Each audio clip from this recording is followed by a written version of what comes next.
on the line. We don't back down, we don't hide. We come alive, we come alive. When everything is on the line, we don't back down, we gon' fight. We come alive, we come alive.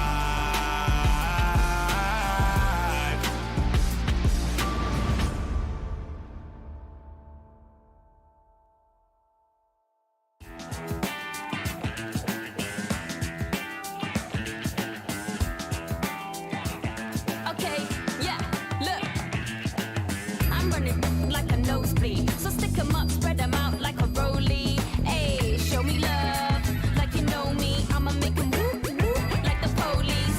Helen Keller forever, I'm about to grow dumb. I need a fuck to robbery, cause I got none. I got ways for days, you're looking washed up. If you're in the way, you may just have a problem. Hustle, hustle, hustle, hustle, you should already know. You should already know. Hustle, hustle, hustle, hustle, yeah. There's more money to blow. There's more money I gotta hustle, hustle, hustle, hustle, till I get that gold. Till I get that gold. Hustle, hustle, hustle, hustle, yeah. I make money, money, make money, money, money. I'm a narrator, all of you just the characters, running it like a manager, handing you like a banister. Haven't had enough, all of you just embarrassed, cause all of your bars are flaccid, need Viagra just to spit a hook. You need a coroner, cutting you like a warrior. All of your bars are boring, yeah, they're longer than the corridor. Your boys ain't cooks quick, it's tradition. The women know what's better in the kitchen. Hustle, hustle, hustle, hustle, you should already know. You should already know. Hustle, hustle, hustle, hustle, yeah. There's more money to blow. There's more money I gotta hustle, hustle, hustle, hustle, till I get that gold. Till I get that gold. Hustle, hustle, hustle, hustle, yeah. I make money, money, make money, money, money.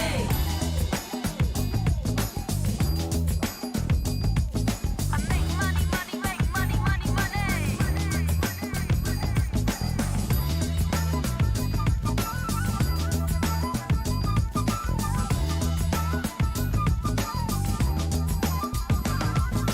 Make money, money, make money, money, money. Make money, money, make money, money, money. Make money, money, make money, money, money.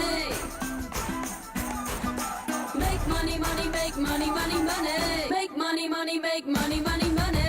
Hustle, hustle, hustle, hustle, you should already know. You should already know. Hustle, hustle, hustle, hustle, yeah. There's more money to blow. There's more money I gotta hustle, hustle, hustle, hustle, till I get that gold. Till I get that gold. Hustle, hustle, hustle, hustle, yeah. I make money, money, make money, money, money.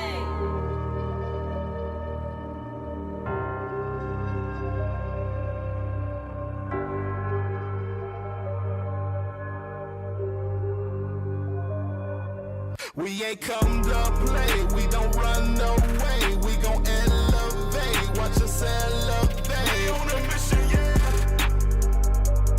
We on a mission, yeah. We ain't come to play, we don't run away. We gon' elevate, watch us elevate. We on a mission, yeah. We on a mission, yeah. We on a mission. Crushing every bit of competition. We on a mission. Know that there's no competition. We on a mission. Crushing every bit of competition. We on a mission. Know that there's no competition. We on a mission.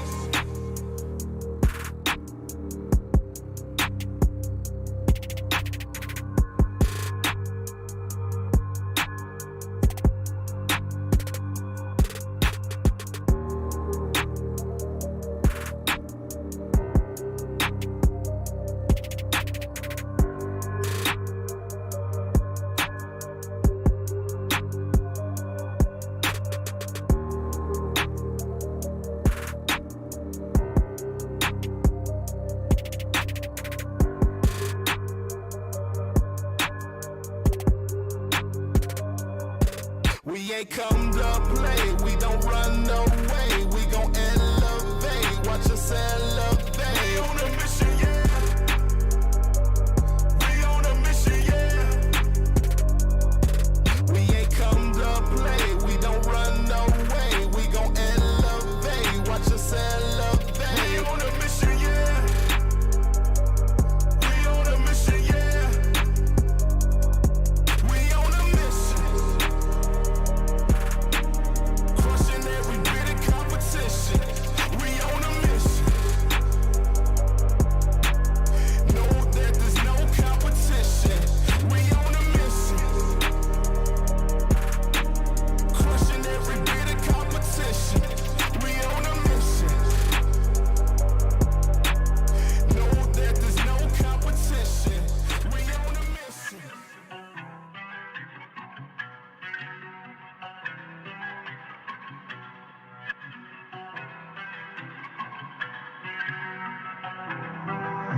Yeah, I came to change the culture.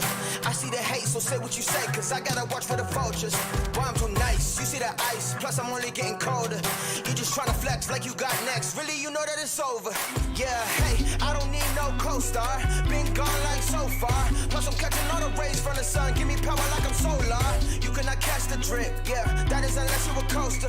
And we up, yeah, way up, yeah, they gon' put this on a poster. I got many dreams, I got plenty things that I wanna see.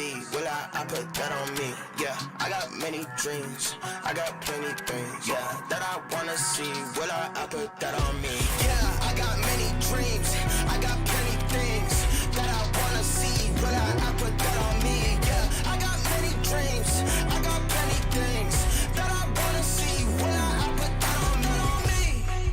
Yeah, I put that on me. Yeah, I put that on me.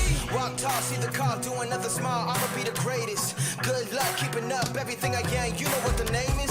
Plus I've been through the training, straight shot how I'm aiming. Never stop, try to put me in a box, boy, you can never frame this. I am what you might be, too fast and I'm too strong. I might juke y'all like I'm lightning, spook y'all like I'm frightening. They ain't never seen it like me, got my team right beside me. High tide, I'm rising, my time that's timely. I got many dreams, I got plenty things that I wanna see. Will I put that on me? Yeah, I got many dreams, I got plenty things, yeah, that I wanna see. Will I put that on me? Yeah, I got many dreams, I got plenty things that I wanna see. Will I put that on me? Yeah, I got many dreams, I got plenty things that I wanna see. Will I put that on me? Yeah, I put that on me. Yeah, I put that on me. Yeah, I put that on me. Yeah, I put that on me. I got now, don't know who got next. Just like that, better every step. Yeah, I got now, don't know who got next. Just like that, better every step. I got now, don't know who got next. Just like that, better every step. Yeah, I got now, don't know who got next. Just like that, better every step. I got many dreams, I got plenty things that I wanna see. Will I put that on me? Yeah, I got many dreams, I got plenty things, yeah, that I wanna see. Will I put that on me? Yeah, I got many dreams, I got plenty things that I wanna see. Will I put that on me? Yeah, I got many dreams, I got plenty things that I wanna see. Will I put that on me?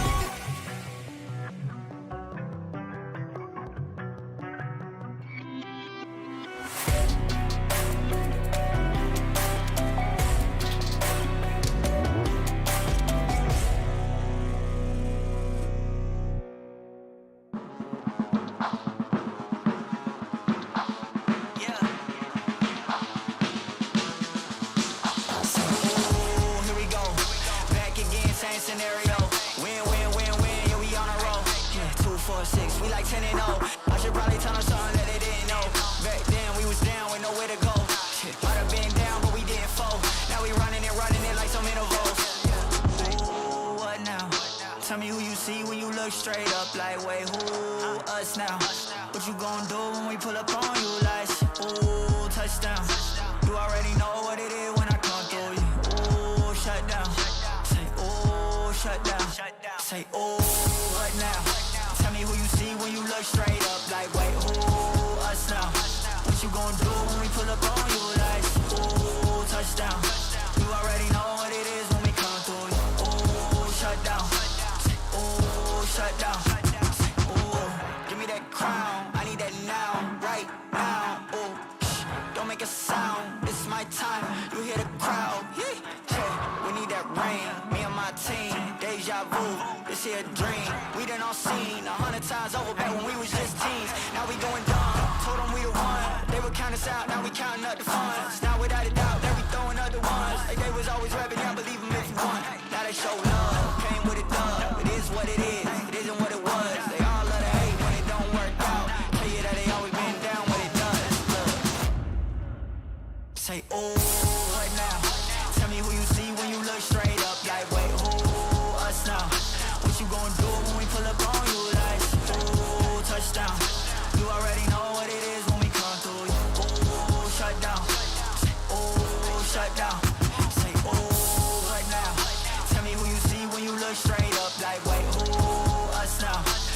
gon' do when we pull up on you like, ooh, touchdown. You already know what it is when we come through. Ooh, shut down. Ooh, shut down. Game time. We on a conquest. Came a long way. Look at the progress. I see no competition. It ain't no contest. You ain't in discussion. Not even a prospect. Yeah, you better go and get to meditating. Yeah, we coming for you, no hesitation. Might as well call the league up. Tell them put the trophy on reservation. Been going up, that's elevation. No holding back, no preservation. Treat off season like postseason. No days off, this dedication. Game time, don't expect us to play nice. We got plans to take every record home. One thing you should know is how to. Yeah, you better go and start meditating. Yeah, we coming for you, no hesitation. Look. Yeah, no holding back, no preservation, no off days, this dedication. Game time, get out the way, we coming through. Check the hang time, been on top, ain't nothing new. A lot of talk, whole lot of noise, but ain't cutting through. Word on roll, you got a couple L's, you'll have another soon, don't sweat. Whole lot of sacrifice, no regrets. Whole lot of doves, but ain't done yet. Say you the one, but ain't one yet. Running the game, ain't take one step. Hold up. Yeah, all emotions aside. There's nowhere to run, there's nowhere to hide. How you gon' play when the game on the line? Game time, don't expect us to play nice. We got plans to take every record home. One thing you should know is how to. Yeah, you better go and start meditating. Yeah, we coming for you, no hesitation. Look. Yeah, there's nowhere to run, there's nowhere to hide. How you gon' play when the game on the line? Came for the dirt, but it ain't no shame. Had to put the work in, grind day by day. All the blood, sweat, tears, no pain, no gain. I was ready for the moment and it came my way. Where the spotlight shine, where they say my name. It's the life I chose, the price I paid. A lot of sacrifices every day I prayed. Hope it all pays off in the end. I'll play, I wanna win. Seen a lot of things, ain't been the same since. Worked too hard for this year, I'm convinced. Been on the brink, yeah, been on the fence. Now I'm this close to the win-win-win. When the chance came, now I didn't turn back. Loyal to the city, put the team on the map. Up to the floor, start running up stats. Yeah, that's facts. Yeah, you better go and start meditating. Yeah, we coming for you, no hesitation. Look. Yeah, there's nowhere to run, there's nowhere to hide. How you gon' play when the game?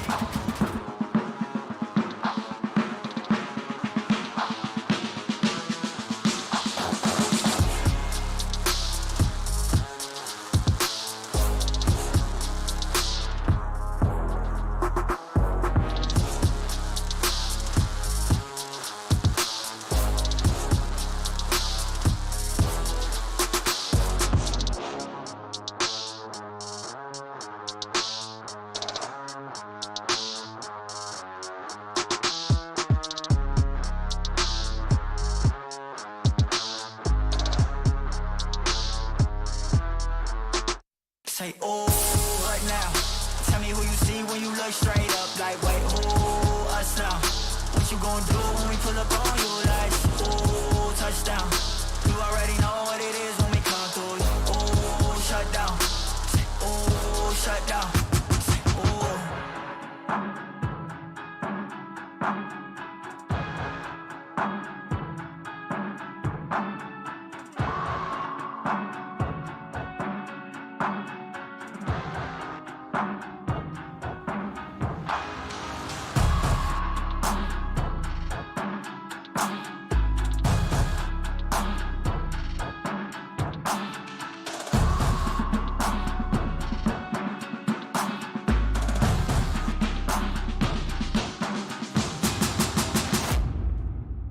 Say, oh, what now? Tell me who you see when you look straight up. Like, wait, who us now? What you gon' do when we pull up on you? Like, ooh, touchdown. You already know what it is when we come through. Ooh, shut down.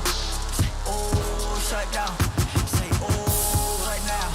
Tell me who you see when you look straight up. Like, wait, who us now?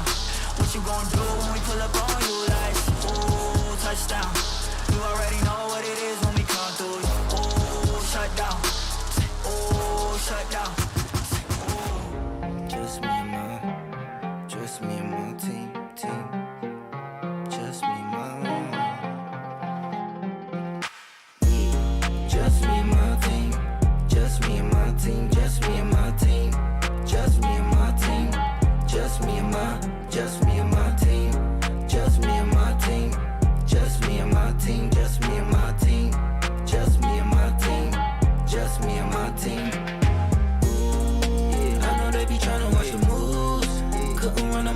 shoes. I ain't got nothing trying to prove. Win some, I got lose. I'm an animal, but too much for a zoo. I'm the one that's usually breaking the rules. And to make everything work, I got the tools. Living on my dream, just me and my team. Just me and my team. Just me and my team. Just me and my team. Just me and my team. Just me and my team. Just me and my team. Just me and my team. Just me and my team. Just me and my team. Just me and my team. You can never come between. All I got is family, and you know they got me. Whole lot of loyalty. Do you know what that means? Do you know what that means? When it going get tough, you can count on me. Trust and believe. Can't nobody else compete with me and my team. Just me and my team. Just me and my team. Just me and my team. Just me and my team. Just me and my team. Just me and my team. Just me and my team. Just me and my team. Just me and my team. Just me and my team. Just me and my team.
signs, I ain't never gonna stop. From the block, climb to the top. Don't you see the signs, I ain't never gonna stop. From the block, dirt poor in the south. Wonder if the kid will ever make it out. And you know I'm from the block. All the odds stacked against, but it only makes it better when you win. And you know I think I got paranoia. My team win every quarter. Our Steph Cook made the order. I know pain leads the greatest. And it's my supply. I had to push, I had to cry. I had to look my demons right back in the eye. Out of anything I learned, I do know one thing. I know you have to lose it all if you gon' ever gain. I know that you don't quit the fight until the last frame. And if you ever make it out, remember where you came. From the block, climb to the top. Don't you see the signs, I ain't never gonna stop. From the block, climb to the top. Don't you see the signs, I ain't never gonna stop. From the block, dirt poor in the south. Wonder if the kid will ever make it out. And you know I'm from the block. All the odds stacked against, but it only makes it better when you win. And you know I'm from the block, dirt poor in the south. Wonder if the kid will ever make it out. And you know I'm from the block. All the odds stacked against, but it only makes it better when you win. And you know I'm from the block, block, block, yeah. You know I'm coming to the top, top, top, top. Ain't nobody gon' stop me. I ain't never gon' stop, stop. Oh no, stop. Yes, you know I'm from the block, block, yeah, block, yeah. And I ain't never gon' stop. I'm from the block, and I ain't never gon' stop. I'm from the block, and I ain't never gon' stop.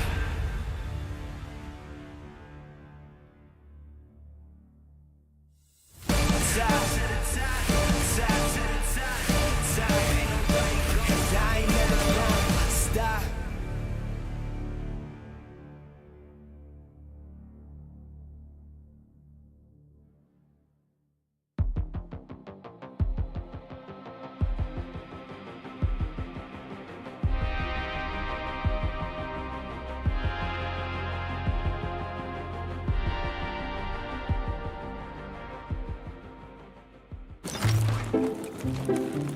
Okay. Whoa.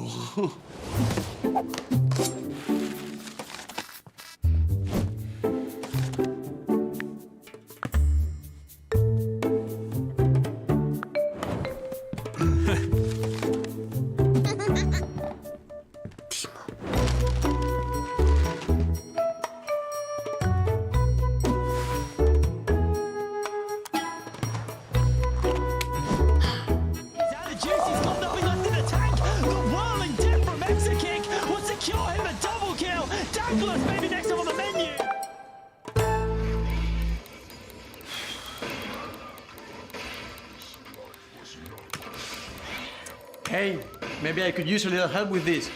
Sorry, it's just that I got Meow Kai in the Prime Gaming capsule. You got a point.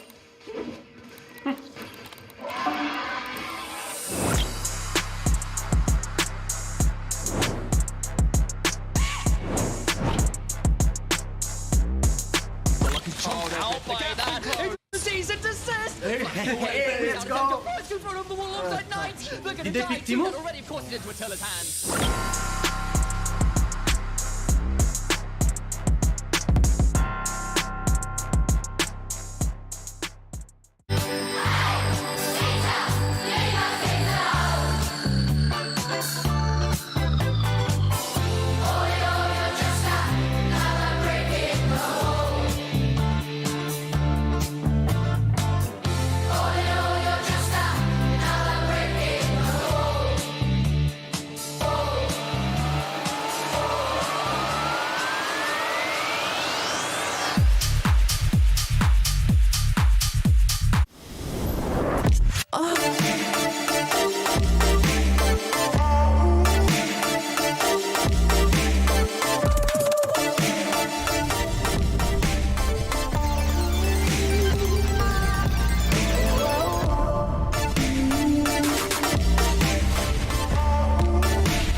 no education.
It all comes down to this. This final moment every ERL region has been fighting for. It's about a lot of things for the players tonight. Building a good off-season in the hope of making it to the LEC, regional pride, but also adding to the LFL supremacy and dominance, or trying to end it. BDS Academy didn't have the easiest journey this year. From having to adapt to the LEC team's failure and changes, roster swaps, rebuilds, the LFL team thrived and found balance regardless of everything, to rise and become as one of the most dominating teams in the LFL and later on in the Amazon EU Masters. For most of the players, this is a story about redemption. This is a story about reclaiming their rights to play in the LEC. For Adam, Ricker, RDT, or even Crowny, this is their chance to prove the world that they deserve it. And as for Sheo, this has been a year-long process of becoming a jungler ready to take on new challenges.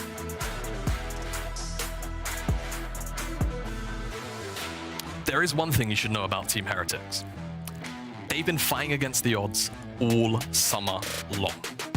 Back in spring, many Spanish fans had high expectations for the team, but it failed to make it to even playoffs. After this huge disappointment, no one truly believed in them anymore or had any faith in their team. But starting out as an underdog in summer, Heretics played an incredible summer split and went on to beat Giants not just once in playoffs, but 2 times to lift the Superliga trophy. Coming into the Amazon European Masters, the Superliga representatives were once again considered the underdogs. No Spanish team, after all, had managed to win the most important ERL tournament since the legendary Mad Lions lineup from 2018, and people had expected that lineup to win it all in the beginning. For Heretics, it's a different story. They got second in their group and went on to the quarterfinals to face up against Unicorns of Love, where they were the underdogs. They beat them. They were the underdogs against the LDLC in semi-finals. They're here today. They beat them. Once again, playing against BDSA Academy, they are here in the grand final as the underdogs. This team is not just about Jack Spectrus Draven or Ibo's Aatrox. It's about beating the odds and bringing excitement to the fans. Team Heretics won the Superliga, and they will join the LEC next year. Today, however, they are in the Amazon European Masters final. Tonight, the LFL is going for another title. And tonight, BDS Academy players are coming for their redemption. And Team Heretics want to build a legacy in Europe. And it starts right here, tonight.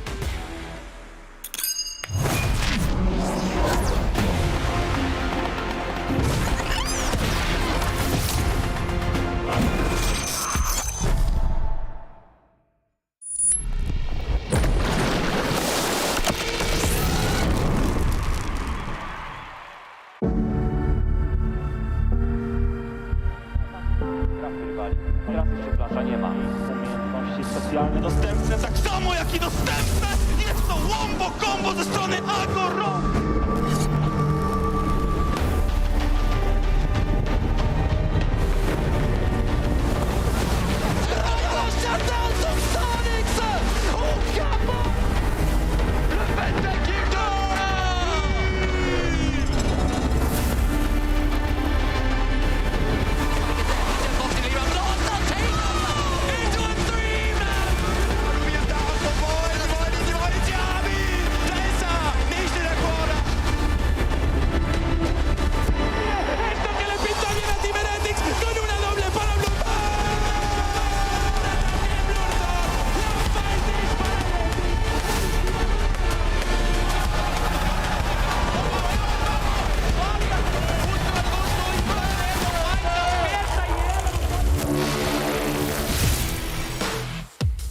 Welcome, League of Legends fans of Europe. I hope you're excited because today is the day. It's time to rise up, and it's time for the Amazon European Masters Finals between Team BDS Academy and Team Heretics. I'm Laure, and my panel for today is Jamara and Oaks. Are you guys excited? I'm so hyped. We've been building up to this, right? Two fantastic teams. Today's going to be a banger. Two fantastic teams, two entirely different stories as well. It has to be a banger. It can't not be. Right. I mean, we've been used to seeing the LFL so far in finals, but LFL versus Superliga today, and we never had this matchup in the finals before. But these two regions, with their incredibly passionate fans, can be considered rivals, though. So, where does it come from? You would say? One word. Technically two sometimes. Twitter. Social media. Yeah, Twitter beef. Venture, yeah. That's it. It's just all the banter, right? I think definitely as well the changing of hats over the years, where it was originally the LVP, the Superliga that were, you know, the dominant force, the dominant region. And now recently, of course, it has been all LFL. I want to say, yeah, thank God we have Twitter because it has been quite uneven between these regions lately. Many matches between both regions. Spain used to be stronger, but then France took over. Yeah, I think originally a lot of people looked at the Superliga as the big pioneer in terms of the ERLs. Super strong back in the day. That was the main focal point. But now everyone looks towards the LFL, right? They've been so dominant. The fact that they've won so many times in a row, kind of unprecedented. I mean, yeah, 5 titles, 1 for the Superliga. Well, what happened to them, you would say? I feel like potentially at the very start, you know, the Superliga was kind of just ahead of the curve. And I feel like naturally in some systems, a lot of the times, the other regions just caught up. The LFL just kind of became this melting pot for so much talent that has, of course, you know, gone on to things like the LEC and also made their mark in that region. Not just making it to the LEC, but being the best players, I want to say, we have in the LEC right now when you think of the likes of Targamas or Vitio, for instance. Yeah, I mean, like Vitio, people would still classify him as a world-class mid laner, even though he's not made it to Worlds this year. That's still going to be at the front of everyone's minds, right? Targamas as well, same thing. The LFL has just been consistently producing these players that go on to do these massive things. A lot of it, you know, we've seen the Carmine called Domination recently. A lot of players come from that roster, even players who are in the LEC, gone down to that roster and done amazing things domestically there too. But it's not just the LFL, because even though Superliga didn't find the success that was expected, they produce amazing players as well. And again, top players in the LEC. Yeah, absolutely fantastic. I mean, a big one is we talk about the win they got, that mad roster where we have Crowny, who's playing today for the LFL, but then also Selfmade and Nemesis, these two big names. We've seen players like El Yoya, like Razork come from the Superliga, so much talent available in that region.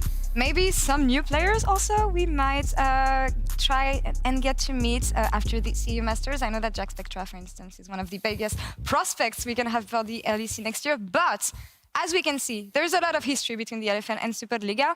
And even our two finalists today don't meet for the first time. They both played each other in Group C. Apparently Group C was the real group of death. According, everyone looks at this group and is like, yeah, BDSA Heretics, they'll go through. Lions Pro Game, third best in the tournament, maybe? Maybe. I mean, SK Prime as well, tied up with them. And yeah, obviously, as you can see, BDSA swept they went to, so they didn't drop a single game. And even in the game where it looked like they could potentially lose to Heretics, it still looked like they were always in control there too. Yeah, I think that's been a big thing. I mean, obviously BDS continued their undefeated streak throughout, but it just felt like even when the game got a bit messy, and there was examples of that, right, where we saw things get messy between them and Heretics, it still felt like they just had the edge in those team fights and are regaining control of the game. What did we learn about these teams, though, throughout the group stage and the 2 games they played against each other? What was it about? Potentially that BDSA have a much stronger top side than top can be a problem.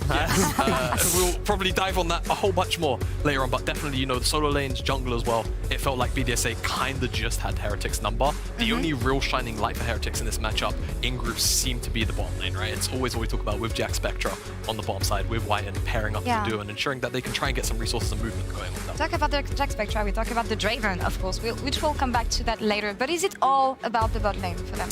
I mean, it's a team game, right? Yeah. I feel like the bot lane is the point they want to lean on to carry, but just because you're trying to get Jack Spectra set up to be your carry, everyone has to play their part in that and set the whole team up for success. All right, so let's talk about how teams got there. Heretics got the 2nd place of their group, as we said earlier. And Jamala, you were saying that it hasn't been an easy road for them. They came back from the abyss, basically. Yeah, I mean, when you think about it like this, they went into Unicorns of Love in the quarterfinals. They were the other team outside of the LFLs that people expected to effectively challenge, your likes of your LDLC, BDSA, and they took them in a best of 5. 3-2, sure, but I think the fact that they were able to upset that precedent of, hold on, no one really had these guys down as they're going to make it. The fact that they are also on the same side as all of the other champions, it's all seed 1s in that bracket, I think really kind of got fans hoping again for the Superliga.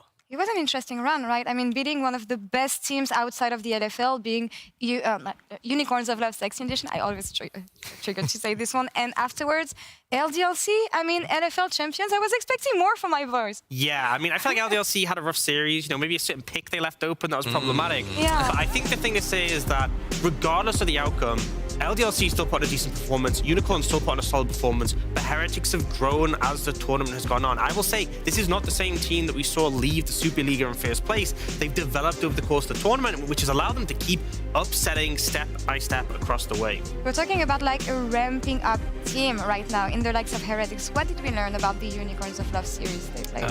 I mean, more or less that they are still capable of playing through topside, through Ibo, right? I think even though, yes, a lot of the talk naturally goes towards Jack Spectra because he is such a strong hyper carry that they've relied on very consistently, it's that Ibo, Zvero in particular as well, both players that the Heretics can still rely on to actually get out a whole bunch of damage. For Ibo finding flanks on his key carries, and that they're no slouches at doing it either. It's not always just about the bottom lane, it's more for the bot lane in the early game, but the solo laners can take over in the mid. What about the series against LGLC OL then? Because knowing the team, they were like a really complete team, carries on the other side of the map, but yet again, bot lane prevailing for Heretics, it feels. Yeah, I mean, LDLC have a fantastic bot lane, so the fact that we saw Heretics able to challenge them and successfully come out ahead really gives testament to how good the bot lane of Heretics is.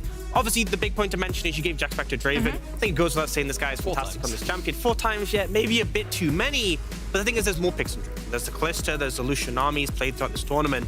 The fundamental thing is, if you give him the ability to get an edge in lane, Heretics are so fantastic of leveraging that advantage across the map, and they really drove it home against LDLC.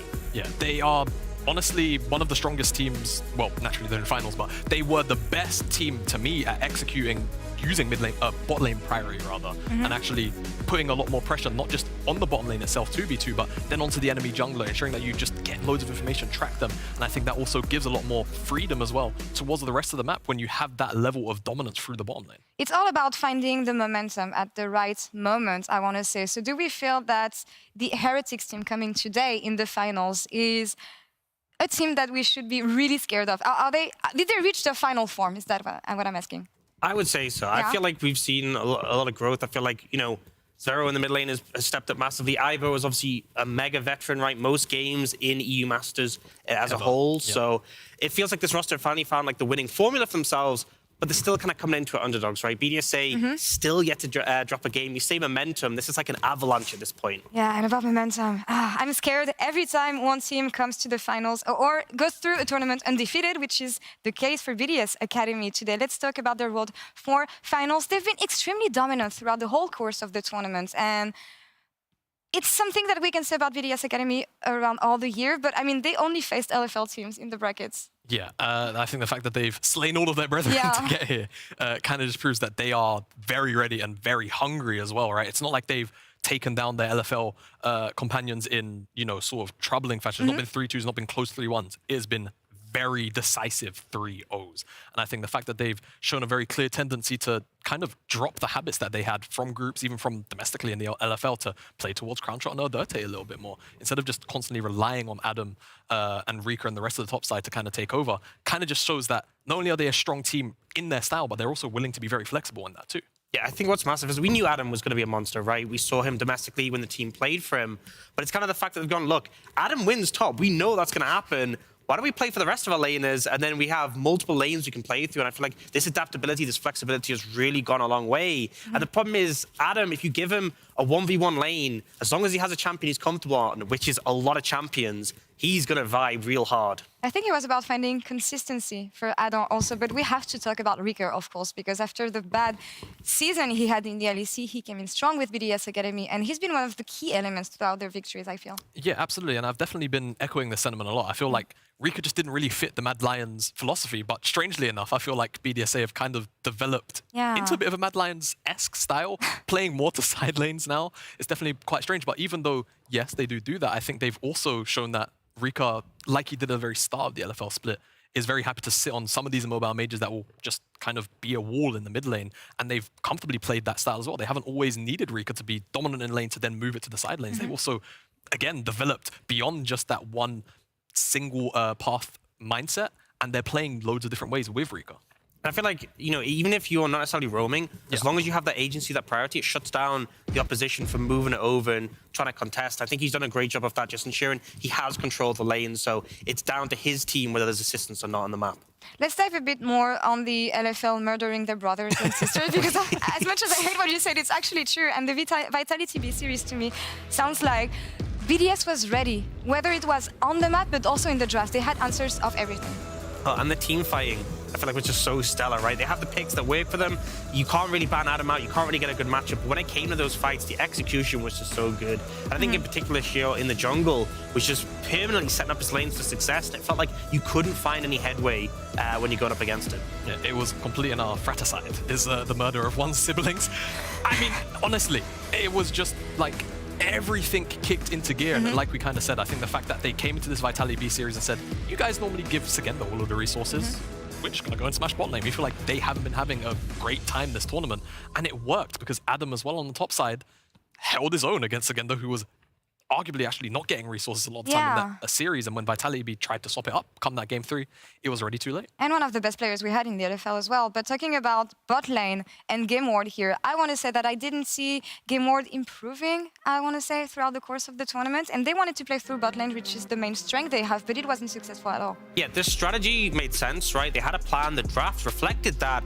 Execution wasn't quite there. And even when it did feel like in some games they found the advantages they needed, it just wasn't enough. Top lane was such an issue. Mid lane was such an issue. It's like you get a minor lead for your bot lane, but they couldn't translate it. It must have felt so frustrating for them. Yeah, and the other big thing for me was actually just the jungle matchup. I think that Akabane really did a lot to carry Game Ward over the line in that quarterfinals matchup. Not that they needed carrying, it was a 3-0, but I think he was definitely the catalyst for that result, and he didn't really manage to show up on that semifinals matchup, and I just feel like the complete opposite was to be said for Shio. He was everywhere in that series, and again, just having all of these strong solo laners towards the top side to lean on enabled him to then shut down the bottom side of the map with Crowny and Oderte, so that Game Ward couldn't play their style. When you think of the fact that BDS Academy only faced LFL teams, which they've been used to facing throughout the whole year in the LFL, and the fact that they're still undefeated at the EU Masters, how worried can we be with this new opponent and also rising Heretics? I still feel like they're comfortable, and I feel like, you know,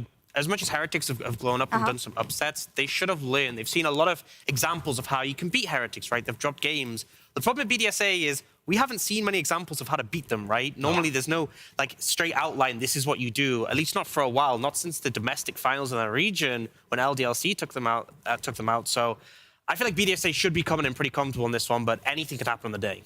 All right, we'll see. We'll dive down a bit later in the matchup, but both teams deserve to be in the finals, and both teams will play only for one goal today to win it all. The stakes are high, and no one wants to fall short. Let's have a look at the matchup today.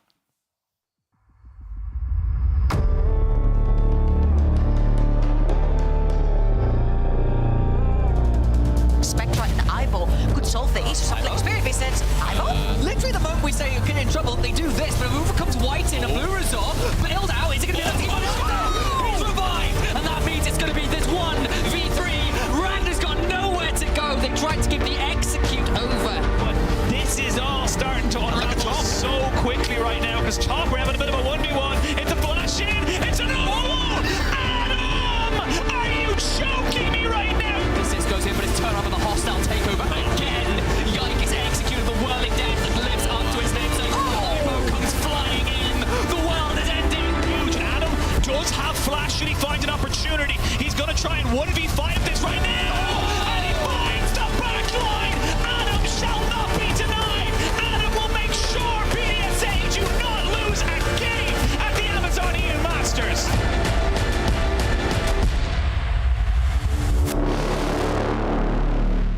We are getting closer and closer to the Amazon European Masters Summer Finals. And now let's dive into the win conditions for both these teams, starting with the NFL second seed. What does BDS Academy needs to do in order to win today when it comes to draft? Bandraven? Yeah, Bandraven, yeah. That's a start. That's a pretty... Yeah, that's probably it. Not letting it go through in every game. I don't mind if it goes through maybe once or twice to test the waters, right? Maybe BDSA maybe is there like a number you think is a bad amount? Maybe like more than 3, less than 5? Yeah, exactly. So I mean, yeah, definitely Bandraven, very funny. But I think the fact that they definitely need to shut down the bottom lane is going to be key for BDSA to just kind of hamstring how Heretics want to play. And I think a lot of that is definitely going to come from, in my opinion, Shio, because I think he's already shown us a pretty solid case study of that from the semi-finals matchup with Game World, where, you know, it felt like BDSA 2 versus 2 were maybe struggling a little bit, but Shio came down to the walls of the bottom side and then turned it into victories, and then also continued to snowball that into bigger team fights as well. Yeah, I feel like, you know, even if you ban the Draven, there's still other picks that can snowball effectively, and you saw Vitality B trying to make that happen when they went up against BDSA, but Shio just being on a sharp read of when the enemy jungler is going to be there can make all the difference. And I think, you know, we know these teams have win conditions on opposite side of the map, but Shio can really be the catalyst to deny what Heretics would look to play through. And it's one thing to get your laners ahead and helping, but it's also during team fights, I feel, that BDS comes together. Yeah, and I think a lot of that, again, comes through Shio, right? He's been put on a lot of these utility picks, which are built for team fighting, right? Sejuani, we've seen a lot of in this B-roll, Poppy as well. He kind of fulfills the role that it seems that BDSA will need game to game. Yeah, I feel like he's such a good fit for this roster because, you know, they have strong laners, especially with how Rika's been playing recently. So having a jungler who's a bit more sacrificial for your team can go such a long way, willing to play those utility picks, not always being on a carry. Now moving to the top lane, my boy, Adam, unstoppable.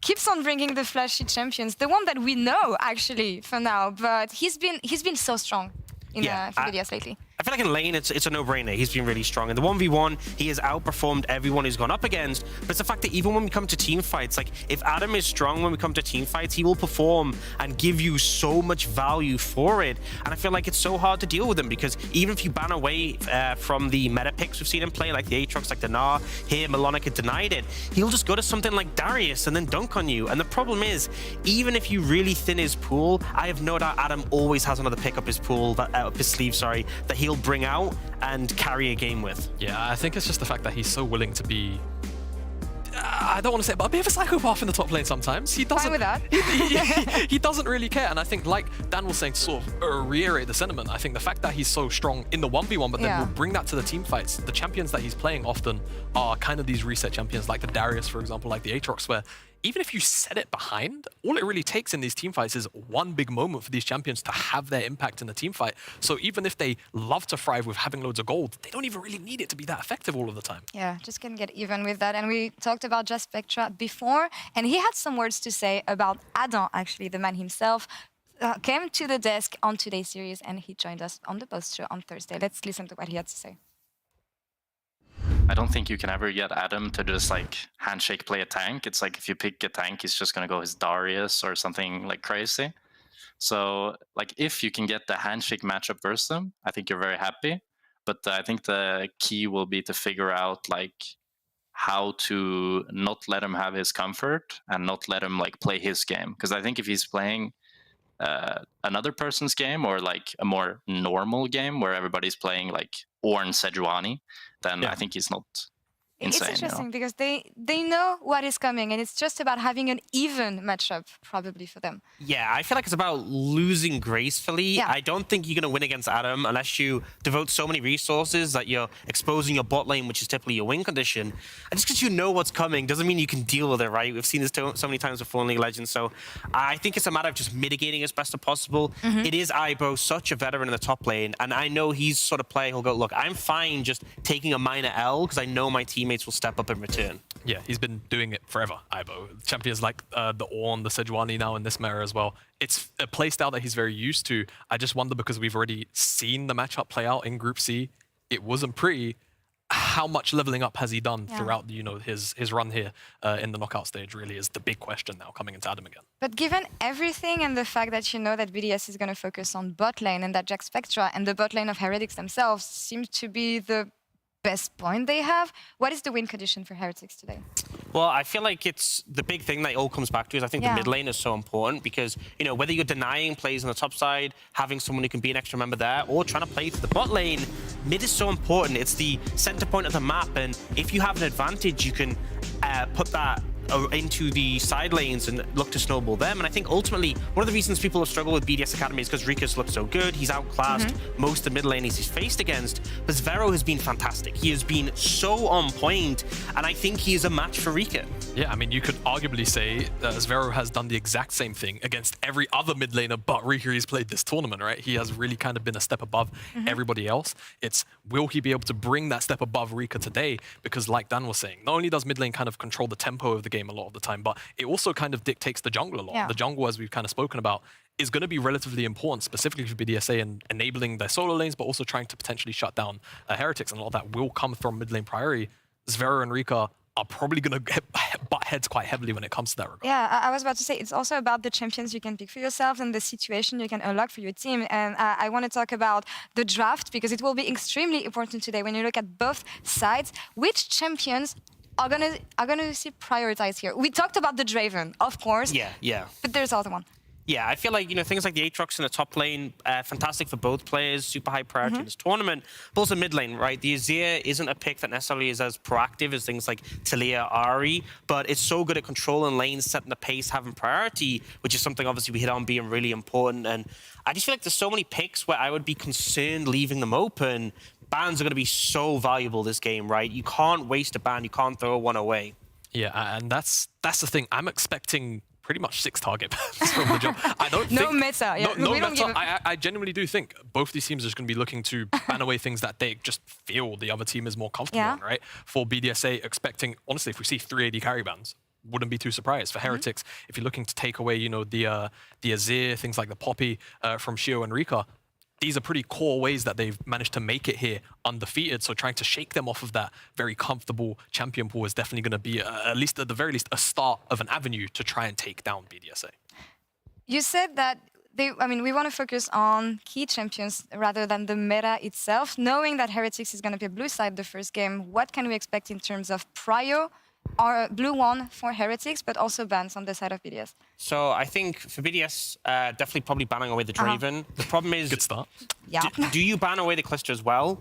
Quite likely, but then by doing that, you're still leaving Lucian open, right? We could see a B1 Lucian coming out from Heretics, so That's why it comes to the 380 carry bans. It obviously does restrict them heavily if you're banning 3 of 1 role, but if they really want to hamper down on Jack Spector's ability to snowball, that could be an avenue. But ultimately, I could see them just going maybe Draven Callista or just Draven and thinning other areas of the pool. You know, things like the Aatrox if you don't want to be first picked away, or you know, even things like the Renata can be really potent when paired with like the Callista. Yeah, I mean, the Aatrox to me is maybe one of the bigger questions because it was starting to get first picked as well towards the end of the semi-finals in the Heretics matchup. So I think that's maybe my biggest concern because it seems like it's a strong champion, but both of these players love to use it and they've used it to high efficiency to actually just start a global snowball on the map. All right, quick, before we head into Champ Select, quick predictions. Maybe it's time to break the synergy that we have on the desk, I feel.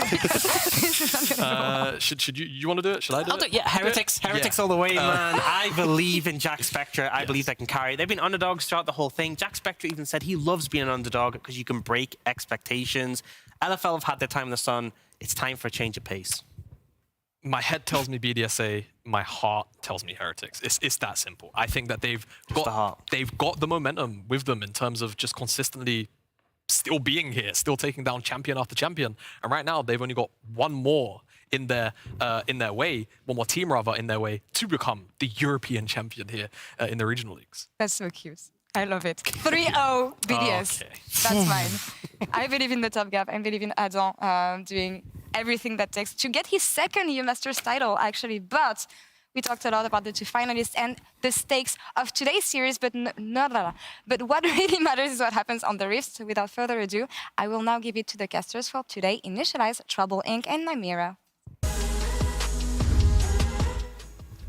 Welcome, one and all, to our first ever LFL v LVP Amazon European Masters final. My name is Initialize. I'm joined by my brother Nymera, and of course none other than Trouble Inc. to bring you the sounds behind this game. And you can call us the boys. The boys, absolutely. And what a story it has been for these two teams, and two very different stories at that. BDSA 12-0, undefeated run to finals. Heretics, a lot scrappier, dramatic of a story, but they are here nonetheless. And you know what we're like as broadcasters, as casters? We like to look for these narratives to tie these teams together. But it's kind of easy in this sense in one way, where both these teams are looking to address some of the unfortunate results that they'd had before, looking to reclaim some form, some of that narrative around them. BDS knocked out in groups in spring. Heretics didn't even make it in spring. Heck, they didn't make their playoffs in spring. Both of them on the road to redemption. Yeah, absolutely. Both also LEC orgs from 2023. Heretics, of course, are looking to fill in the roster, and there's a bunch of talented players in their EL roster right now that are looking to get that ticket over to the LEC and prove that they deserve to be in the A team. I mean, that's just it. We've got a lot of pride and expectations on the line for the organizations. You know, for BDS, it's been a rough year in the LEC. There's a chance to redeem themselves in the ERL system. For Heretics, they are stepping into the LEC next year, and the players in those orgs kind of want to prove that they are worthy of that as well. So that's on the large scale. Zooming into this summer, this tournament, oh my word, have BDS Academy done a lot of the legwork to get themselves onto the radar, to make themselves feared. 12-0. They have not lost a game to anyone but LDLC for 2 months. That is ridiculous. Heretics got themselves a mountain to climb in this finals. So just a heads up, there has been a slight graphical glitch with the bans. Don't worry, they have gone through, but I'll give you what they are so everyone knows. Blue side, Darius, Poppy, Sejuani were banned away. Over for BDS Academy. On the other side, it was Draven, Callista, and Azir taken off the table. Now, am I surprised that Aatrox was first picked right here from IBO? No, because even the series between LDLC and Heretics, that Aatrox ended up being the blue pick. Every time that Aatrox was in the team, that team would win. The champion has 100% win rate in semi-finals, and also Adam plays the champion as well. So yoinking it away on somebody like IBO, who's legendary on the champion, really works. Yeah, and I know that when we were kind of setting up for this series, one of the things that you were very quick to point out is that IBO was like the original ERL Aatrox player. He's going up against an Adam special, though. You take away this champion. One of the terrifying things about BDS Academy is that Adam always has another top lane pick, always has another counter to signal that he's going to win that 1v1. Olaf up against that Aatrox. So this top side already going to be a little dangerous should IBO fall behind. And they've got that Caitlyn for that prio, for that push in the bot side, and to protect Crowny Ardotti's laning phase. Of course, just a reminder, Olaf is Adam's second most played champion of all time ever. You know, I think this will be his, I want to double check now, if I can actually get my numbers up. Quite a lot of them, either way. So it's not going to work for me right now, but either way, he has put a lot of time into that champion. He knows how to make it work, and of course, Crownie's Caitlyn is something they've specialized in a little bit as well earlier on. You know what? This is what I call the Larson meta. Yeah. The Aziz, the Victors, the WeScale boys. But honestly, seeing how the semis and quarterfinals went, the mid lanes in general were a little bit idle. It was more about giving priority and pressure to your jungler so they can make the plays rather than I'm gonna push and roam. Talking about roaming though, Rika has found his all good self of shoving in that lane and not staying in it, but also bleeding his pressure to the side lane. So I'm expecting maybe to see some bans directed towards him. Yeah, I think that makes a lot of sense, right? Particularly because Zvero in this mid lane on this Victor had a ridiculous performance in this Victor in the semi-finals. And I think you're right. Most of this tournament hasn't been about mid laners. Compare that to Spring when you look at the likes of Seiken, looks of Ica, all of these fantastic mid laners really popping off. They've taken a back seat in summer. What's happened to your Ari, man? Yeah, what has happened? Bad things have happened to it. That means that actually we're seeing a lot more scaling damage options to the point where Zvero had a 1,100, I believe, 98 DPM game in their victory versus LDLC. And Zvero has been relied on to be this secondary scaling carry alongside Jack Spectra, of course, on those lane kill options. And Rika on the other side has been following suit. In fact, they kind of led this way in terms of the meta, in terms of just saying, we're going to scale up on these mages, get something like the Azir to get that prio early, and be that secondary carry later on. Now, that's something that has been banned a bunch of times right here, has been the Aphelios. And I do not see that pick actually banned. So you do have the severe ban away. For me, the severe ban kind of signals that they're allowing Heretics to take the Aphelios away from them. And what kind of priority bottling do you have to put together with the Caitlyn now that picks like Lux and Morgana have been banned away? Well, you've already taken away the Nami, which means that you can't go for the Lucian. Nami on the side of Heretics. And in their, particularly their quarterfinals, it was that 5-game series versus the Unicorns where Jack Spectre and Whiten basically showed every kill lane under the sun. Yeah. They had themselves the Kalista, the Draven, the Lucian. What have they got left? The center is not something we've seen Not like this, man. Wow, okay. At all Is in this tournament. And there we have Seraphine it. to back it up.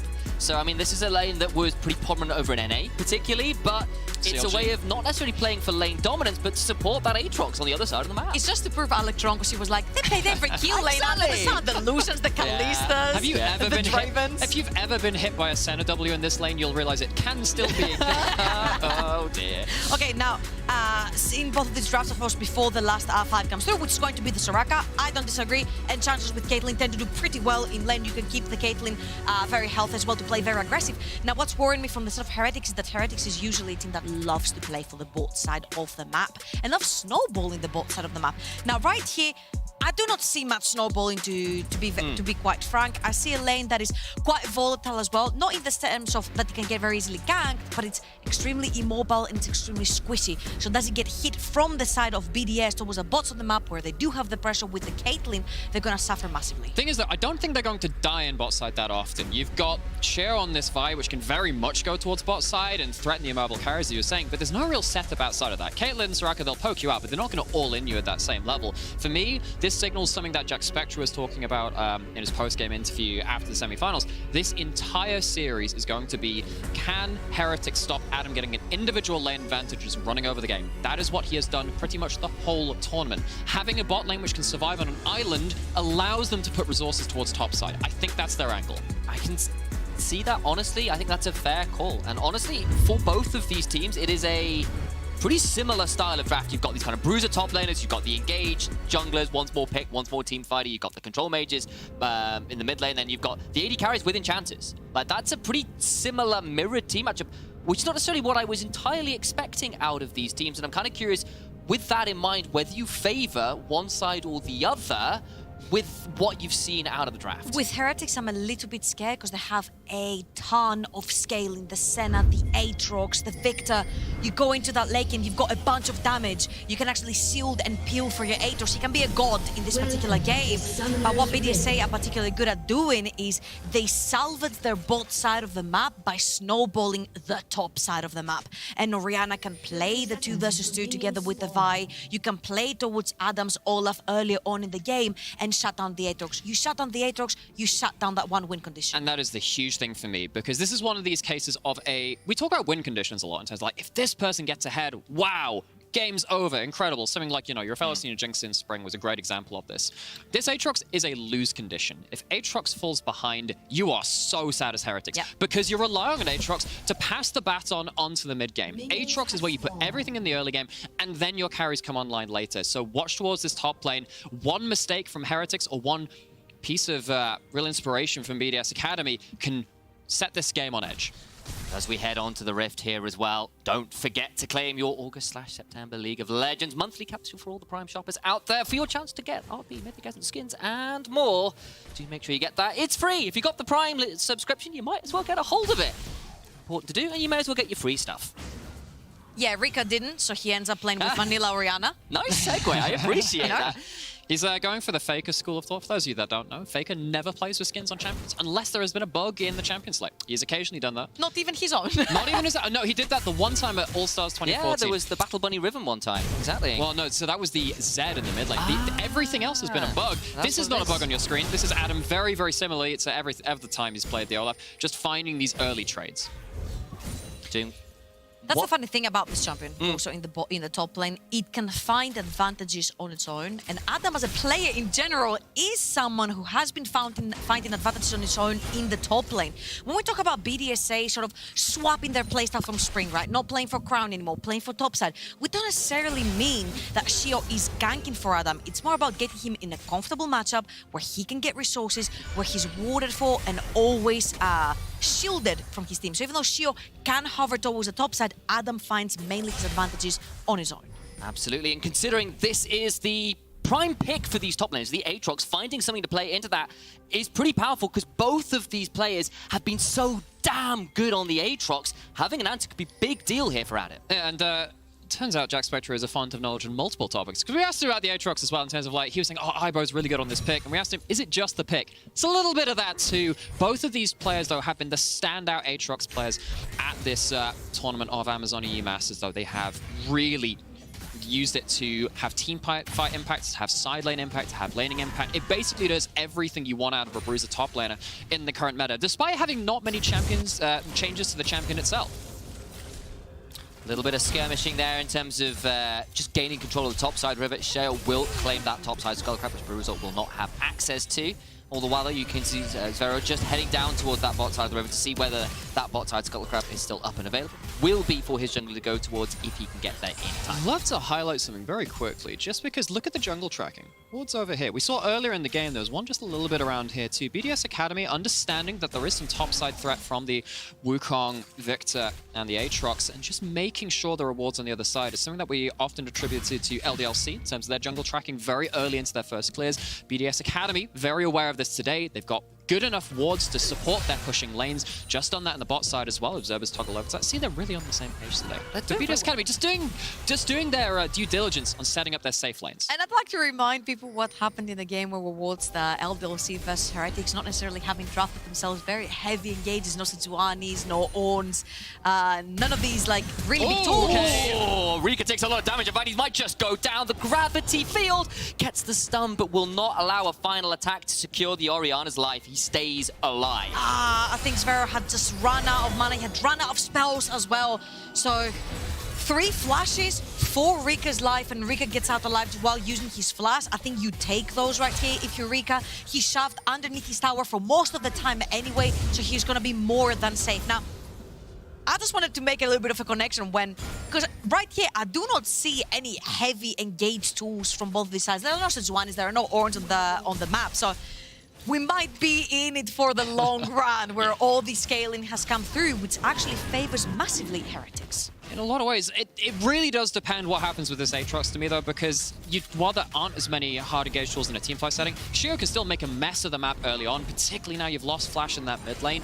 Maybe there's some topside snowball options. You're not going to have Flashes for a Herald fight. You're not going to have them for maybe even, well, you will have a second Dragon now because it's only just being, the first one's only been taken here, but there are just some moments we can see where there are openings now left there for BDS Academy. Yeah, and for all that Vi is much more of a single target threat, the fact that you've got the Orianna who can basically go, here you go, be my ball delivery system, get into the backline for me, does mean you can add a little bit more AoE than perhaps you would normally do with a Vi. So you can certainly make that work. Add it onto an Olaf as well with the Serac, and you've got some good combos to work with. So there's actually one thing which we are revisiting from previous seasons and previous splits. Oh, yeah? You'll see it out on the bottom scoreboard.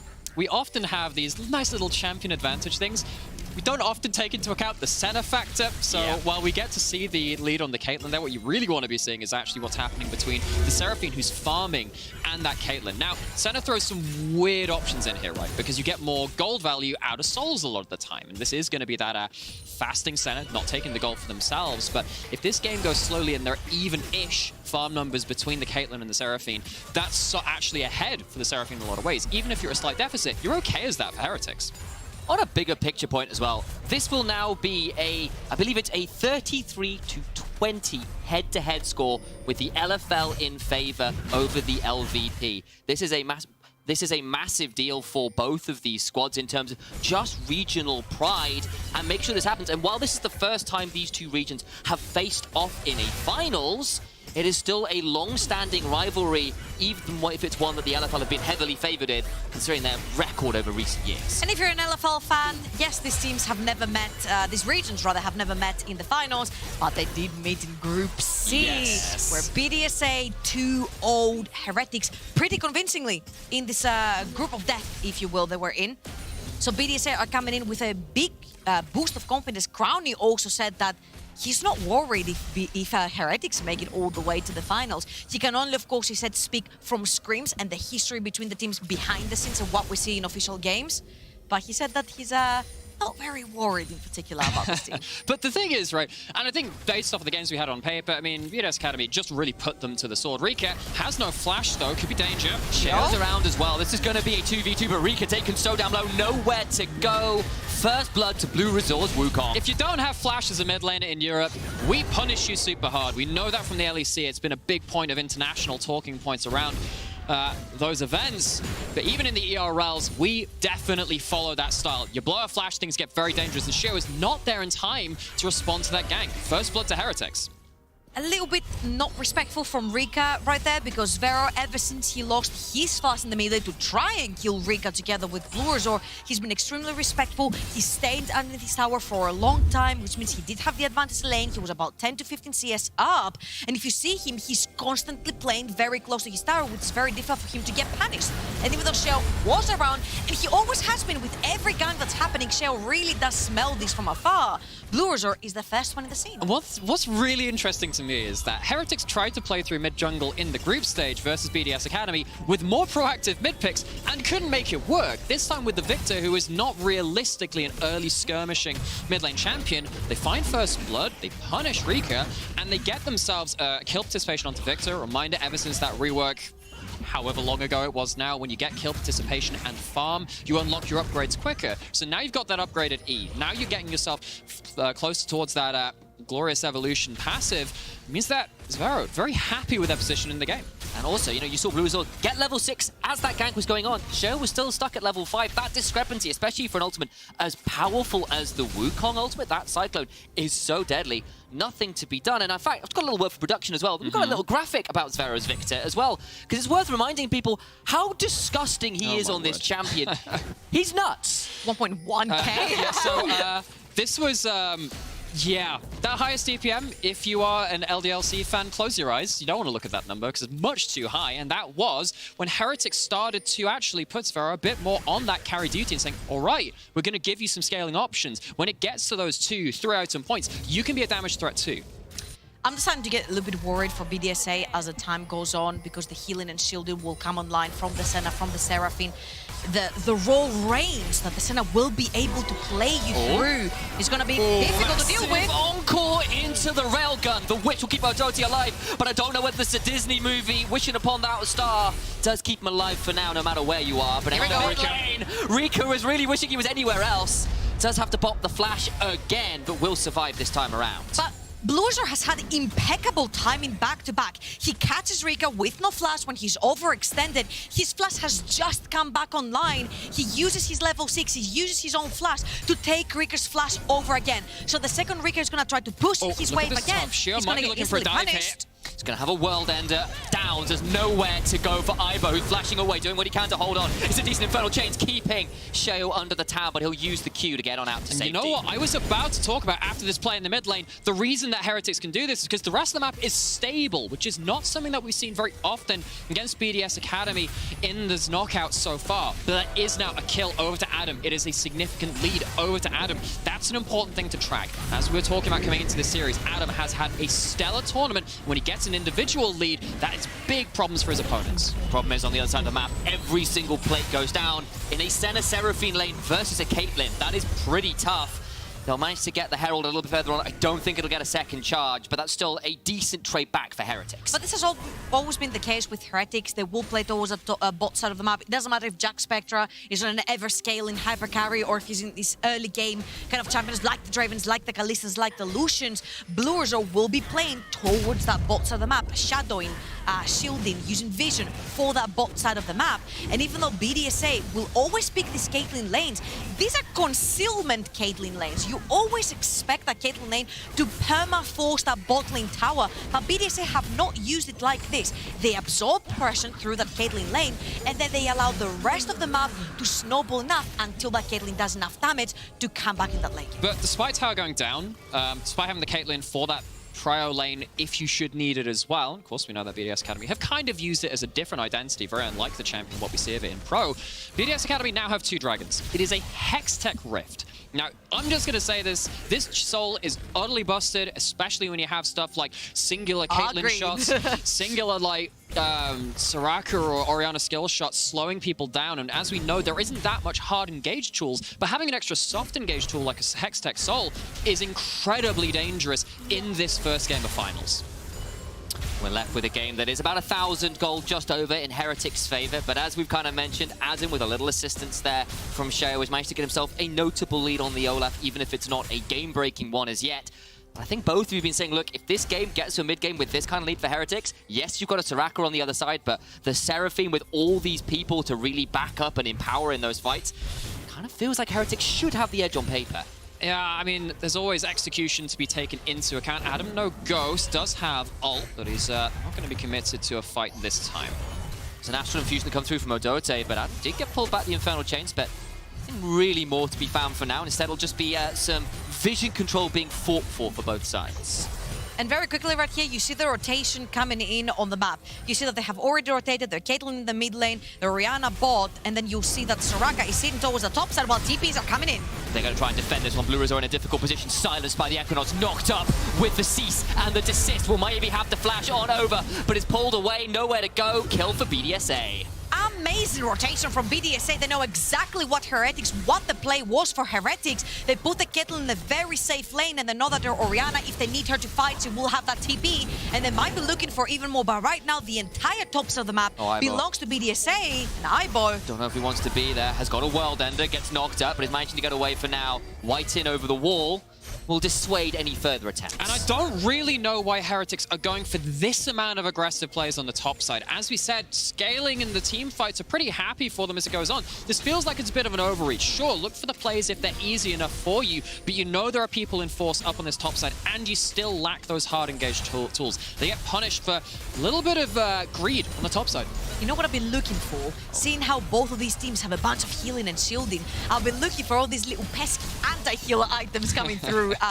There is no Executioners, there is no Oblivion Orb yet, and I want to see when the first one will come in. But of course, here Heretics have already seen that Soraka is towards the top side of the map. Of course, Rika has his own teleport to join the fight, and Bluers are overextended, instantly gets punished. And again, we have to commend BDSA for how clean the rotations are. They read the play from Heretics whilst also pushing their lanes and use their teleport advantage to defend their top lane. That has been a hallmark of BDS Academy throughout summer and then coming into this tournament as well. They are very good at looking at you play and playing these kind of front-to-back team competitions and punishing the oversteps. They've been pretty good at that. They did that very well against Vitality B, actually, in their quarterfinals matchup versus them. Showing it again here, just taking the mistakes when it's thrown at them.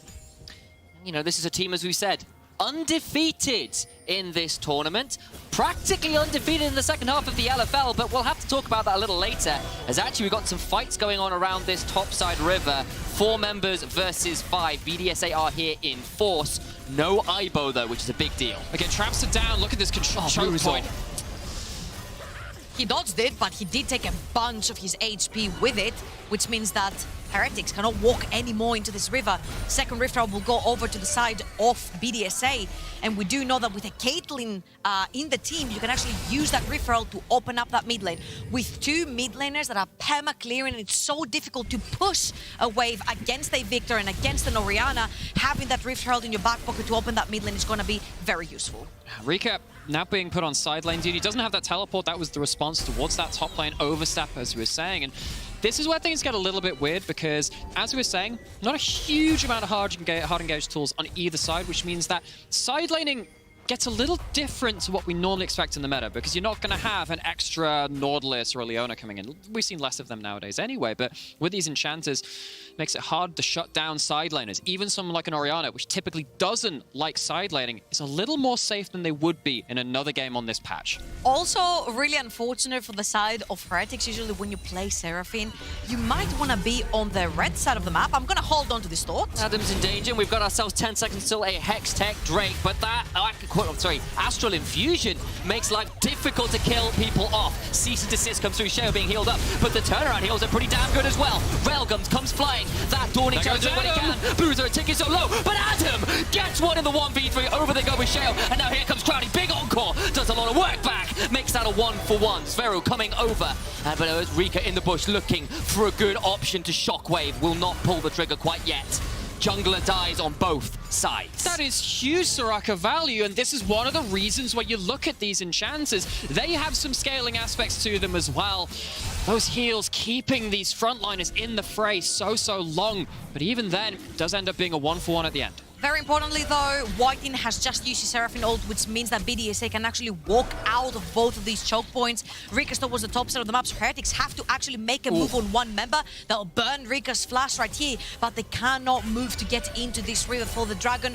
Both junglers were also down in this exchange, so now that Adam is back, now that Sheo is back, they might be looking for more. Sheo is respawned, so is Blue Azure, and they've got the mass transit system of Hex Gates to get onto the Rift so much faster. No one has taken the Dragon yet. Herald now summoned in mid, and we're right back to contesting for control. Okay, so what's going to happen with this one? You don't have a lot of your ultimates just before this. Blue Resort pulled away from looking for the engage. That Herald held up in mid lane, not going to get a charge off. Crowny in the river. Ibo stepping forwards with a lot of damage to him. Won't find anything more, just some chunks. Both teams a little chunked, but still happy to fight.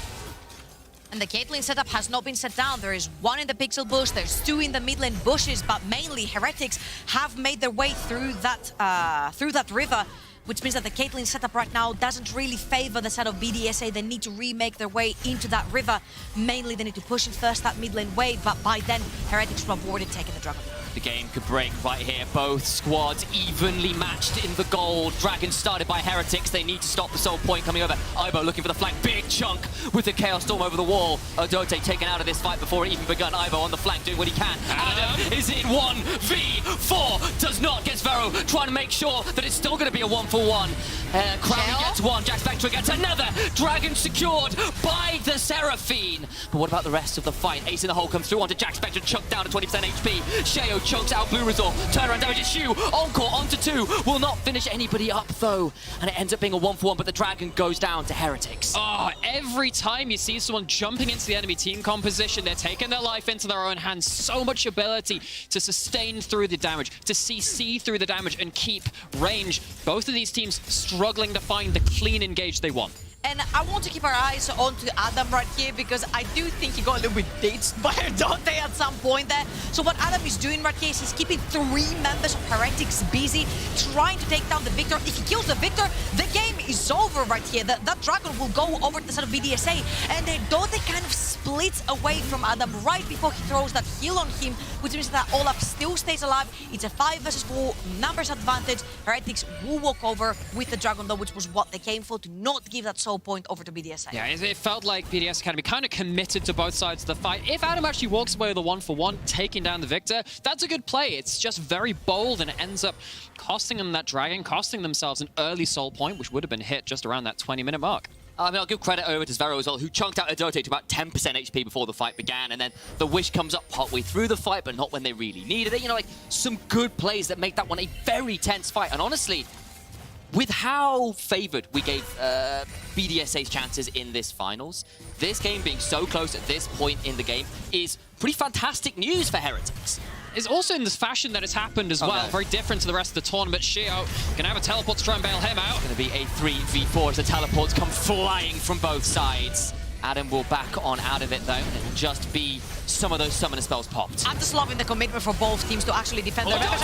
Take it straight out! The Dawning Shadow sticks him straight in the grave. He'll be seeing no more Dawns for at least another 25 seconds. For how slow this game has been, that instant one-shot, I just didn't expect it. And nor did Adote has the flash, but got caught out by the double Seraphine E, stuns him in place. And now DS Academy, without their Enchanter and with a lacking amount of hard engage, gonna have to sit and just watch this Baron go down. This is very scary though, because Rika still has Shockwave. We've seen plenty of Orianna steal the Baron with the Shockwave. Shell He's on to Crowley. still alive. Crowley has to flash on now. He's got the Gale Force as well. Now the massive encore. Second half of the Cyclone makes sure this inclement weather is a Category 5 disaster for BDSA. They're burning apart. They're losing everybody but Adam.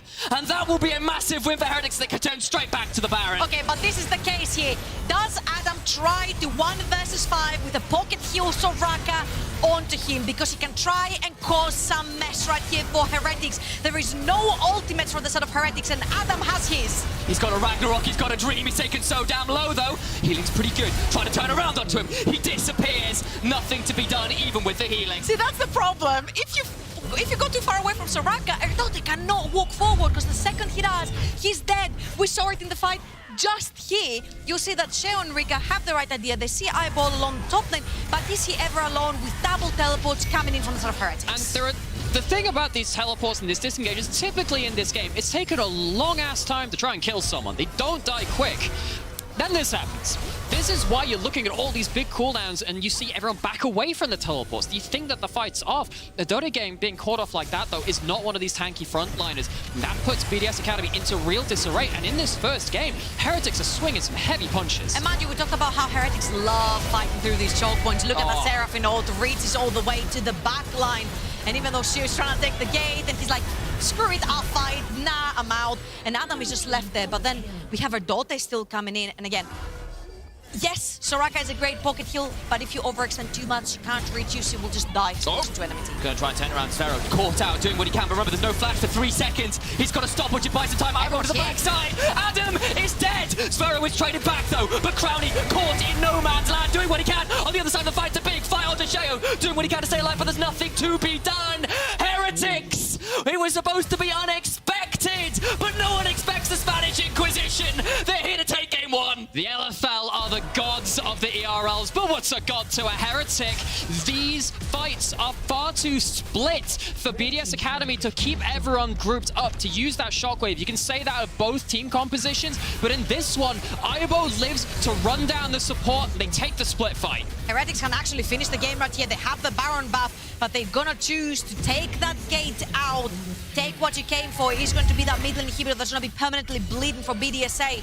And if we look at this fight against Zvero, you think he's been caught? He's actually baiting. They have another teleport coming in. You thought they used them all topside. It wasn't the case. He buys so much time with the crown. He buys so much time with the stopwatch. Seraphine then comes in with heals and shields. The Senna ult comes through, and he survives so long that the second that Blurzor and Aibo come into this fight, they just split BDSA apart and they just kill them all. I think you can see the real difference between how good of a fight these top laners are being allowed to have, because Aibo is able to chase down the support, able to keep hitting targets, and these champions, the Olaf and the Aatrox, they only get to live if they're hitting stuff. That's how they sustain. As soon as the stopwatch comes out, Adam can't fight. And Heretics, they don't have that much threat out on them if the Olaf's down. Dare I say, Aibo on Aatrox is 100% win rate. The guy picks the champion, he wins the damn game. This is how strong he is on his OG pick, if you will, back from 2020 when he was playing Kick. This is the pick that he took them all the way to the semifinals with. And right here in Heretics, 5-0 record, looking to make it a 6-0 onto the champion. maybe might be something that BDSA might have to look into banning or even picking themselves. Especially given the narrative and what we all expected about this top lane matchup. Adam always having another counter pick. Adam being the best top lane in the tournament. And you know what? Based off this tournament, you can't really disagree with it. But on this day, this matchup, game one... Ibo would like to have a chat. Yeah, well, Ibo would like to have a chat, and Adam didn't get as much out of the laning phase as potentially we had expected. And now the Olaf struggling to function in these team fights in a way that we've not seen in this tournament so far. Remember, they're both from Group C, these teams, and BDSA 2-0'd Heretics in relatively commanding fashion. They have not dropped a game this tournament. They have not dropped a game to anyone not named LDLC for 2 months. This could be their first loss in a very long time. Game's not over yet, but it is looking oh so shaky. And they're trying to hold on to this top lane tier 2, and I don't know how doable that will be. I think BDSA have to pray that Heretics overreach underneath a tower and the Soraka heal start coming through. A big Orianna shockwave coming in from Rika now that he has his 2 items. But then on the other side of Heretics, again, the shielding, the healing, the crown onto Zvero, the stopwatch on the side of Ibo is so difficult. You have to kill him twice. They're going into the back line. Odote chunked out Ibo on top of him. It's a wish that means nothing. The store falls out of the sky, and it's a meteorite crashing down on BDSA's head. Adam alone survives, and Heretics will end the streak 12-0 to 12-1. Welcome to the finals, Heretics. You're here to play. And let me remind you what happens to LFL teams that go to the finals undefeated. LDLC Spring 2022 undefeated. BDSA 2022 Summer undefeated. Heretics are gonna take game 1. It's a fresh lick of pain. Heretics not playing towards the bot side. They go top. They go to the Nexus. And for its squad, a team, an organization that is joining the LEC, it's a great start to an extraordinary Amazon European Masters campaign. 1-0 in the finals so far. That is a heck of a statement, because there are so many things about this game. One, the Heretics didn't play the way we expected them to. It was meant to be a scaling comp, but they played through this late game stuff. This is still a relatively quick game. They didn't let up on the pedal, and while there was a misstep here or there, particularly in that top lane where they lost a couple of kills trying to dive that top lane tier 1, this was still a commanding victory from our perceived underdogs. They smashed game 1. I'm actually a bit disappointed in BDSA because we already know they kind of like suck their bot lane. They're like using them as bait to try to snowball towards the top side of the map. I didn't see any ganks. I didn't see trying to snowball that Olaf. And yes, Adam is great at getting his own leads, but with how much scaling there was on the side of Heretics, it's not just enough to get 100, 200, 500, 1k gold lead. They need to smash that top side of the map. And unfortunately, it didn't happen. I think BDSA need to go over to the blue side, get that Sejuani, get that Poppy onto Shell, get the ganks rolling. They tried something there with the Olaf. It did not work. And a squad that was undefeated in groups, 3-0'd quarters, 3-0'd semis, were expected in a lot of ways to 3-0 finals. Well, the script gets torn up one more time, doesn't it? The Heretics live up to their namesake and come out ahead. Gotta start believing, maybe, some of those fans out there. The LVP versus LFL is a banger, and it's only got more to go. 1-0 to the Heretics as they strike first, breaking that win streak from BDSA. Undefeated no longer, but we'll have to break down that game after the break. Go absolutely nowhere, rather. We've got way more to come.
hold the line. We don't back down, we gon' fight, we come alive. We come alive.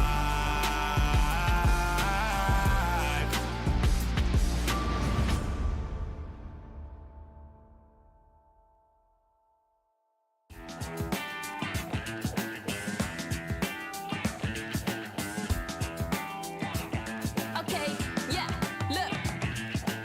I'm running like a nosebleed. So stick 'em up, spread 'em out like a rollie. Ayy, show me love like you know me. I'ma make 'em whoop, whoop like the police.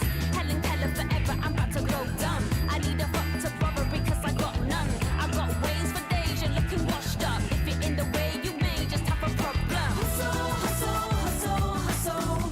You should already know. You should already know. Hustle, hustle, hustle, hustle. Yeah. There's more money to blow. There's more money. I gotta hustle, hustle, hustle, hustle. Till I get that gold. Till I get that gold. Hustle, hustle, hustle, hustle. Yeah. I make money, money, make money, money, money. I'm a narrator, all of you just the characters. Running it like a manager, handing you like a banister. Haven't had enough, all of you just embarrassed. Cause all of your bars are flaccid, need Viagra just to spit a hook. You need a coroner, cutting you like a warrior. All of your bars are boring, yeah, they're longer than the corridor. Your boys ain't cooks quick. It's tradition, the women know what's better in the kitchen. Hustle, hustle, hustle, hustle. You should already know.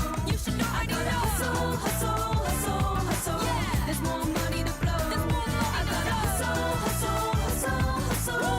Till I get that gold. Till I get that gold. Hustle, hustle, hustle, hustle. Yeah. I make money, money, make money, money, money.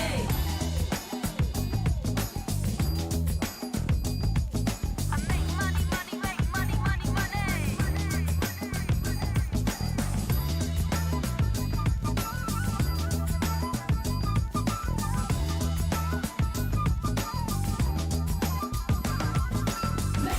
money, make money, money, money. Make money, money, make money, money, money. Make money, money, make money, money, money. Make money, money, make money, money, money. Make money, money, make money, money, money. Hustle, hustle, hustle, hustle. You should already know. You should already know. Hustle, hustle, hustle, hustle. Yeah. There's more money to blow. There's more money. I gotta hustle, hustle, hustle, hustle. Till I get that gold. Till I get that gold. Hustle, hustle.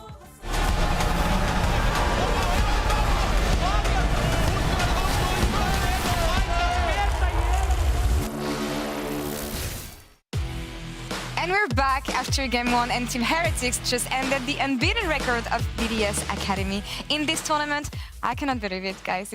This is not what I expected for the first game, but yet again, we were wondering if Team Heretics would have the answers against BDS today, and it looks like they did, at least in draft. Yeah, I feel like they came in with a pretty smart approach. Yeah. What was interesting to me was that they left the AD carry priority so late, right? They didn't pick for Jack Spectre until the second rotation, but they brought out this Senna Seraphine that they clearly thought would work well here. And it meant that their top side of the map got exactly what they wanted, right? They got the Wukong, the Aatrox, and the Victor. We actually highlighted those at the start of the day, right? We said these are like the best picks for them. So sure, you did leave the priority a bit later for your bot lane, but you got so much in return for it. Yeah, and at least for me as well, when you're BDSA here, you slam Caitlyn, you slam Olaf, you slam Vi. You kind of won a pretty successful early game when you have those three champions. And it felt like, to me, the responses that came with the Senna Seraphine kind of does a lot to nullify that. Even though you started to see a bit of a lane lead come out from this counterpick from Odote on the Soraka, it didn't really amount to much because Heretics still returned. Once the level 6 power spike came, when you have those ultimates available, the kill threat is a lot more prevalent. And effectively, all of the groundwork that Crowny and Odote as a duo tried to set up was effectively crumbled within one play. Yeah, and I think what was fantastic was that we saw Zvero and Blue Razor having the advantage in the mid jungle, right? So they ended up investing resources there. They managed to put Rika behind, and then because there wasn't that priority there, sure, we did see that top dive for Adam where he got a kill, and we saw the plate advantage bot, but it never garnered anything more. And I think with the composition that we saw from BDSA, they really needed more of an advantage in the mid game to take over this one. A bit worse on the early game on the side of Heretics, though, because we talked about bot lane dominance, things coming from the mid lane as well, and this is how they played, basically. But they were not so convincing, I feel, in the early game. This is afterwards that they popped out. Yeah, I mean, I think for me, again, it was more about ensuring that Rika couldn't move to supplement those side lanes. And the Heretics 2v2 just kind of shut that down. And even though, sure, we had plays like this which kind of go amiss for the side of Heretics, it didn't really slow them down or the tempo in the game. Like we said, when you have this super aggro early opening to your draft from BDSA, you kind of need, you know, a massive lead in the top lane, 1 versus 1 for Adam. You kind of need, you know, Crownie to have taken multiple plates, have a massive CS lead so you can move your Caitlyn around, actually secure priority around neutral objectives.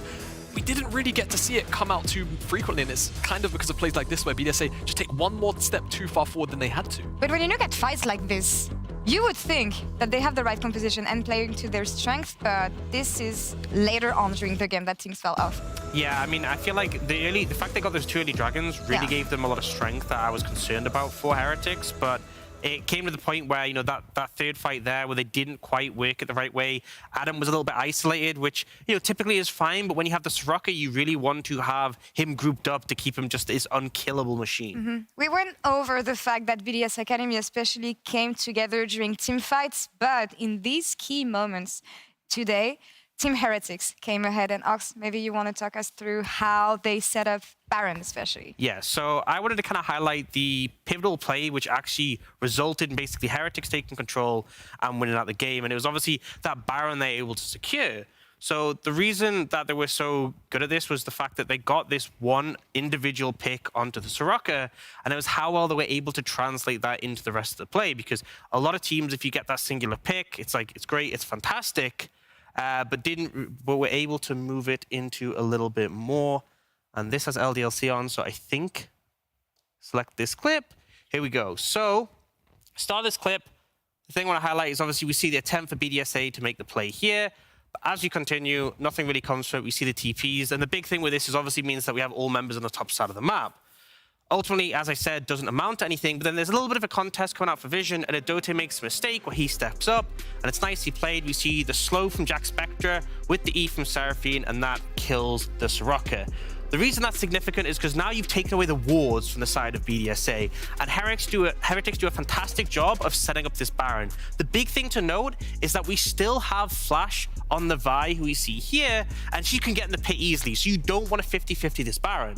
So what we end up seeing is that there's this route taken here where Blue Resort moves round over here with a sweeper, he moves through this bush as well, and he ensures that there's no vision there for the enemy team. As we continue the clip, we see him position in this bush here and wait, right? So he's posturing there, and the rest of the team start the Baron in the pit. You can tell immediately that they don't want to flip the Baron because they don't even have their jungler in the pit.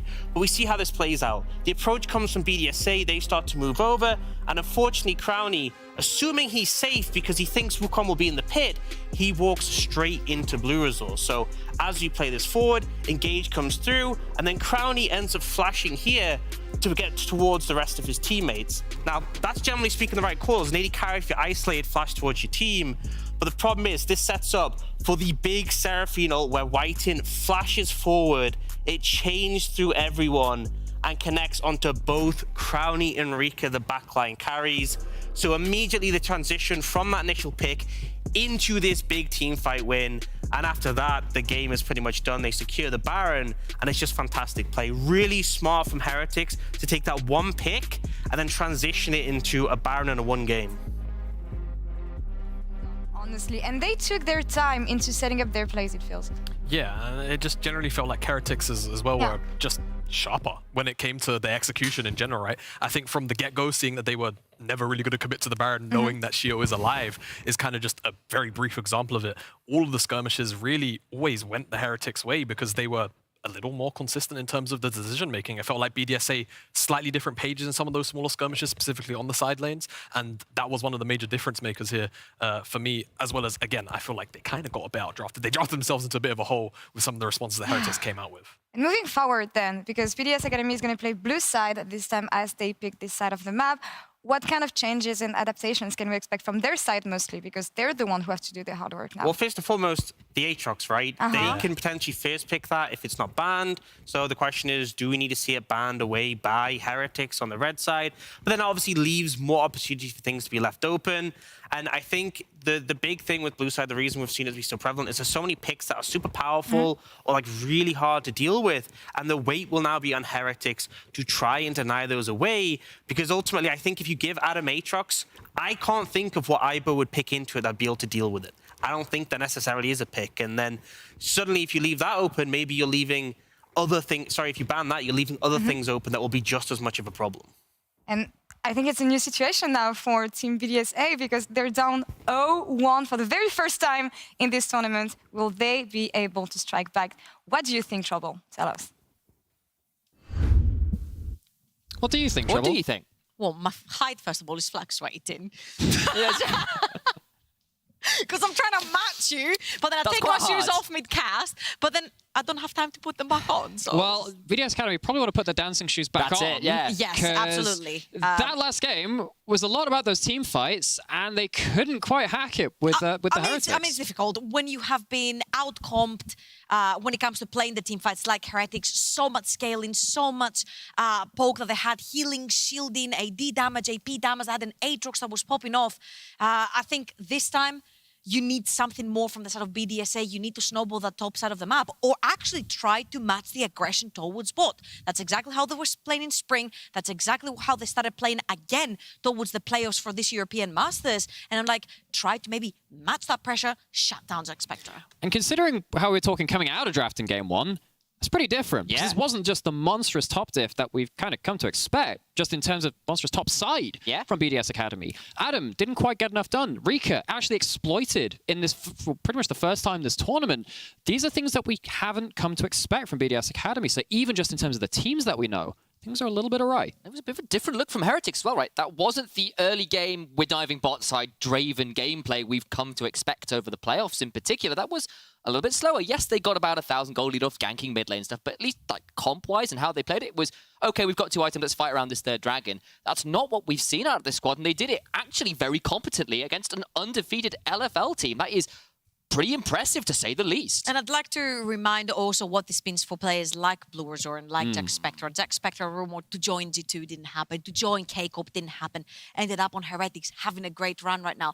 Blue Razor was playing for BDS before BDS had an LEC spot, didn't make it to the main team in BDS, now he's playing for Heretics. Heretics got an LEC spot. He's trying to prove that he is the jungler that his org needs in the LEC. It's one of the very special things about Amazon EU Masters. You get this culmination of all these players' stories, so many players, so many teams, all of them having stories interweaving, and we're weaving between different sides of the draft. BDS Academy take up blue. Oh baby, give me that Sejuani. Insta-lock, B1, that's Sejuani. Sheo Sejuani has been nothing short of OP, shall we say, this tournament. He pulled it out at the quarterfinals and ran over people with it. Really able to find the skirmish and abuse that permafrost pass to the best. Pop is open, It is. so I'll raise you an Azir for Rika, possibly? Oh, yeah, you have a lot of first pick priorities up. This is not Heretics banning away all of the priority picks that you normally see. This is Adam's normal hover. Instead, it is going to be the Azir. And Rika's Azir has also been terrifying. 26 picks, 41 bans, 93% presence. It is the biggest pick at the European Masters this time around, as sponsored by Amazon. And now they've got to find out what they want to answer with. They're going towards this Lucian, and I suspect we know what will join it. But here's the thing, if you do lock in the Lucian, then Sheo gets to have his Poppy on the other side. It cancels dashes, it's pretty easy to send Lucian flying away, and you also provide so much safety. Plus, dare I mention, his KDA on the champion something like 10.5, 100% win rate. Yeah, this is actually what I want, because you're getting the Nami anyway, and Nami isn't paired up with any other meta AD carry, so you're looking at a Lucian Nami coming in on third, save that second pick for the Sejuani. You know that Nami's not going to be taken away, get yourself another power pick. Heretics, they've overloaded the draft. Too many power picks up and available. But Trouble did say earlier, look, well, there's still the Poppy available, right? So you can just pick that up. But what has been left up is the Sivir alongside the Cap. We had Soraka and Seraphine last game. The other part of the trinity of Enchanter supports with all the healing. Rip the Poppy. Yumi's in. Nami's locked in to join up alongside the Lucian. And on this grim day, humanity just received a grim reminder of what lies outside the ban the bans here. It is the Yuumi being locked in again. Monstrous cat in that bot lane, and you have so much scaling on the side of BDS Academy already in the first 3 picks now. Which means that it would be very wise from BDSA if they banned away the Victor, something that can provide so much space for Lucian to play around, and something that Zverev has been a huge problem with. He won the previous game, he had 1.1k highest damage as we saw in the LDOC series, so get rid of that pick, possibly get rid of something like an Orianna or a Corki, something that giga scales into that late game, because as you can see, Heretics have had one side of the map favored for the entire year, and that has been the bot side. And in this story, we follow the same tracks. Yeah, so you potentially can be looking at something like a Talia, which has kind of disappeared from this tournament. Talia can still shove Azir early on, can roam early on, and it still has more of the team fight viability compared to other picks left on the table. Of course, stuff like the Ahri has also been swimming in Zvere's pool, and I believe it was actually undefeated this split up until they faced BDS Academy in the group stage. So it was a pick that they would continually go towards, and is now up and available for them again. Wonder if that Talia will be locked in. If I dare, I'd like to see something out of Aika's book, possibly that Varus mid. Something that Caps also pulled out in G2, something that Aika has pulled out into the Azir, and something that is in general a pain to the champion, because you get to shove real quickly, you get that pseudo engage, if you will, with the ultimate as well. But talking about engage, Heretics do not lack any. It's the same junglers from last game on the same people. The Wukong for Blue Resort, the Vi for Sheo. Now, Adam, what does he want to lock in the top side? It will be the Renekton, a staple for him, and something that's once again risen in priority for top lane. But it's left this counter pickup likely for... Actually, I apologize. That means the Sejuani's going top with that lock-in. Yep. So it does mean we're now looking for the mid lane option here for Zverev. See what he wants to play into that Azir. You suggested potentially that Varus. Yeah, there's Varus, there's Talia, there's Ahri. There are a number of picks which can be locked up. Xerath Vel'Koz. Okay. Let's go to the Orianna instead. So it's instead champion which Rika played in game 1. Gotta go to Zverev instead.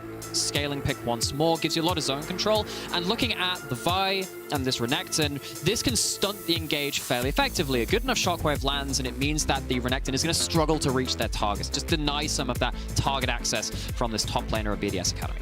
I actually really love what BDS Academy have drafted for themselves right here. The Azir and the Sivir do so much damage in that late game. You've got two constant damage dealers dishing out damage, AP and AD, and then you use that Renekton in the very early game. You play through Adam, use him into your river fights, and try to snowball your advantages through there. My only question mark here is that I want to see Shell a little bit more active on the map, because I feel like he fell a little bit behind on game 1. Yeah, he was uncharacteristically behind the play. Normally he's been the one starting place, particularly on the river. Last game, Blue Resort definitely got the better edge of that angle. This time around, I'll have Odote on that Yuumi to empower him, or Adam most likely, and that can make things tricky around those topside river fights and see how they play out. But on the other side, I mean, it's not like Heretics are lacking in teamfight damage themselves. So we've got at least some options for both teams to play around. I'm just curious which team will come out ahead with it. Now here's the thing, when you're playing Lucian in general, you're looking to poke out or kill a squish at the very beginning of the fight, you just dash in. The fact that there's a Vi on the other hand side that can literally stun you in place with the ultimate and have a bunch of other people pile up might be a little bit difficult for that Lucian to pilot the early stages of a fight, if you will. Yeah, I think what we saw from actually Fnatic showed this really, really well in LEC playoffs is that's where the Nami enters the equation. So Vi goes in, flying onto Lucian. Where's the rest of the team? They've been tidal wave behind them. So I think there's a lot of pressure on Whiteson to find good ultimates to stop that Renekton getting in. And of course, the Shockwave's serving a similar purpose there as well. They do indeed. And of course, you've got to see whether the side of BDSA will wipe out one more time, or whether or not Heretics can continue their run on here. They already won Ode in the first game. BDSA losing for the first time in a very, very long time. 12-0 they were before that. Now they're looking to try and redeem themselves. It's a better draft for them this time. We have less question marks around the draft. And we'll see whether they can play it out from a potentially different position, a different look for them out of that draft phase. I think in this game, we're going to see BDS Academy going towards this top side yet again, trying to get Adam with that advantage. But one thing that happened back in the LFL finals, though, when BDS Academy did lose to LDLC, was the Sejuani top lane pick into them by Ragnar. And Ragnar used this to nullify that laning phase. Now, Renekton is still a strong matchup against the Sejuani, but it doesn't tend to blow open the game. You don't get to tower dive as easily as some other matchups, and if Aibo can at least stay in the game, it can be very difficult. Late invade onto Sheo. BDSA, not aware of it. Blue Resort will hop on forward with a Nimbus Strike and keep them away from that blue buff. It will be a smite fight now unless Aibo can keep the jungler away, taken by Blue Resort. So even though Vi is really strong level 2 and level 3 at fighting and finding the skirmishes, level 1 is barely a champion, especially if you level that W. Now Sheo, Blue Resort might actually look to take a flash here, but he's going to back out. But what that means is that effectively Sheo can't contest this Gromp now. I mean, you've got a Blue Resort without smite, but if Blue Resort just holds E, can just wait for Vi to come around the corner and jump on them. Immediately, Blue Resort just looking to just stop Sheo getting ahead. Forced out of that blue side jungle entirely. Blue Resort will be spotted on the control ward Sheo drops early on, and then he's out of that jungle for now, and it will slow down that clear. I actually love that early aggression coming from the jungle top from the side of Heretics as Rika is once again under attack. I love this because Aibo on the Sejuani, even though Sejuani is a very stable champion, she's running the Ignite. So she's very susceptible to falling down to ganks. Whilst Blue Resort now, as he's passing towards his bot side, he has the prio. He stole the red buff! He's still level 1! He's waited until he got his second charge of smite before he went and found Sheo again, and immediately takes him out. Guys, if that was solo queue, the jungle would have been spamming the Fever right now with the chat. He's not even got a refillable. He bought the control ward level 1, so he's got nothing to do. He's got to reset. It's doomed.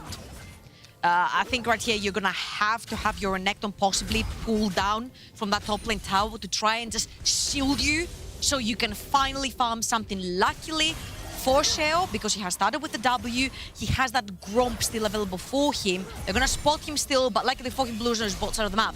They need Adam ready to move if that top lane gets invaded yet again. Sorry.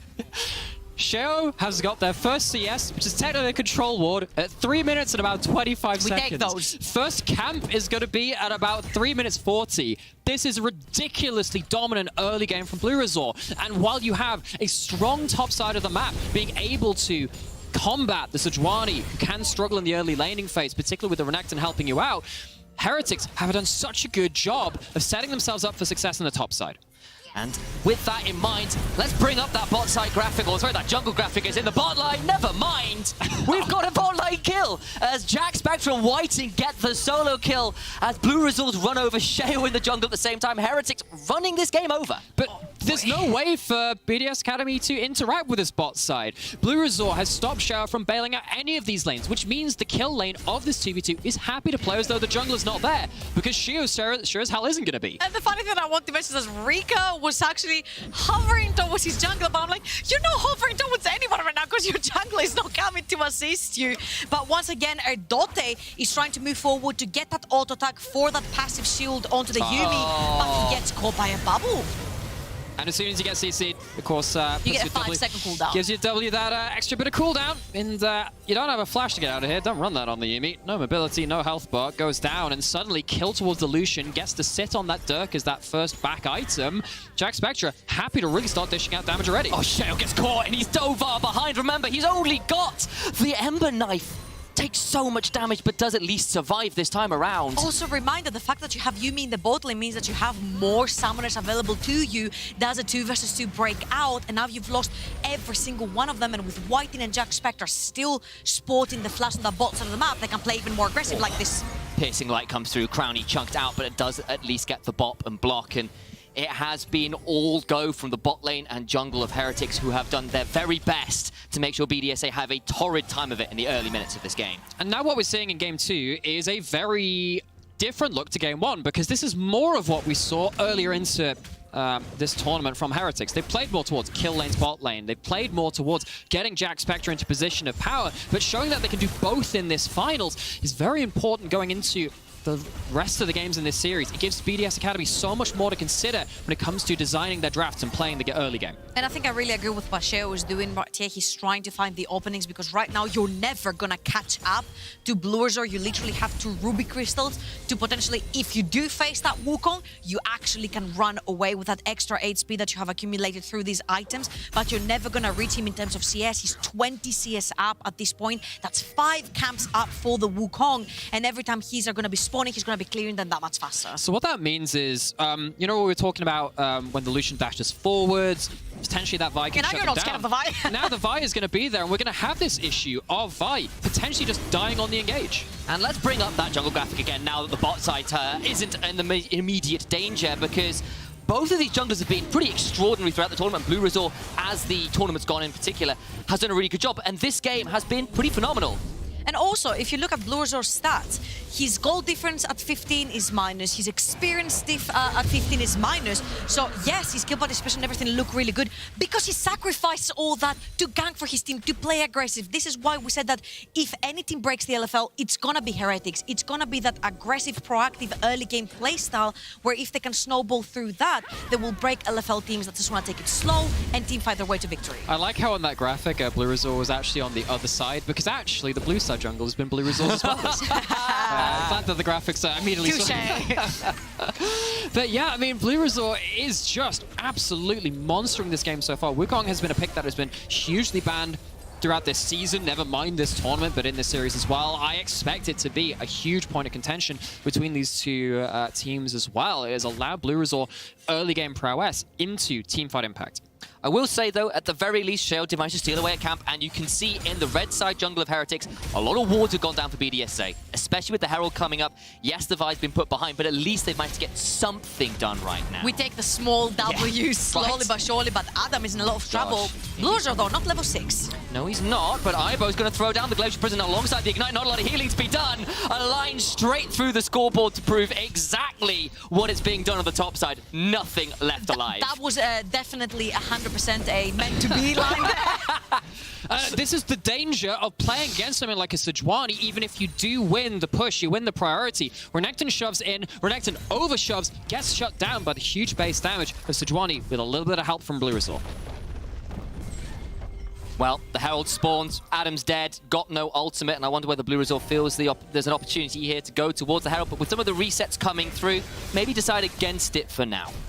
So we're now looking at another very strong early game from Heretics. Of course, we need to bring in some questions about what's going to happen later into the game, because the way that you expect these teams to interact is basically what's going to happen when someone chooses to engage with their front line. Because while you can find the backline occasionally with a Vi flank with Renekton getting into it, a lot of the fights this game, you tend to assume are going to be, can we pick off the first target with something like a Culling in the mid lane, with something like a Shockwave or a Sejuani ult. And when your front line is so vastly different in gold, Shio behind, Blue Resort ahead, that changes the way you're looking at these fights. I think if BDS Academy take a fight down the front, they are not going to win. But I'm gonna have to commend Shio for one more time. The fact that this guy has had his blue buff stolen, his red buff stolen, yet he's managed to stay only 6 CS behind that Wukong that has been in a kill. He has taken that kill for himself. He's been taking more experience. He's been consistently invading Shio's jungle, yet Shio has managed to stay even with him on levels, whilst trying to figure out opportunities to try and sneak in a gank.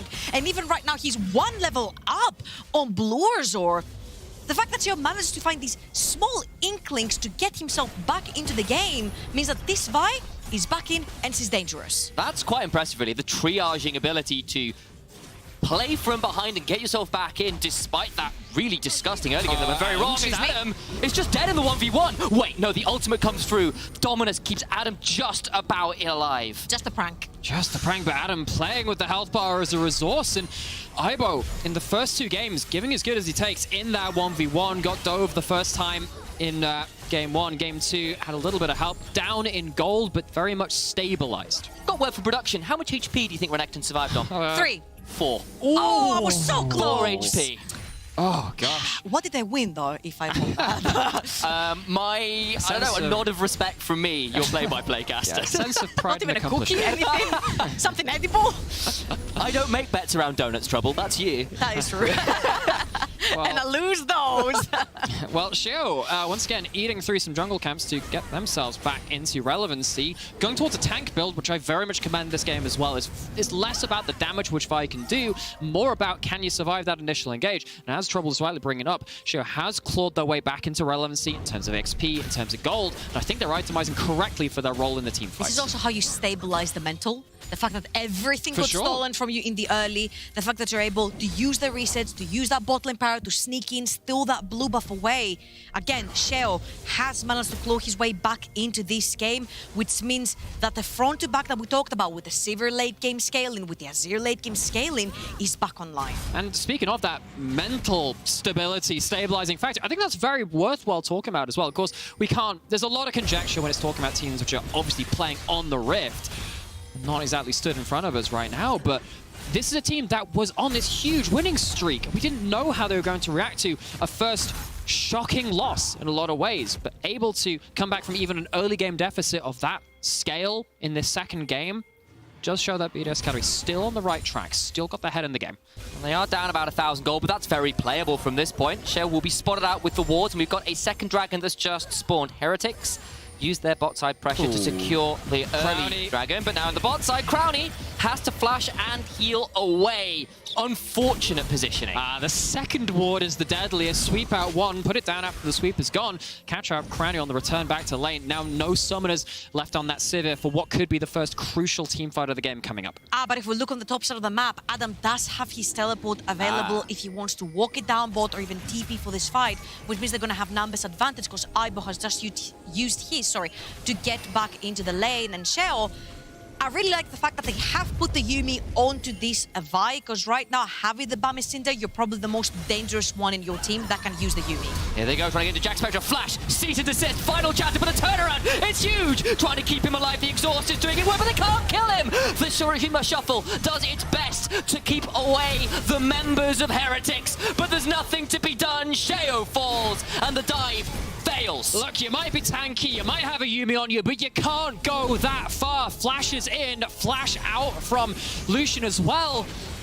And the rest of BDS Academy cannot follow up onto the prime target, who survives with just enough HP. That was just too deep from the side of BDSA. I think the second you take that flash away from Jack Spectre, you take those and you back out. Sheo had already committed to the play. Unfortunately for them, just a quick reminder, Crowny had just lost both his flash and his heal, so he couldn't flash forward to assist with that DPS to take down the Lucian. And the winners out of this skirmish will be Heretics, because they have the numbers down bot. And I'm pretty sure after this play, they will potentially have gotten the Dragon too. Looks like it's showed up on the scoreboard in No one wanted it. Jack Spectre top side does have his Gale Force. There's the follow-up with the Glacial Prison. Adam pops ultimate and flash to escape, but does have to use those resources. And I appreciate the fact that Trouble with Jamada not on desk throws a dig at the Cloud Dragon before all that kicks off as well. It's like, who wants that? But I mean, it's not like BDS Academy have any dragons to their name right now, as they have. You're imagining them. I don't even have a comeback for that. I just don't have anything. Oh my god, finally you got him, man. He's got me. But BDS Academy, as you saying, don't have any of those dragons behind in those neutral objectives, and it's not like the Herald has blown open the map in this game either. It's past those 14 minutes. Second one will be spawning shortly. And immediately, things which I'm recognizing is that Heretics are very happy to just walk around the map. And I just really want to point out that I am a huge fan of Aibo ditching everything else and just going Frozen her first item, because it works against Renekton. There's a bunch of attack speed coming in from the likes of an Azir, from the likes of a Sivir, 80 damage as well, 80 damage on the Vi too. So all in all, I think it's just a great first buy. He has sacrificed a little bit of his clear, not having the Bami Cinder item right there, but he doesn't necessarily really need it because he has been bullying the Renekton away. Shows you how much faster paced this game has been, that actually the Dragon fell just now because we've been focusing on the kills. I just thought it was going to happen out there. See, it's another kill potentially. Well, it's a hurricane in the side of BDSA's blue side jungle. They'll escape for now, though. Ultimate pop from Odote and Crowny in trade for blue resource Cyclone. That means that possibly the second Rift Out is going to go towards the side of Heretics. You cannot walk in. I think right here, BDSA, what they need to do is set down the vision in their own quadrants, because the only thing they can do right now is play defense. Get these items onto the Azir, get these items onto Sivir, wait for that Yuumi to have that next level on the ultimate, and then try to fight. But BDSA actually want to fight this right here, right now. Okay, so no tidal wave, no cyclone. Lots of fight ability not there from Heretics. The culling comes through. Adam has popped the dominance. That will secure the Herald, and Heretics have to back on out. Rika now throws forward the soldiers, but will not chase on. Just a fighting retreat from them, and they do get that Herald. Okay, Ultimate Economy does work out for BDS Academy. They get themselves that Herald that allows them to make a power play. If you can blow open this mid lane outer turret in particular, that will allow them to maybe get that defensive vision, push up for higher amounts of mid priority, and secure themselves safe ability to play around the map.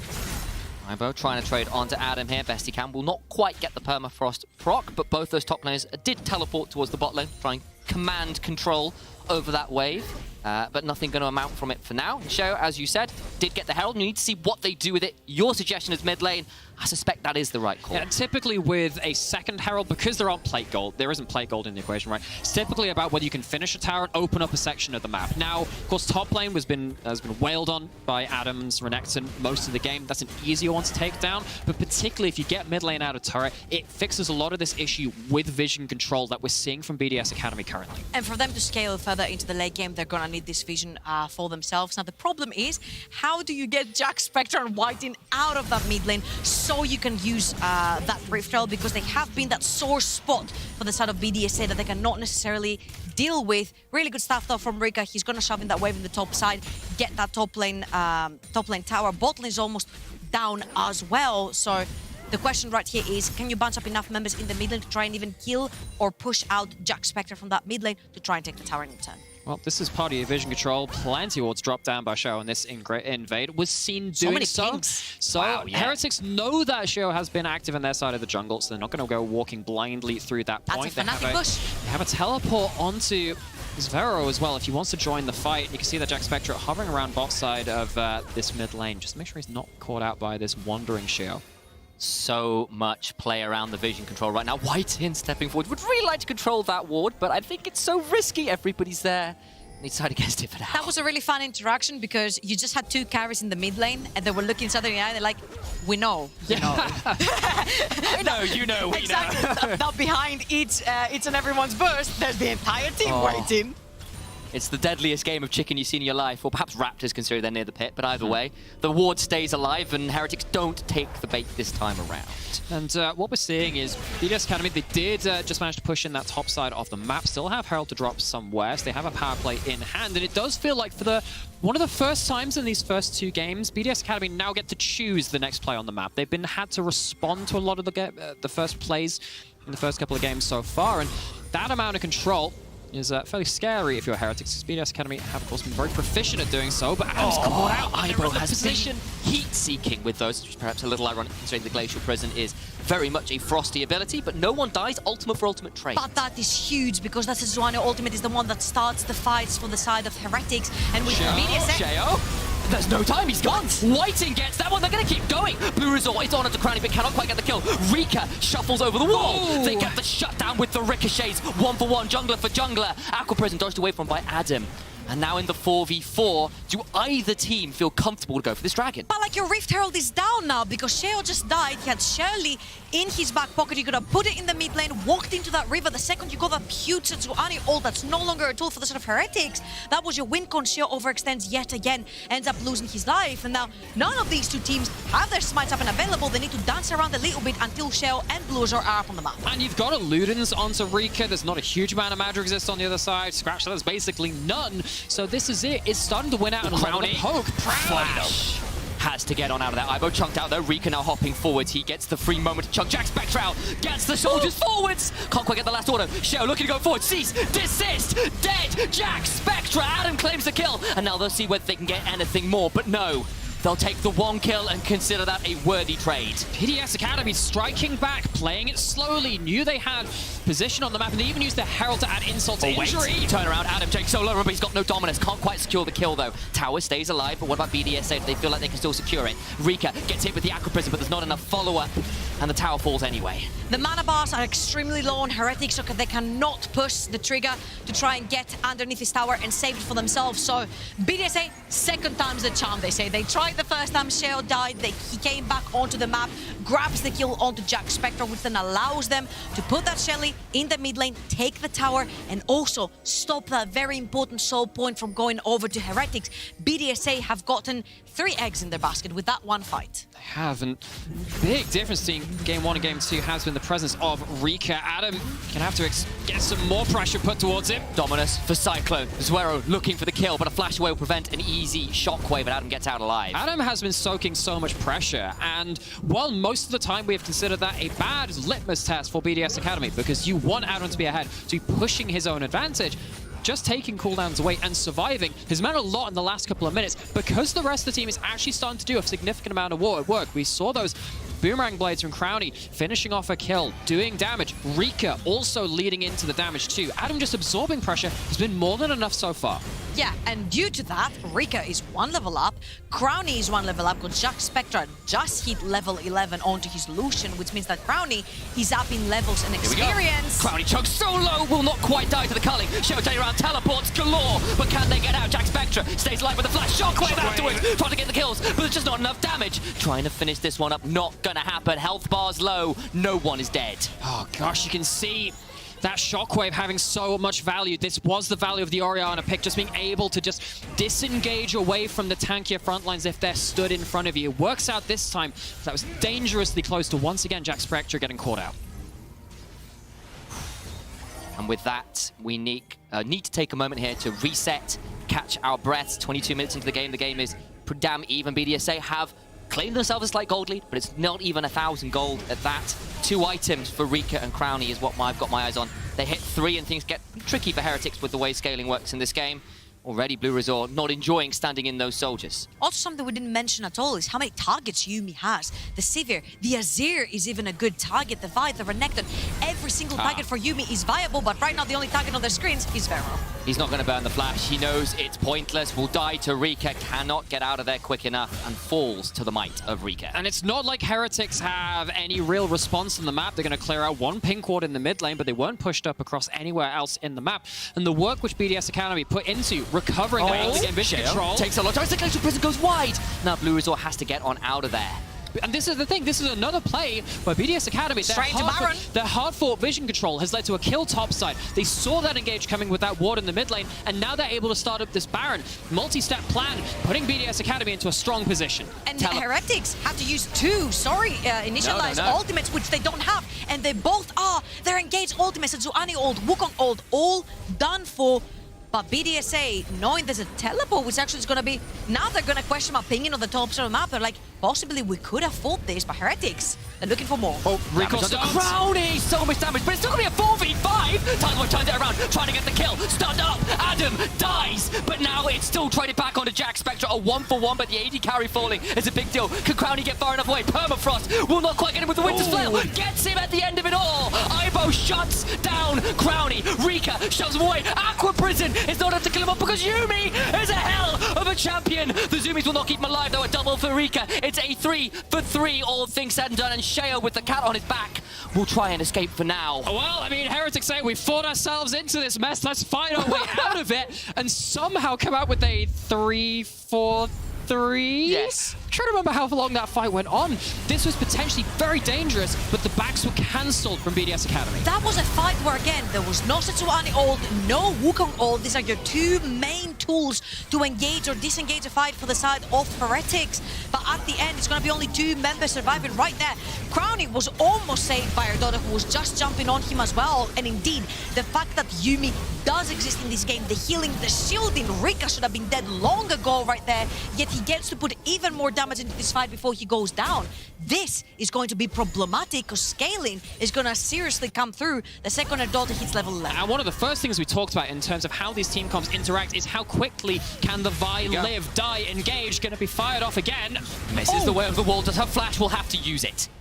And again, Sheo just able to survive, is tanky, has the Yuumi on top of them.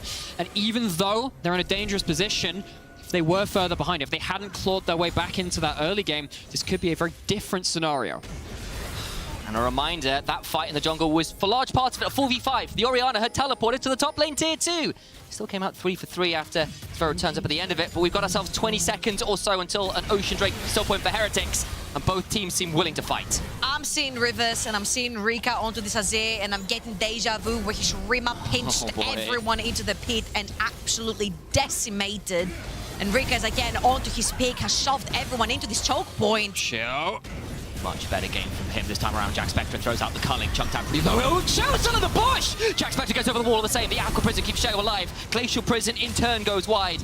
There will be a jailbreak for BDSA. They get out on that one free. But that's exactly how BDSA get their leads, right? They're using Rika now that he has his 2.5 items, shove everyone back into this choke point, and anyone who's trying to come out, look at the two soldiers. They're literally waiting there. Whoever walks through, they're actually in instant danger of being shuffled back into the Rika's team.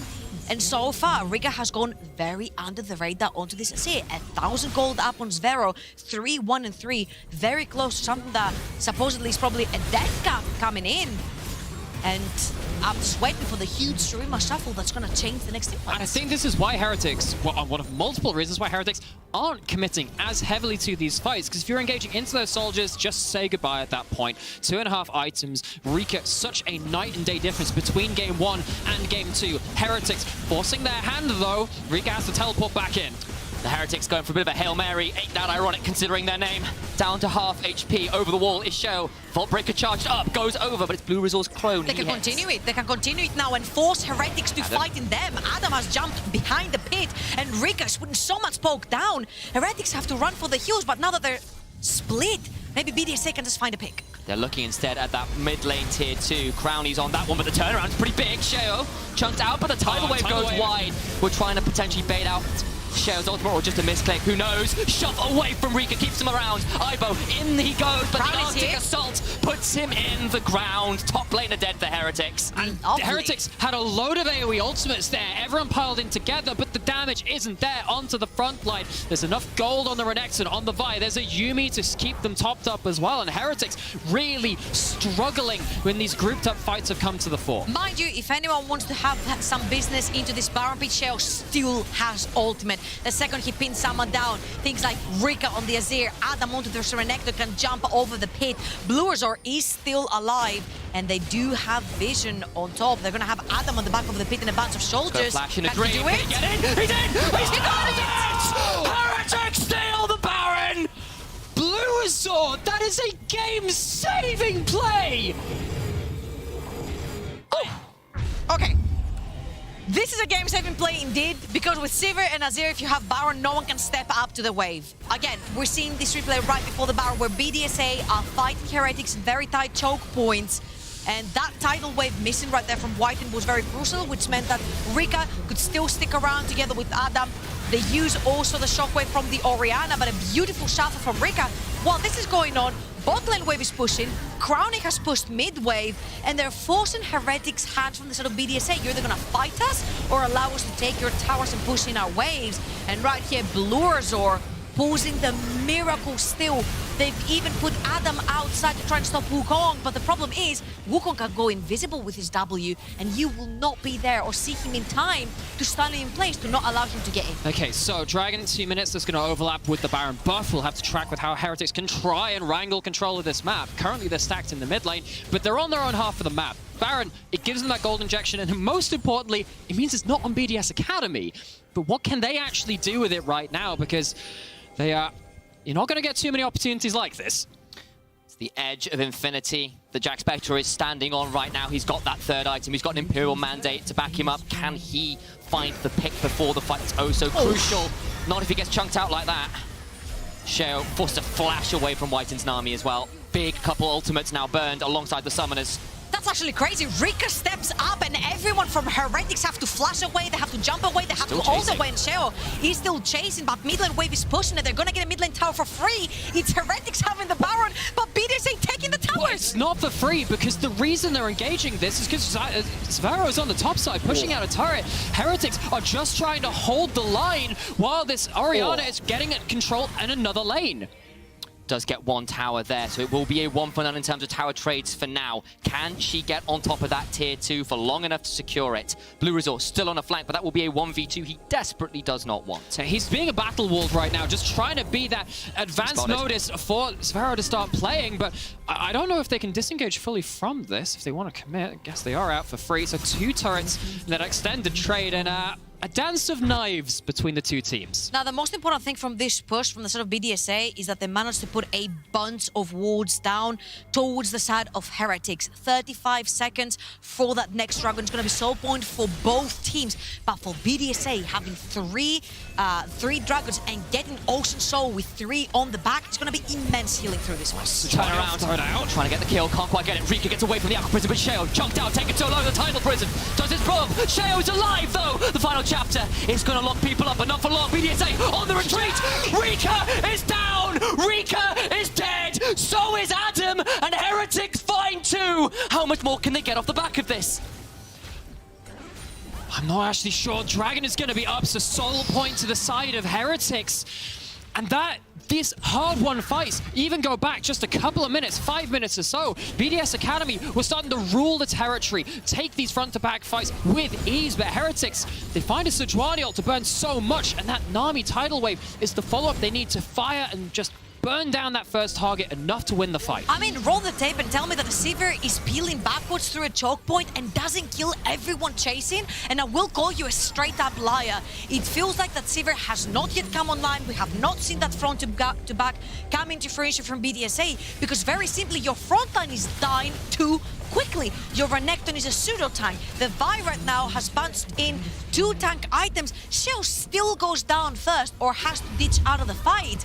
And if we see this again, Sivir cannot put down the damage. This is on vision. This is on vision. You see it coming. They still walk up. They are inviting this play, but this is the big thing for me. That tidal wave buys enough space to get huge amounts of damage onto Sheo. Sheo doesn't ult a target in this fight. You don't have the Vi straight onto the Lucian, and for me, that's the story of the game. It's whether the Vi can shut down the Lucian's ability to play this fight or not, and we've seen it go either way so far. How many auto attacks did Crownie put down in this fight?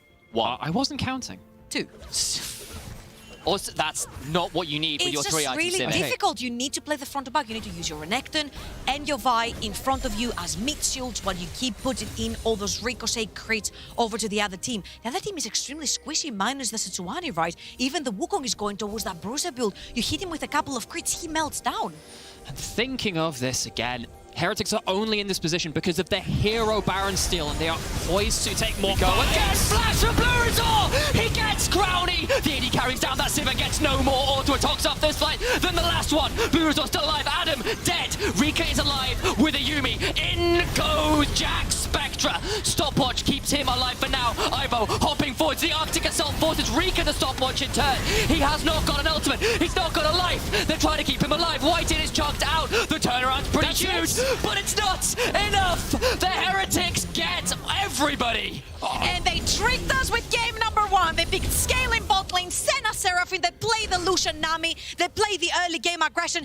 Every single one of their lanes has gotten ahead. Even the Sejuani has kept even with the Renekton and Heretics. Who would have thought that they were 2-0 and LFL finalists? And for a team that was 12-0, hadn't lost a game to anyone besides their regional rivals of LDLC for over 2 months, to almost be on the precipice of taking 2 games back-to-back is insanely impressive from the Heretics, and these front-to-back fights are going better and better for the LVP first seed. I just have to say, Ivo, in my eyes, could potentially be probably the best top laner we have in the ERLs. The fact that he can play so many different champions to perfection. He said Sejuani, he has not missed a single important ult. He's always started the fight. He's always made sure to peel for his team, and honestly, the fact that he stands against Adam, one of the most aggressive ERL top laners that we have right now, and comes out on top is damn impressive. It's the fact that they're so coordinated with the rest of the team too, because when he's going for it, you've got a tidal wave. You've got Blue Resort heading in as well, and that's one thing which has stood out from Heretics. They are just so bloody-minded at saying, we are committing, we're going for it, let's make the play. The Heretics looking to lead a revolution against the French Empire. 3 titles in a row, all of them in the hands of Carmine Corps. They're not here this tournament. BDSA are here to try and do it for the region without them, and they are looking down the barrel of a 2-0 in favor of the Heretics. And look how split right now BDSA is. They're inviting them in. Where do you want to come from? Because everything has been warded from the side of Heretics, and they're literally waiting for BDSA with open arms. They've got the engage in their hands. If you want to walk through these choke points, the likes of Wukong and Sejuani will catch you together with Oriana. It's so difficult for BDSA. They have to push in that middle wave and create a second pressure point on the map. So they do have vision. Sam was actually just pointing that out too. As you can see those wards which they're walking right over, it means that these mid lane fights not as easy to approach, and they have themselves that Sun Disc in that mid lane. And Rika does damage, 3.5 items, not enough magic resist to it. Shale is going to be out of there with the Mikhails to keep him alive, but that is down now. Jack Spectra taking down a 10% HP, is healed up with the ebb and the flow, but currently the tides are going in favor of BDSA, at least for the moment. 30 seconds into what would be sold for Heretics, but it's BDSA with control of the mid-wave. And what this has also bought time for is one of the most important things in this game. Adam's flash on this Renekton. It's now back up. If you don't have that flash as the Renekton when you're in late game, good luck reaching your targets. He has that for what could potentially be a game-ending fight in the next few minutes. Baron is up. Soul Point is already been achieved for Heretics, so Soul has been threatened. BDS Academy, where are they going to commit to? Yeah, BDS are actually on the back foot right here because they have to choose between stopping the Soul and stopping the Baron. Stopping the Baron it is. They're here in time. Adams popped out the Dominus. Glacial Prison comes down on top of Ivo, chucked out. My God, the damage from Rika is beginning to take up Crownie at 4 items as well. This Sivir is online now. And it's so much more important to take the Dominus away from Renekton than take the opener away from Sejuani. Chokin Solo has got the Geo down into it. Adam, no Dominus, will get out there with the slice and the dice. Blurazor, dead! The jungler is down. Rika gets that one, and now it's a 5v4 in favor of BDSA. BDSA, they're holding their battle lines, and this time Blurazor doesn't find the target, doesn't have flash to go that extra bit of distance, and Rika is doing so much damage on this Azir. And he was tracked the entire time. They're going for it, they're going for it, they're going for it. They're doing Baron. They're trading the Baron away. They have no jungler, which means that if Shale walks up, he can actually steal it literally straight away from in front of their eyes. I do not think... I don't know if they're quick enough. Adam's around. It's going to be a fight. Adam's here, down to 3,000 HP. They've got a shockwave to try and secure it. Glacial Prison comes down. It's taken, but can they get out of there? Jack Spectra trying to heal his way out of this one. Cleanse gets over the wall. Here comes Shale and Rika. Jack Spectra will be the sacrifice, and it's traded for Baron, a worthy one. Oh gosh, so Heretics just not able to quite win out on that trade. They end up taking down the Baron, but with their AD carry gone, they're not able to fight for the next minute. This game has been oh so close. It felt like BDSA had crested the corner, and then suddenly Heretics find their way into a Baron and a lot of kills. BDSA now with the opportunity to shove in with the man advantage. I feel this is so important for Heretics because you're outrange right here. You have an Azir that's constantly poking you down. You have a Sivir that's constantly throwing boomerangs and ricochets at you. Add a Baron on a composition like this. It is so scary to siege against, but right now Heretics are buying themselves time. We're saying they're buying themselves time. It's not because of scaling, it's because they want to try to find the right opportunity for themselves. They want Blurazor's Guardian Angel to be back up for a fight, to try and dive into the backline. They want flashes on Jack Spectra. They want the Ignite back on Eyeball. They want to have all the tools available to them to dive the backline of BDSA, because on a complete front to back, BDSA win. Yeah, I think that's the real point, right? They're buying themselves time, and that's not because they will eventually win. It's not that situation. It's because they're buying themselves time from a very scary BDS Academy, buying themselves chances for more opportunities to find that engage. They can win team fights, but the ways they do so are so much more limited than what BDSA have available to them. Shares over the wall, looking to try and get close enough to someone like Jack Spectre, who's got no flash. The tidal wave comes through alongside the Aqua Prison. Disengage tools are used by Heretics. Yeah, but it's used, but not while BDS Academy are full committing. It's not like it's a tidal wave over that cease and desist. Shio still has everything available. There, they're going into the into the shockwave. The combo gets Shio. Stopwatches. It's not enough as Rika falls as well. They get 2 for 1, and BDSA are on the retreat. Okay, while there are more limited keys to victory for Heretics, they find one in this fight. 2 for 1. The key fits the lock, and BDSA lose 2. That is 45 seconds onto Rika, and the Heretics are literally running it down. They're gonna TP onto that top wave. They have a fat wave in the top side. Aibo kept it alive. They still have Baroned up minions. They could end right here, and right now they're pulling the second TP. Limited keys fit the lock, and they've opened the base already. Is it enough to find their way to the vault and the next Nexus within. They've got some time, 25 seconds on Rika, 4v3. This looks like it. Look for the shockwave. How much can Zvera do? They're hopping forward. Adam, he's trying to stay alive, flashes away with the help of Mikhails. One Nexus turret falls. Heretics looking down to get a 2-0 in the series. They were supposed to be the underdogs. They were supposed to be losing. Who the hell do you think you are? Nexus falls. Heretics 2-0. From all the way to groups, over to the quarterfinals, they said they were gonna lose to Unicorns of Love. To their semifinals, they went in as the underdogs versus LDLC. And a lot of people questioned it. They're like, but Heretics, you've played so many 5-game series. Surely people will be able to read you because they've seen so much sample size of your games in official tournaments. That's not the case because you can see it that way, but how Heretics saw that is as official scrims. And they're taking that official scrim time straight into BDSA. Before today, the matchup between these two ERLs, LVP and the LFL, was 33-20 to the side of the French. In this tournament, Heretics was 0-2'd against BDS Academy. Maybe single digits after today? And it just doesn't matter. In the finals, you can just wash away everything. And now they stand on match point, 2-0 up. The throne of the Amazon European Masters is up for grabs. It has been a French dynasty for a damn long time, but Heretics are looking to live up to their name. They have made an incredible run to the finals. They are 2-0 up. They are 1 game away from being crowned champions before they head into the LEC as its newest organization. Stick around, the drama just doesn't end. We'll see you after this break.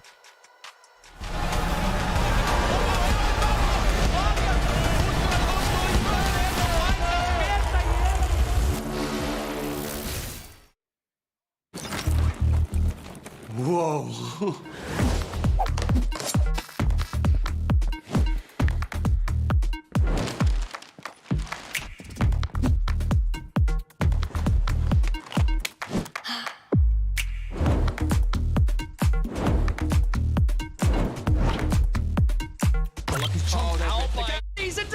Hey, let's go.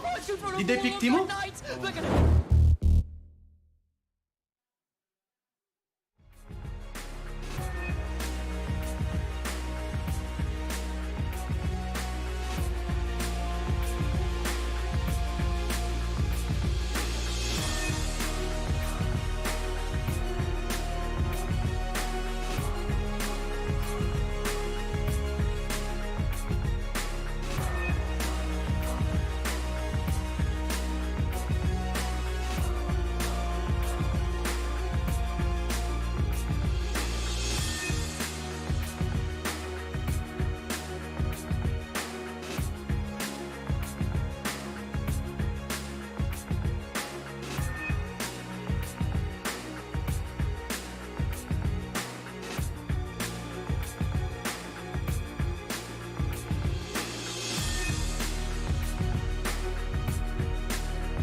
south. Wonder if the kid will ever make it out. And you know I'm from the block.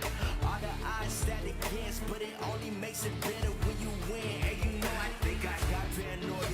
My team win every quarter. Our Steph Cook made the order. I know Painley's the greatest. And this my supply. I had to push, I had to cry. I had to look my demons right back in the eye. Out of anything I learned, I do know one thing. I know you have to lose it all if you gon' ever gain. I know that you don't put the fight into the last frame. And if you ever make it out, remember where you came. From the block, climb to the top.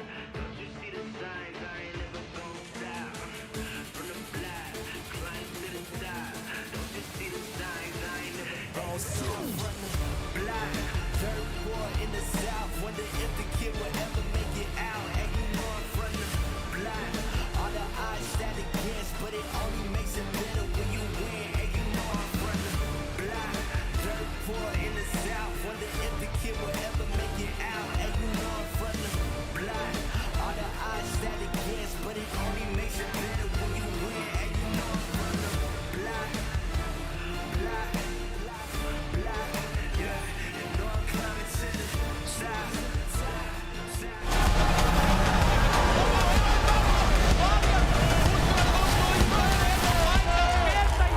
Bluersor is still alive, and they do have vision on top. They're gonna have Adam on the back of the pit and a bunch of soldiers. Flash in a Can dream. he do it? He did!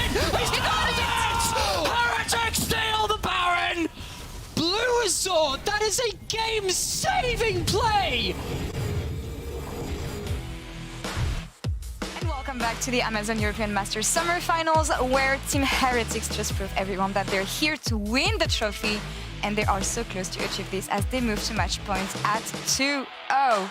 What a turn of events, guys. Yeah, and I think it was significant in that game because it got a bit messy, it got a bit scrappy, but also they were on red side, right? Which we said, like, going into game one, they had the advantage, they had side selection, but game two, we felt like this would be the edge for BDSA to come back in, and they didn't manage to. Yeah, I mean, I think the fact BDSA kind of took their foot off the gas to me in draft in terms of like looking for straight up proactivity from the get-go. You know, going Sivir, Azir, Yuumi, you're not really trying to skirmish from minute one. You're trying to hit 2.5 items, 3 items so that these carries can play out these front-to-back fights. And unfortunately, a couple of events went one particular way, which denied a particular Vi from playing League of Legends in the early game. But I feel like it was a completely different change of tune from BDSA that we don't often see in this particular sort of theme, I felt like. To me. And we thought about targeting Ada on the top lane, and here I feel like Heretics banned the right champion for him. Aatrox was out, Darius was out as well. No point in picking Olaf. They did the research. Yeah, I think completely they really trimmed the pool, and then because Adam went in the second rotation, Olaf was then gone as well. So put him in a verse spot. I honestly thought that maybe the Gnar would come out here, but opted for the Renekton. The big thing for me to mention, though, is the fact that Jack Spectre got the Lucian Army, and obviously really strong performer on that. But this is kind of the issue, right?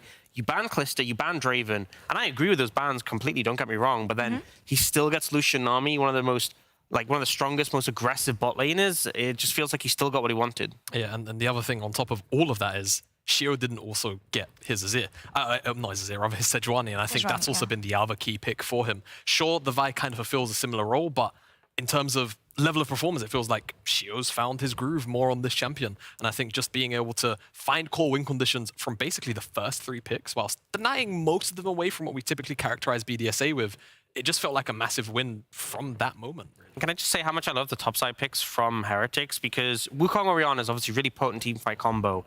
But Wukong Sejuani, I feel like is the anti-Adam combo, right? You're into this beefy tank who you're not really going to be able to apply too much pressure to, but also, how can you play aggressive in lane when Wukong can like fly over a wall, instantly stack up the Sejuani passive, and you are just dead? And we saw that happen in the game, but it definitely restricted his ability to play. Let's talk a bit more about Wukong and Bluersor, especially because in the early game, the way he managed to create opportunities with his pathing was just beautifully done.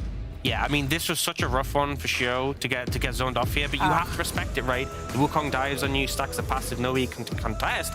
But it just went from bad to worse, right? It's not enough to just deny him the blue buff, completely cut him out from the jungle, And then even then, he could clear the Grand Pierre, but he just decides, no, it's not about me getting ahead, it's about Shio being behind. And why handshake when you can just outright win? He knows on the bottom side of the map, he's got a pushing 2v2. Well. And like, it's the wall of, we didn't see this in live because the camera wasn't panned here.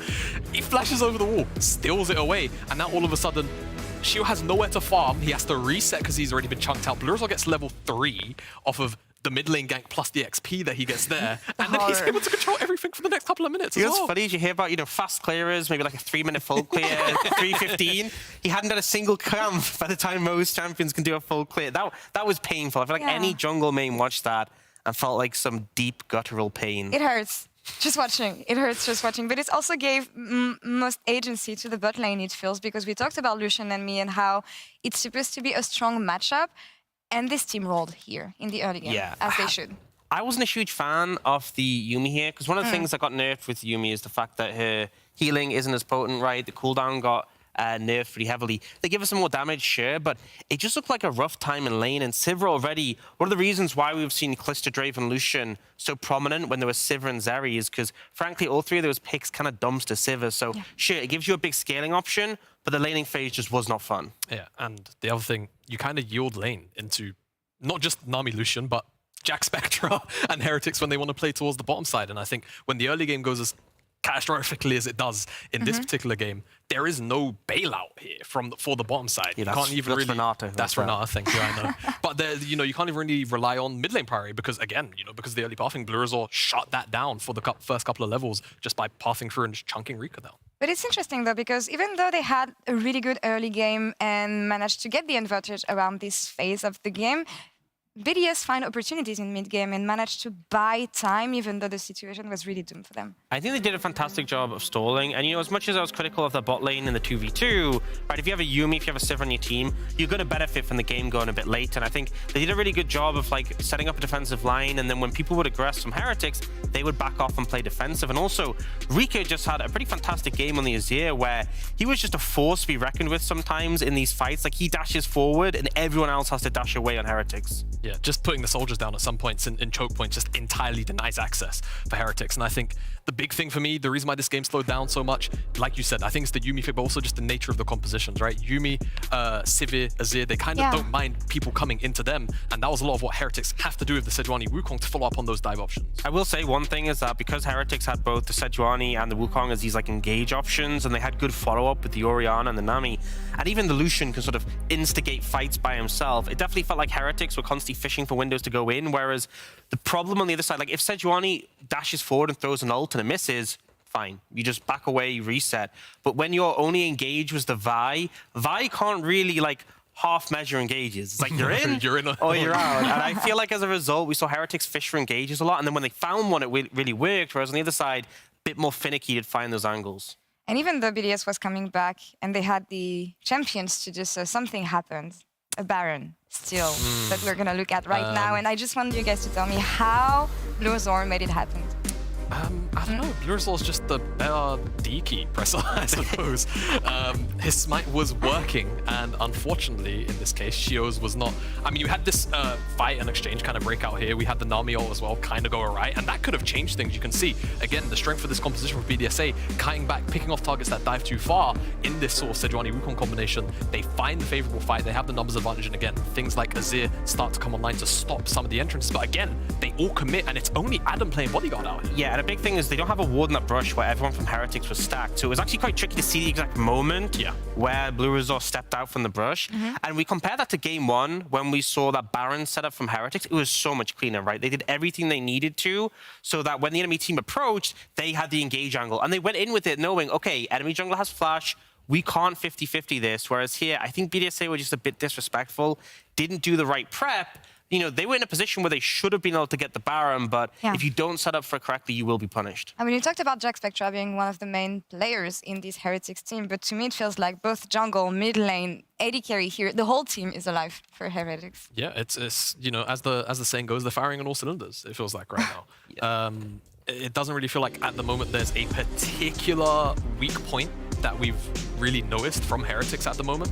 And I'm really looking at BDSA to sort of refine the form that got them here in the first place. Actually look to do something here because, again, Heretics kind of getting all their win condition, like draft win conditions, and playing it out almost freely so far this series. Yeah, and it's so tough because now BDSA are in this position. Well, obviously, the only way they win this series is reverse sweep, but they have one game on red side, on blue side, presuming they pick blue side again. They have blue side again. Yeah. Yeah, and then if they win that game, it's Heretics having choice for the rest of the series. So we saw how dominant Heretics were able to be in that game one.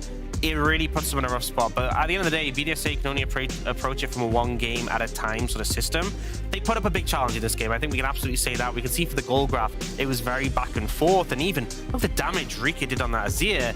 There's definitely a lot of potential here from BDSA. They are still playing at a decent level.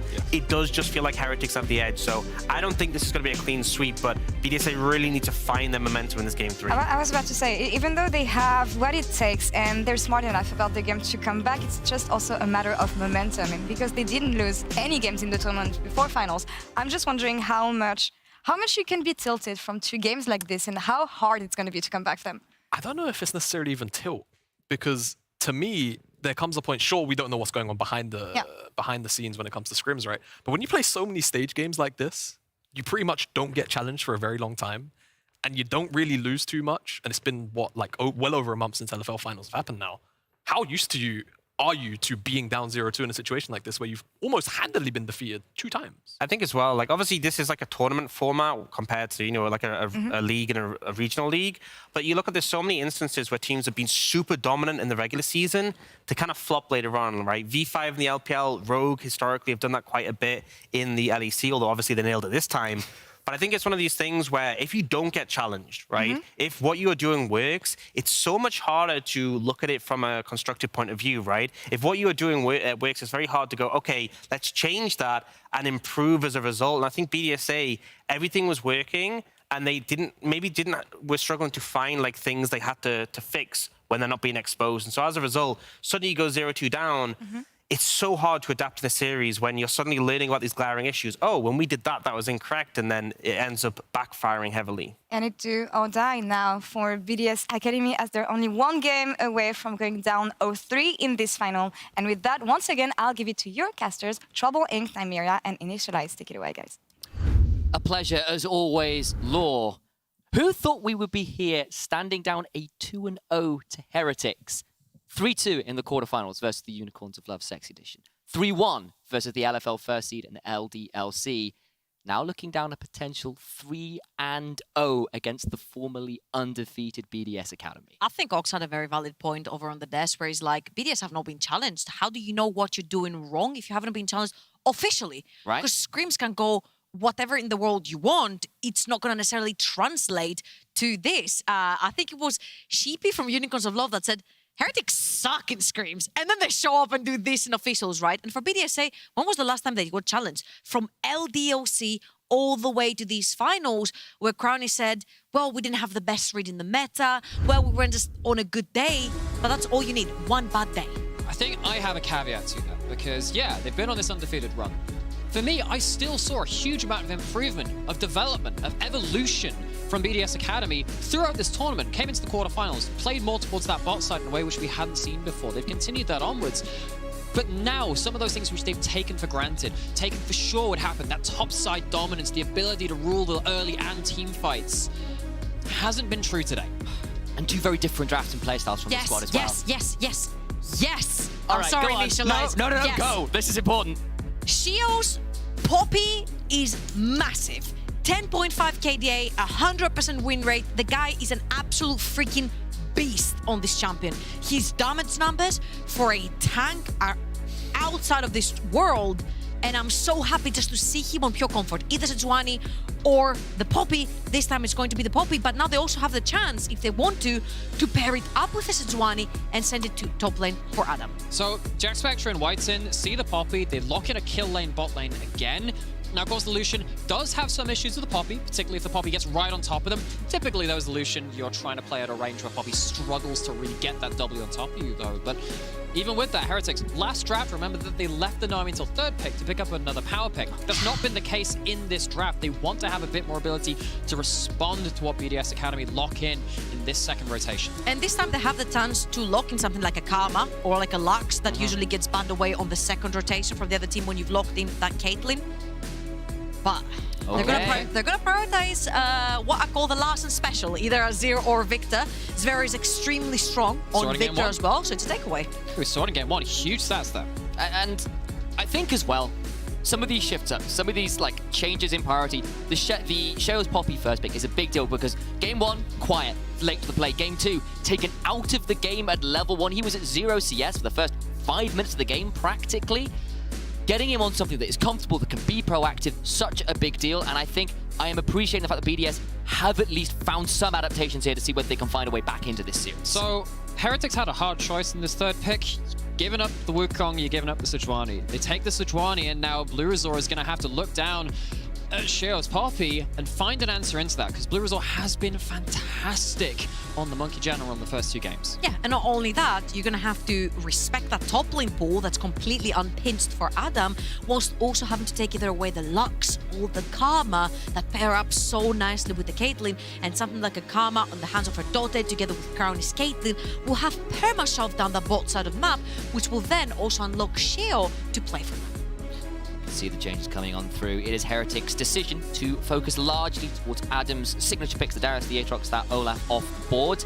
Last time this final ban was, I believe, the Poppy. That's been taken this time, so I wonder whether they've got something else in the board. Maybe it is one of those support picks. The Karma. Yeah. Remember, Heretics still have the flex between jungle and top lane for this Sejuani. When BDS Academy are in the game, we tend to forget about that because they just always shove it in the jungle, right? But in this series, you can, or at least with Heretics here, you can maybe lock in a Renekton on 4 and say, okay, we have Renekton Sejuani top side. That's terrifying. You can still flex that Sejuani into that top lane role as well. They have options. I'm actually not mad with the Lux ban here as well, because locking in something like a Karma enables potentially a bruiser up the top side of the map for Adam.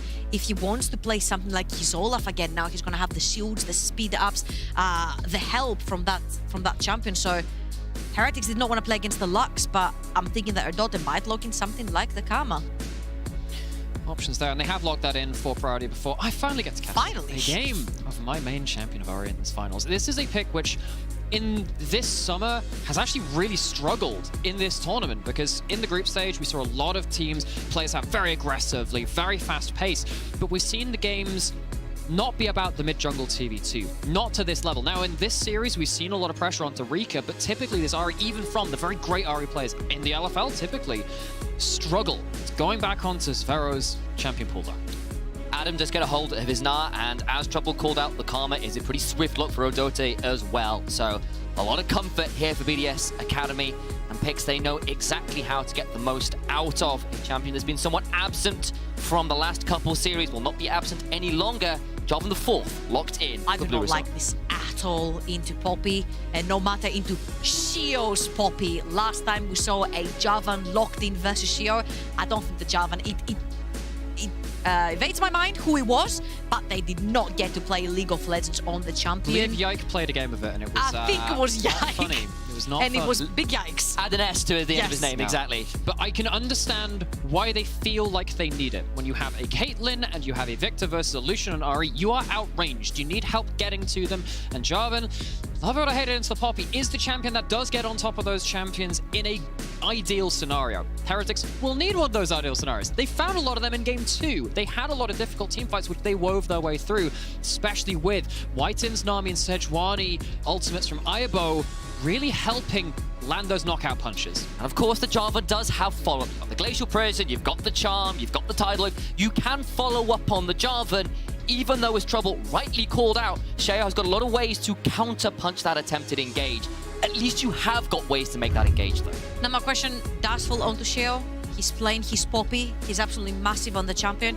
He has not 1, not 2, 3 priority lanes he can work with. He needs to get the ganks going. He needs to get the proactivity going, because even though, yes, there is that element of scaling, I feel the fact that BDSA have left their entirety of their early games just go completely all the way to Heretics, they've had to always deal with comebacks. There are a lot of moving parts here for Heretics in the early game to fire back, though. Jarvan, Ahri, hyper gank pressure onto Rika. Rika in game 1 had a difficult time dealing with that. Of course, Lucian Nami can turn any trade around in that 2v2 if you give them the right time. Heretics have the tools to outplay in this early game, which, as Trouble rightly said, should be BDSA favored on the onset.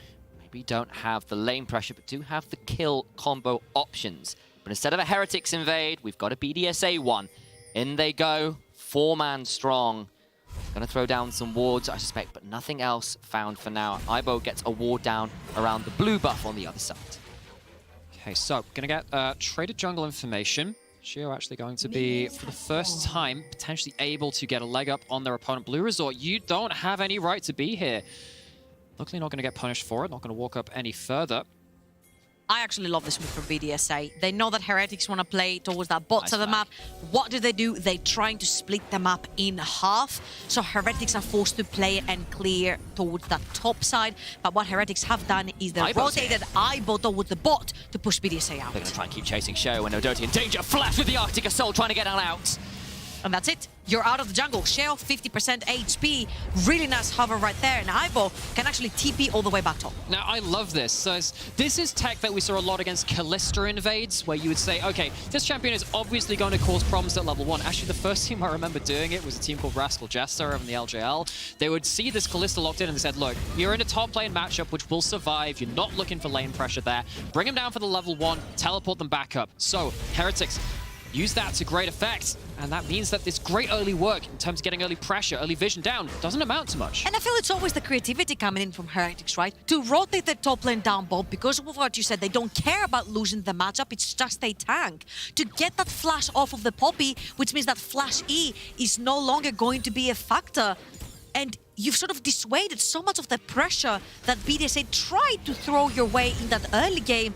And honestly, it's so refreshing to see Heretics were looked down upon as not necessarily a favorite to make it all the way to the finals, and to adapt and develop through multiple series is just crazy. It really is, and credit to them, that is a number of level 1s now in a row that have been so well thought out both defensively and offensively. And what's great about that is actually the other team from the LVP at this tournament didn't make it out of the group stage. It was Giants, who of course Heretics beat twice in their regional playoffs.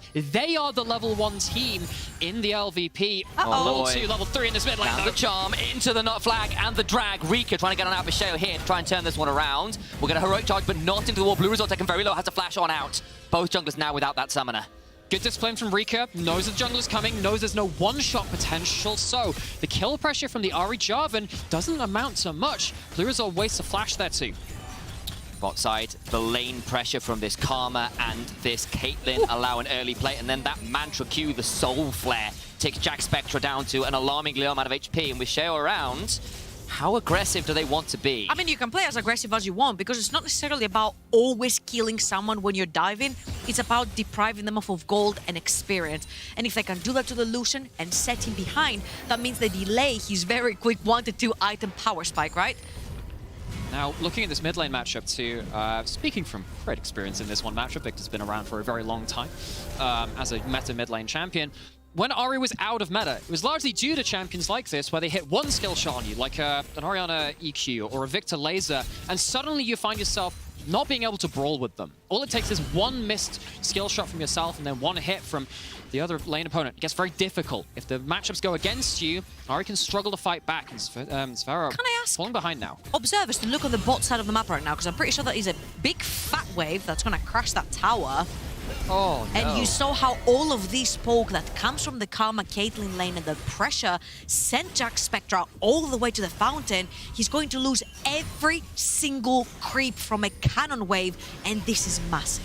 Now, what could have bailed out this from Heretics is if you had won the mid lane jungle 2v2 and you get to, on your level 6, come down bot lane and rectify whatever the heck this Caitlyn Karma has done to your Lucian Nami. But BDS Academy, through winning that early skirmish in that mid jungle, even though there weren't kills traded, have managed to bail out the bot side as well. And it's 500 gold. Sorry, Initialize. 500 gold bot lane lead. Just from pure laning 5 minutes in. Exactly that, and I wanted to call out something you said earlier, because look, you said Sheo's going to have 3 lanes of priority. That's exactly what he's had, and he's made it work. He manages to find the counter gank in mid, and now it feels like BDSA for the first time this series are able to play out laning phase with everything going in their favor. Yeah, and as opposed to the first two games, I feel like Ibo was sat there going, hey guys, I'm dealing with Adam. Adam's not got a lead. I'm surviving. What the heck is happening on bot side? That's what it feels like. Because the first two games were you didn't very say much... it right. It's usually team. Question mark, Bang. But in this game, it has been a bit more of a return to what we thought this series would look like. It is stronger laning from BDS Academy, controlling that early game, and while their creativity at the level 1 didn't end up amounting to all that much. Gonna keep going. Erdoni flashing away. Cleanse on Crowny. Cannot quite find the kill. The renewal won't come through. Heal pop from White in to ensure Sheo can't find the counter gank. And these are the fights where Sheo had wished he had his flash up and available, because it could have ended up being a kill or forcing summoners away from a bot lane from Heretics that is already struggling. This is, again, a bit of a follow-on effect from Heretics. Not able to really land heavy blows with the first couple of ganks with this Jarvan, where you do have more options into something like the Poppy. Later into the game, it can get a little bit difficult if you're not playing from a lead, and especially when you're trying to head into a lane which is already at a deficit, already down the pickaxe in terms of combat stats too, compared to just the longsword of Jack Spectra. Makes it hard for Heretics to now really deal with this pressure bot lane. And Whiting has to stay together with Jack Spectra in lane, whilst look at on the map. If I raise the min-map right here, you will see that on the other side, Erdote has already started roaming the map. He's walking around with Sheo, and he's trying to protect / shield his jungler to try and hit back. And I think there's a lot to like a mental shift when you go into a game 3, when you are 0-2, when you are finally getting your champion, you know, Rika on something like the Victor, Sheo on his Poppy, and might I remind everyone, Adam on the champion he has a pentakill in this Amazon European Masters with. I think it's sort of a mental boost and confidence boost to get these champions, get perma-prio, and then dictate the pace of the game yourself. Ult just used from Zvera in the mid lane as well, looking for one of these last opportunities for Ari to really take control of the matchup. Does have one charge left, but Rika very happily playing out this matchup. It's not like Blue Resort was there afterwards. Zvera also changed over to the Ignite with the spellbook for this play. Doesn't find anything for it. Heretics has swung and missed on a number of occasions in this early game so far. But I'm pretty sure in Sheo's book, Zvera's name is written in it, because right now, Rika is able to manipulate his own wave. He's going to stop it right in front of his tower, which means that the Ahri has to overextend. The only spell she has to get away is going to be that flash, because that ultimate is down from the trade, and Sheo could very easily just walk around that mid lane and try to find a pick. Heretics had advantages in both the other games. They weren't massive ones, but they were 1,000 or so gold. It felt like they were able to make things happen. This time around, they are the ones down the gold, down the pressure, and kind of not connecting where it feels like they need to. And I need to see what they can do from a position of being on the back foot. Not really seen that this series so far. But on the other side, BDS Academy, you can never count this team out. They are such a dominant team in the ERL scene. I'll get some good trades against them, though, from Jack Spectra, but BDS Academy, we haven't seen what the entirety of what has made them so powerful in this third game. Here we go. Cataclysm's available. Zvero has got flash, but no ultimate. Crown needs to get away. Will flash out of the Cataclysm, but leaves Odote out to dry. One final minion to kill before it's shoved under tower, and this Karma is being left to the Wolves, or at least to the Heretics. Flag, drag, Aqua Prism, and First Blood is traded back. Actually, that was very, very well played right there from Odote. To get out of the Cataclysm means you get a lot of movement around the tower. And if I'm not wrong right there, he also dodged on the charm from the Ahri, which allowed him from that extra damage, which allowed him for that Q to go out together with the Ignite. And he manages to trade 1-for-1 underneath the tower. But more importantly, Crowny gets to bank in this wave, but... Gonna be going back, he's dead. Nowhere to go, and he'll get on out. Blue Resort avoids that second tower shot. Okay, and now suddenly, this is what we were worried about, because remember what we were saying very early on, saying, okay, this Jarvan and Ahri didn't manage to do that much in this mid lane, and when they come to impact this bot lane, that's not going to be as powerful. Now they suddenly find an option. Rika's in trouble, has got a Gravity Field and a Chaos Storm, trying to trade this one out. There's a reset coming through from Blue Resort. Jack Spectra pretty damn low as well. Solo kill for Odote in the mid lane. Zvero under the tower. Sheo flashes over the tidal wave to survive. Wow, there is actually pressure all over the map from both of these teams, but if you're an LFL fan, if you're a BDSA fan, finally BDSA are showing signs of life. Heretics with a 4-man rotation towards that bot side of the map. Zvero gets spotted right there, so they know there's a Jarvan around as well.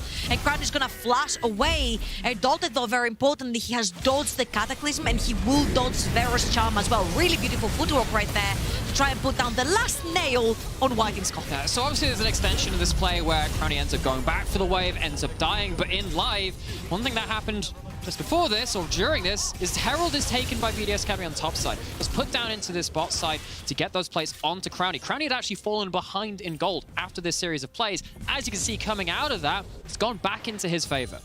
Gold is in BDSA's favor. Not massively, but 2,500 gold is still a significant lead at this point in the game. Partly off that Herald play, partly off managing to trade a couple kills. Unfortunately for them, a lot of that gold is in fact in the Karma's pocket. It's not necessarily where you want it necessarily. But it does mean that BDSA are the ones able to throw a few of those punches, which they were struggling to in the early games of those previous two. As we have been saying, Jack Spectra chucked out by an ace in a hole. So people are thinking about contesting for this first dragon of the game. Very importantly, if you look on your minimaps, Adam is making his way towards the bot side of the map to try and fight for this dragon, whilst Aibo is stranded on the top of the map, doesn't have teleport. If a fight breaks out right now, Aibo will be late for this one, even though he's also himself making his way down bot. And this is, of course, the Hextech Dragon as well. Very valuable base stats, that ability, haste, and attack speed. It's not going to be contested at the end of the day by Heretics. Happy to let this one go. I think that is for the best. Get themselves mid-priority instead and not chancing giving a good fight over BDS Academy, who had set up their position in the ring. I love that, I love that, I love that Adam was toying with both of them the entire time. And he dodges hold for it too. Yeah, and he dodges both Charm and Sejuani hold. If he steals this as well, oh my days, not quite. That was a nice attempt, won't quite find it. White and Jack Spectra though, looking for the all-in onto Crownie, who will use the 50 caliber net to try and get on there. Flash over the Aqua Prism, but now the turnaround's pretty huge. Odote left out to dry, but he won't quite be washed away. Ignite goes down. Zvero coming over. Sheo is there. Gonna try and turn around. It's a 2v2. Gonna get the knock up. Stopwatch is burned. No flash for Zero, who's gonna try and get over the wall. Heal from Jack Spectra keeps him alive. For White in is Sushi in the river. Heretics are doubling down on the aggressive plays, and they kind of have to with this draft. This is something which BDS Academy have done the entire knockout. They did it versus Vitality in the quarters, who played the aggressive mid-jungle. They failed. They did it versus Game Ward, who also went towards earlier game comps. They failed too, and even though Heretics are up 2-0 in this third game, they return back to this style which BDS Academy have been so practiced at dealing with, and they're not finding advantages. And again, my eyes fall onto Shio, the fact that he's used that Poppy again. A very unfortunate level 1. This guy must be a freaking mastermind because he's had two disastrous level 1s back to back, and not only is he able to bounce back, he's 20 CS up, 700 gold, has found opportunities for his team, he's using that for deep vision, he's shadowing the right lane, he's playing towards his bot side of the map, and he's allowing BDSA to have this successful early game that we're seeing right here, almost 3,000 gold up 13 minutes in. Game state remains BDSA's. They got the first Herald, they get the first Dragon, they've got the first turret. A lot of firsts coming their way. They'd love to be first in this tournament as well.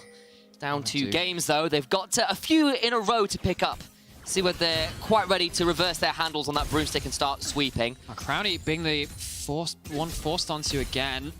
And I would say stood up. Crownie not going to be forced onto this time. Just keep your eyes on that one with Aibo just in that alcove. There was a little bit of gaming potential there. No flash. Let's give it the target. In danger. Aibo is there. Lands the Glacial Prison. The teleport's coming through.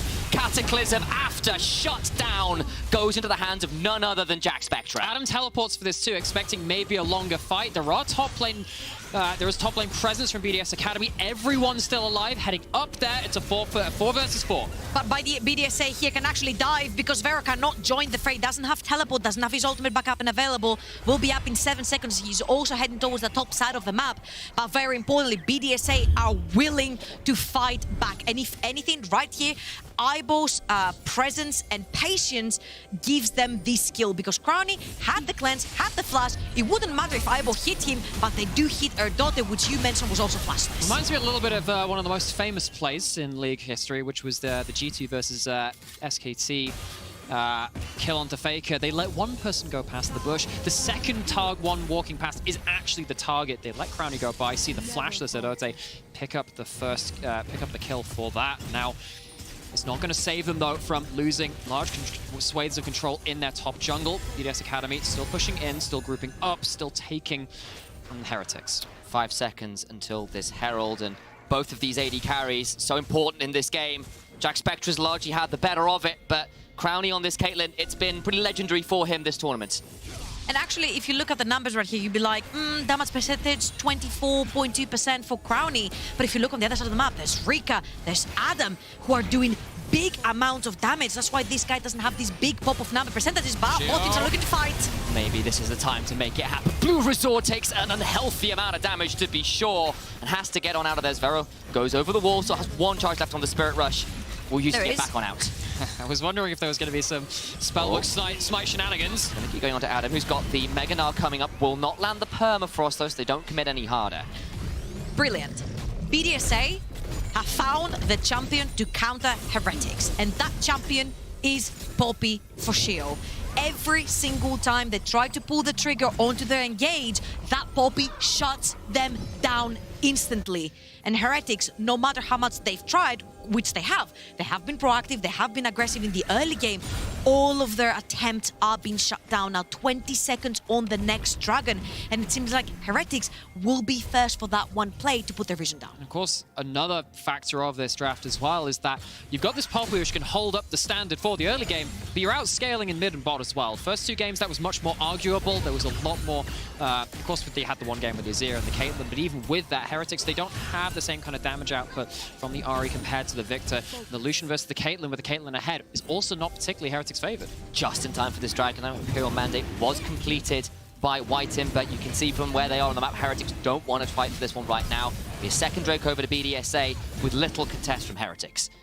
I think they're trying to scrape by here, right? They've put Zvero, all the way to the top side of the map, trying to get the Dragon, trying to push in these waves, trying to force BDSA to reply to them, trying to get a few more items, so when this when this Ahri Charm lands, it's actually a dangerous tool to try and kill someone. What's also dangerous tool is that Poppy, who's trying to kill Ivo. Yeah, it's just trying to ward out the flank. Blue Resort on the flank, but if Poppy is there, can't stop the Charm and get into the backline should they choose a fight. Show just kept the top laner out of that fight for the last 30 seconds. They'll get the Herald charge off as well. Mid lane turret falls, mid lane tier 2 now down to 20% HP. And taking 50% of his HP while he's at it, which means that this Adwan, if he walks forwards, he's almost dead. Crowny had to cleanse, the culling comes through, but it is stunned out of Rika. Gonna stand forward with the crown now, breaking, but they get 2 towers in mid lane. When you push in very heavily with the Herald, sometimes you end up kind of artificially flanking yourself, right? You push beyond your wards, you push into the enemy territory, and they can wrap around you. BDS Academy, they have an answer to that. They have Shiro on one flank. They make sure Aibo can't get that angle from that side. Adam's on the other, making sure that Blue Resort also can't find an angle, especially since the Poppy is on the other side of the fight. Heretics, they kind of checked at every turn there. And they're really struggling to find these engages, which their team composition needs. The funny thing about this BDSA comp is if you look at like the likes of Victor, the Caitlyn, the Karma, between them, they don't have necessarily any hard CC to try and dissuade the fight, lock people down. It's all about the poke. But when Shio gets these flanks, when Adam is threatening with these Mega Gnars, it becomes much more threatening. And when you've pushed Heretics underneath the tower, the amount of poke that comes through with the Victor and the Caitlyn, this is why Heretics could not walk up. And the other thing they do to engage is while they don't hard disengage, they will slow you down. They'll make sure that the fight isn't as easy. And the more time you have to stand there in a Chaos Storm, in even an empowered Karma Q or something like that, particularly at early levels, Caitlyn's starting to put down damage as well, the harder it gets. You need to end the fight very, very quickly. He's toying with him again. And Adam he's found himself a new source of entertainment, which is people watching in the Tribe Rush. They were on a ward. He's actually walking into the rest of them. BDSA are coming down with multiple members. Heretics have to dissuade this potential engage, but an Ardent Blaze and a swift retreat gets Heretics out of danger. Honestly, he's one of the better top laners that I've seen that absorbs all of this attention from his opponents, whilst also toying with them at the same time. He was able to blow Setsu Anio together with Ahri Charm. Right there, he was keeping 3 people busy. Great flash keeps him out of safety. Zvero trades that one with Crowny. That's checking if his hands are on the keyboard. Yes, they are. Crowny does have to blow the flash, does have to blow the crit. I think it's mandatory. And I think at that one, it's that one you very much needed them in the right place. But Zvero and Heretics, this is more of what we've seen from them in this tournament, trying to make these aggressive early plays. But as we said, BDS Academy, they have trained against this. They have been successful against the style of play, and they're not giving easy picks over to Heretics. Now, that's that's one champion you can have your eyes on, for example, at this point. Crowny will not have his flash available in 2 minutes' time when BDSA will walk into River, potentially get a soul point for themselves. But Zvero will have his ultimate backup and available. Blue Resort does have his flash to reach the backline. So if you can eliminate the Caitlyn, you're taking one threat off of BDSA. Big flash down. Jack Spectra takes a big chunk from the ace in the hole, though. It's been used as poke pretty much the entire damn game. So there's probably like multiple decks. They've only got like 4 aces in the whole one. Right. There's going to be so many ultimates. Twisted Fate's one with the stack deck. That's a different champion, I think, mate. We're headed to Bilgewater, but Crowny, yeah, very happy to just put all of this damage into the champion without the sustain, the Lucian, which needs to be brawling. And if Heretics don't have the opportunity to brawl, this composition does not function. They haven't got the early leads. They haven't found those angles. At BDS Academy, they are very happy with the way this game is going. It feels much more like a BDSA game, with the exception perhaps of some solo kills in top lane from Adam, but otherwise it's a lot more controlled. The leads are where they want them to be. Even if it's not a massive one right now, it is still more than enough to be in command of this game significantly in a way that's just not been true for most of this series. Now, we've always been praising LFL for their team fight in their front to back, the way they can find angles to play the team fights in different ways. But Heretics have been down 3,000 gold since minute 13, and that gold lead has not been developed by BDSA. It's always been the same. So Heretics have been able to claw back as the game keeps going on, and if anything, we have praised them multiple times throughout their best of fives and quarterfinals and semis, because they had to play 2 teams that were best at team fighting, Unicorns of Love and LBLC. Resilience has been one of the bywords for this squad. They'll have to show it in this one. 3 seconds until soul point for BDSA and Infernal Soul, no less. Chunk onto Adam, but not hugely damaging right now. Potential flank from Zvero on the top side, however. You do have 2 items spike onto Lucian. Plus Here we go! Zvero! Charm still held. Zvero flashing away. Clowny has to cleanse out of the Glacial Prison. Over the wall goes Blue Resort. Tidal Wave onto Adam. No one is dead, however. Ace in the hole chugs Zvero out, and that's a big one. And they just can't kill someone in the first part of the fight. Sheo still has flash, still has ult. They're on the dragon. Expect that Heretics back off from this. No easy way to contest. So many ultimates burned, and that might be a detriment for Heretics. They still want to fight. They still want to be here. Blue Resort at half HP wants to ground those death rays. So dangerous. Big Mantra Inspire there. The shield keeping everybody healthy. Dragon down to 4,000 HP.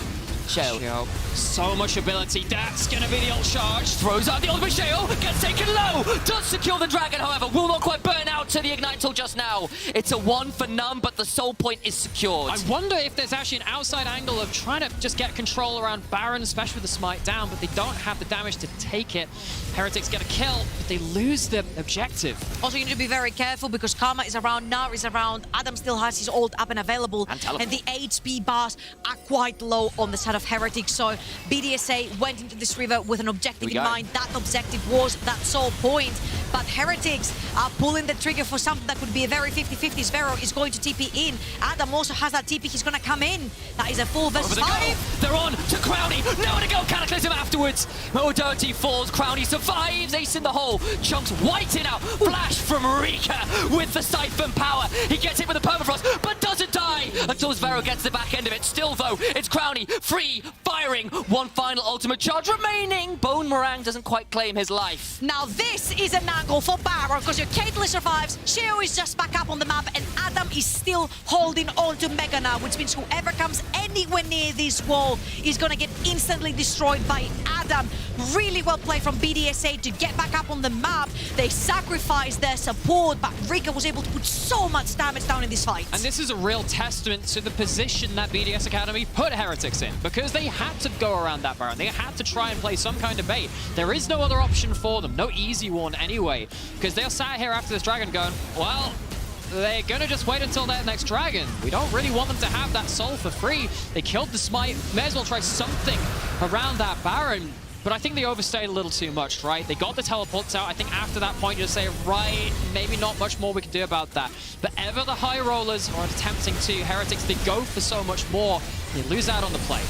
And it's just so important for Heretics in general to have their ultimates up and available. There was a tidal wave, Sphero on the Ari. It's so difficult to play these fights and get deep to try and get their resets and the kills without your ultimate up and available. And even though, yes, he does manage to do a bunch of damage, the fact that Crownie survives, you know 100% they're gonna go to hit onto the Baron, especially since Shale just survived and go back on the map. Glacial Prison lands, but Adam will play Bouncer, prevents any easy egress onto the target that was locked away by Nami.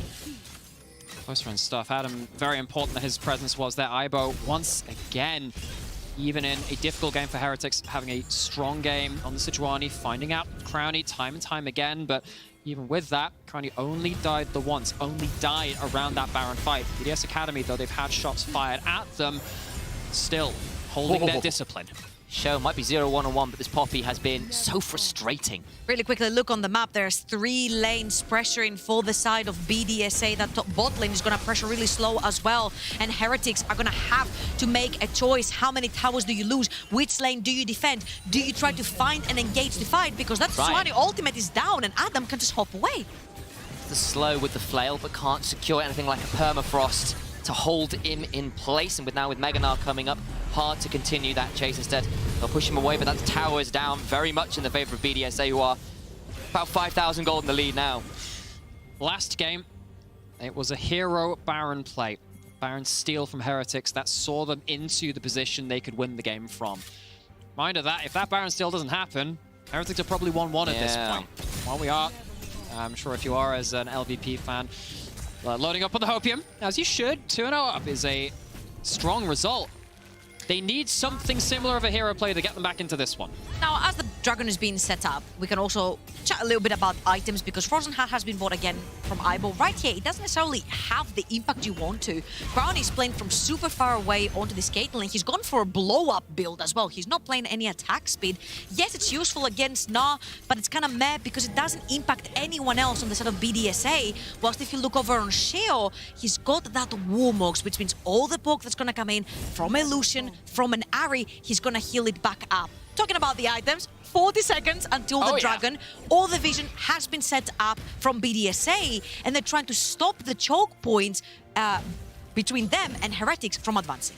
At least Jack Spectre has got the Infinity Edge in time for this fight. It's looking like a final stand here. If this goes wrong, game's all but over. Sheo chunked out to begin with. Blue Resort will tank up, VH the hole, but Blue Resort knocked into the wall. Tidal wave in response, doesn't land it. Adam has to go into the stopwatch, but he's chunked out. He's going to go down. Massive chunk back onto Sphero, who does not have the teleport for 5 seconds, but can reset.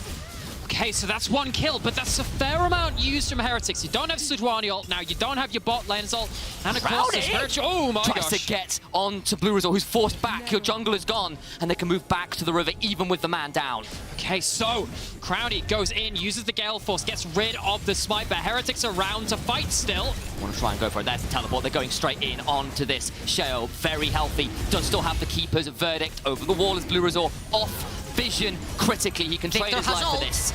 Chaos Storm available, watch for it, there's the gravity field, goes in, does not secure the Dragon, Rika's Victor gets it instead, Infernal Soul is in, and it's burning them all down, Heretics at the stake, as BDSA wipe the fight.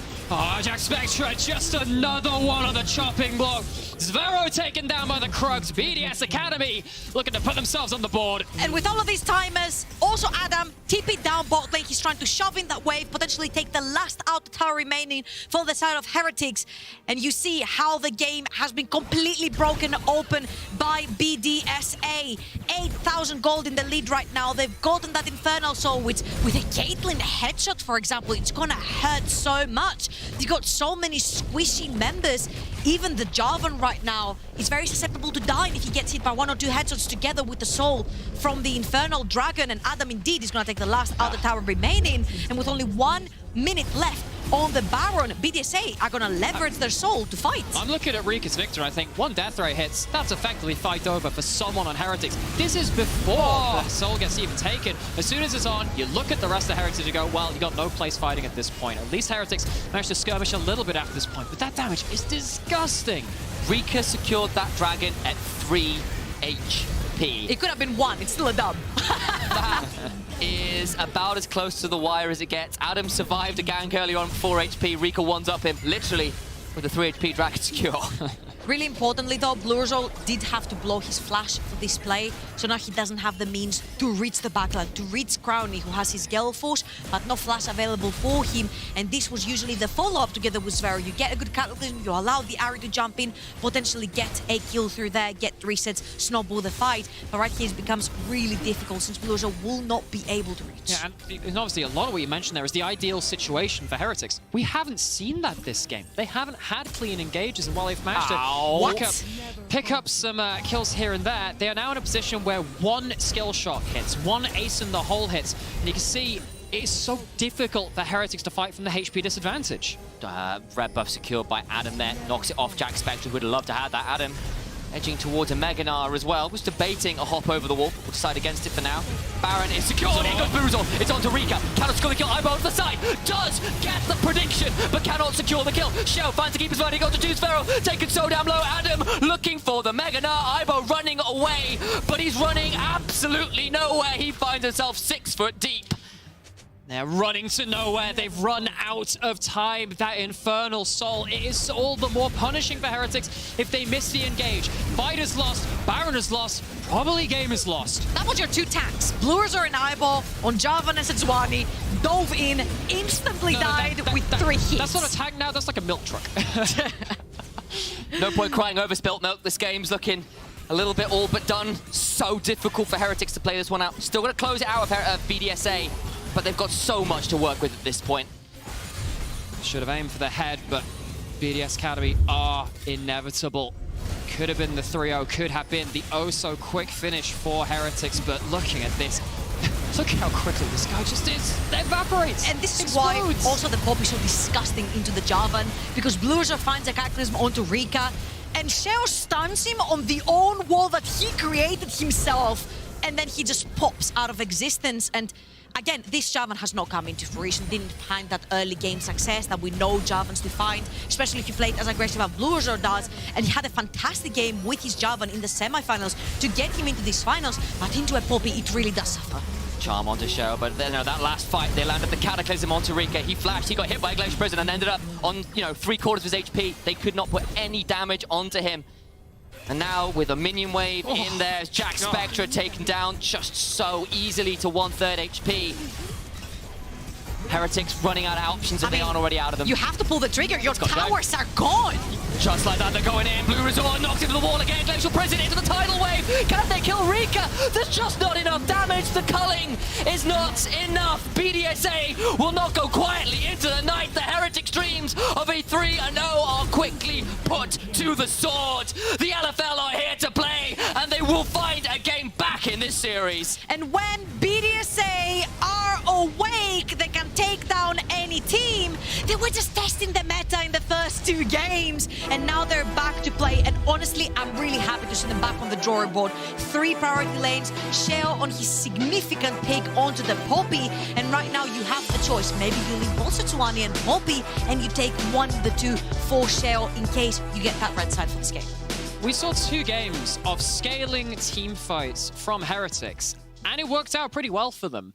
3rd game, they come in, early game-centric draft, but BDS Academy have been impeccable at dealing with that style of play the entire tournament. They did it versus Vitality B, they did it versus Game Ward, and in this 3rd game, they show they are no slouches with dealing with that again versus the Heretics. This draft in this 4th game now is going to be so important between these 2 teams to determine what we're playing around.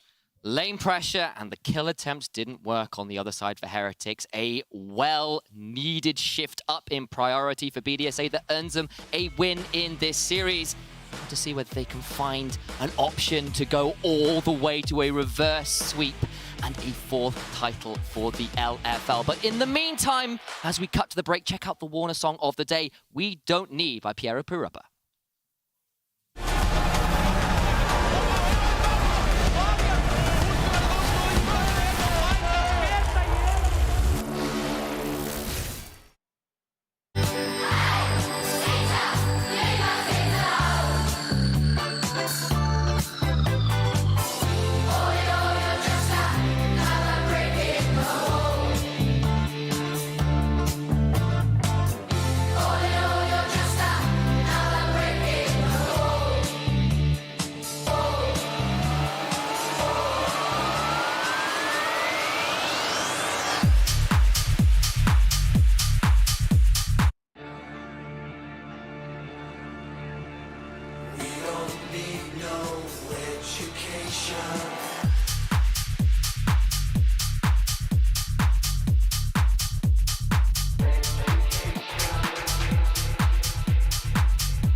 We are back at the Amazon United Finals, and the LFL representative decides to fight back in this series as BDS Academy grabs the first win and makes it 1-2. We have a series on our hand. The classic. We have a series on our hands.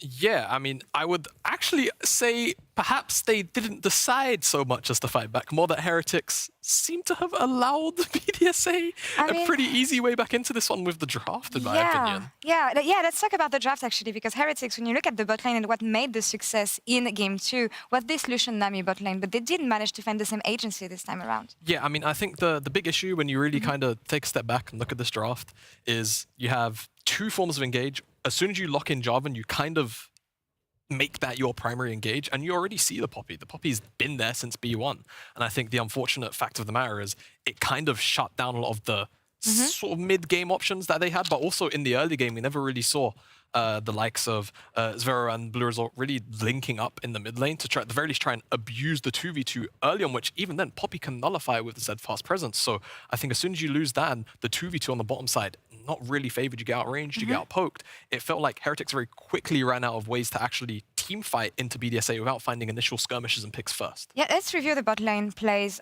also, because as we said, they didn't find the same space this time around, and to me, it feels like Karma was a huge factor in that, in the sense that he could just deny CS from the Lucian. Yeah, I mean, pretty much you're seeing it here in the B-roll, right? Just being able to step up and have no fear alongside Crowny kind of just makes it so, yeah, there is no fear. Like you say, the shields can come in on some of the trades, and you're just seeing time and time again from effectively minute 1 by 4.5 minutes, I believe it was, they had 2 plays. This is exactly how you want a Caitlyn lane to play out, and no less is playing into a Nami Lucian who doesn't really have a strong level 1-2. It's really 3 when that comes online, and that got entirely abused this game.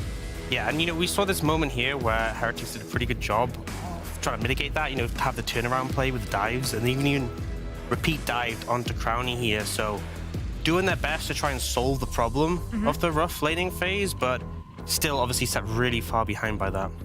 Is it possible to come back after an early game like this when you look at the composition they have? Because I know, Ox, you were saying that they got Giga Draft diffed this game. How difficult was it for Heretics to just pull this one back? I think it's tricky because for me, like, all 3 lane matchups are losing. Yeah. And you have a comp that wants to spike mid-game. Obviously, there's, like, in any game, there's always opportunities, right? You know, if mid-jungle maybe went a bit better, they could lean that bot. We did see them obviously go for that dive.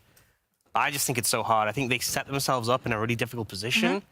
And, you know, I feel like it was a game I would expect BDSA to win 9 times out of 10 with that draft. And that's the thing. I mean, draft is one thing, but we also talk about the fact in the pre-show that BDS was able to shine in team fights. And here, with the opportunities that they unlocked themselves, feels like they're back to what made them good previously. Yeah, definitely, right? I think, again, being able to kind of go into it perhaps with that vitality mindset, where it was like, okay, we know Adam 1-to-1 is going to match up to Ibo perfectly fine. We're just going to continually force stuff through the bottom lane. And it kind of just works when there's, again, you kind of set yourself up for failure. I think, like Dan says, it's almost like you're playing from 3,000 gold behind, 4,000 gold behind from the get-go, when you're not really able to push the leads that you would perhaps want to. Yeah, it just felt a little bit too hard to execute here. Yeah, I think you know, I don't mind if a composition has rougher laning phases. I don't like it. But at least in that situation, you want to have the scaling advantage, because I feel like BDSA's composition also is going to outvalue the later the game gets. So it just felt too many things stacked against them. I still have to say credit to Heretics for at least like giving it as much effort as possible, right? Trying to keep it competitive in that regard. But going into this next game, I feel like, you know, as much as BDSA have answered back, got a game win, absolutely fantastic, I still think they have the work cut out, because from now on, Heretics will have side selection, okay? Even if BDSA win this game, obviously Heretics get it again. So presumably Heretics will go on blue side twice, and I think that's going to give them a lot of advantages. I mean, we talked about this. Pulling off the reverse sweep in this situation is not the easiest thing to do, and obviously Heretics chose blue this time around. What can we take of the evolution of the series so far in terms of the picks we had at the beginning of the series and how Heretics is going to adapt on this one? I suppose the big question is things like the Aatrox again, things like the Azir. Are these bans going to stay the same now that we're going to get, you know, another side swap? I guess the answer is probably I expect to see as Aatrox at the very least stay off the field, because it seems like, at least going off that game 1, that's still a very pivotal pick here for both these teams. And then the second one, I think the biggest one beyond those 2 picks, Poppy, right? I think Shio having access to this champion, it just seems a little bit too strong. He seems a little bit too comfortable on it. And it just, again, fulfills a lot of the wants and needs of the laners of BDSA, and he gets to enable their playstyle further. I think the problem in my mind is that, you know, now that Heretics on blue side, it's kind of on BDSA to ban Aatrox, right? Because Heretics have shown they will just first pick it, but you're already banning Draven, Callista. You don't really want to leave those open, so it kind of restricts you, because obviously another thing that can be left open is the Trundle, for example. They ban Trundle on blue side. Yeah. If you leave Trundle open, Poppy's not as much of an issue, right? Good matchup into it can obviously steal away all those stats, so it'll be interesting to see the approach from BDSA, because I just think, again, like, being on blue side makes it so much easier when it comes to those bans, being able to target away these things that we've seen be so problematic.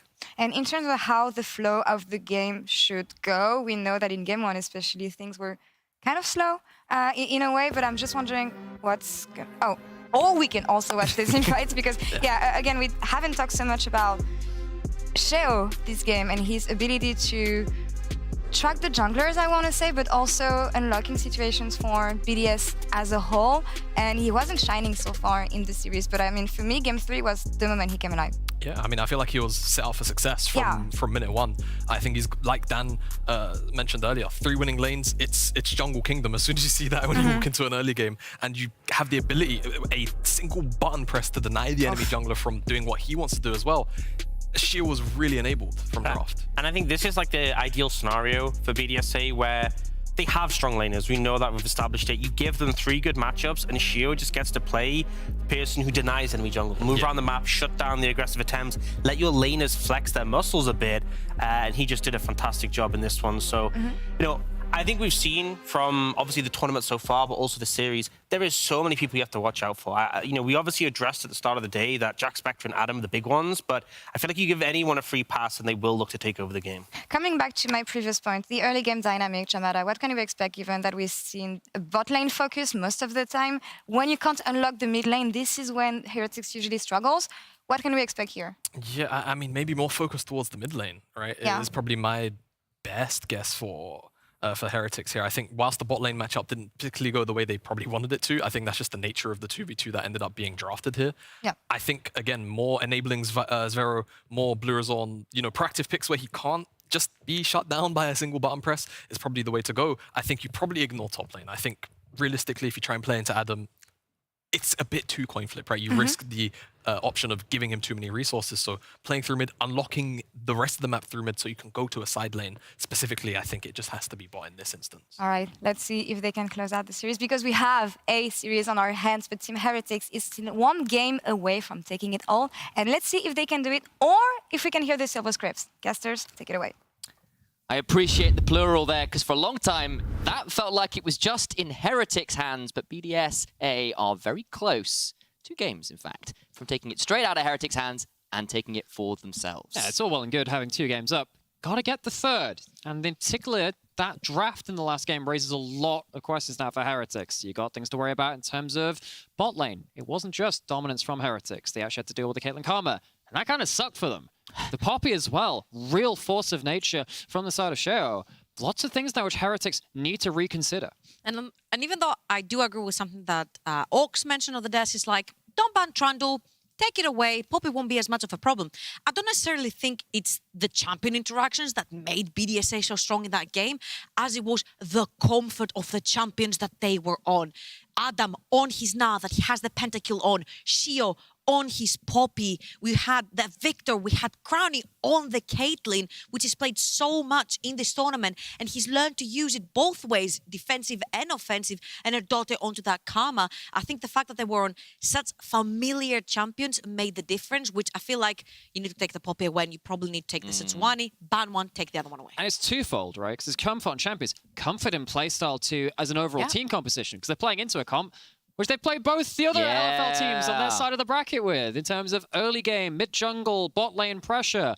And they slaughtered them. They 3-0'd them. They 3-0'd their way through both quarters and semis to the finals. Comfort on champions and team comp. And we saw adaptations not just in draft, but in play as well, because this time, Shea was there to counter the early Jarvan attempt mid lane, made that 2v2, burned some flashes the other way this time around. They had the pressure lanes, and Shea wasn't losing those early moments of the game to attempted invades. You say that, I have yet to see BDSA have a clean level 1. True. Okay, level 1 aside, I was thinking, you know, the early levels with the lane pressure felt a bit nicer, but you're right, that level 1 wasn't great. That's fair. That is the earliest of the early game. Quick housekeeping. Heretics lost the last game. That means they get side choice. They have chosen blue side. Now, BDS Academy, forced to ban out the Azir. Poppy or Sejuani? There's Poppy, there's Sejuani, there's Never mind. Victor. There's a lot of power picks left up. Now, BDS Academy, if they want to lock in something like the Sejuani, that's obviously very powerful for them. With, of course, that Poppy's still available too. They have options.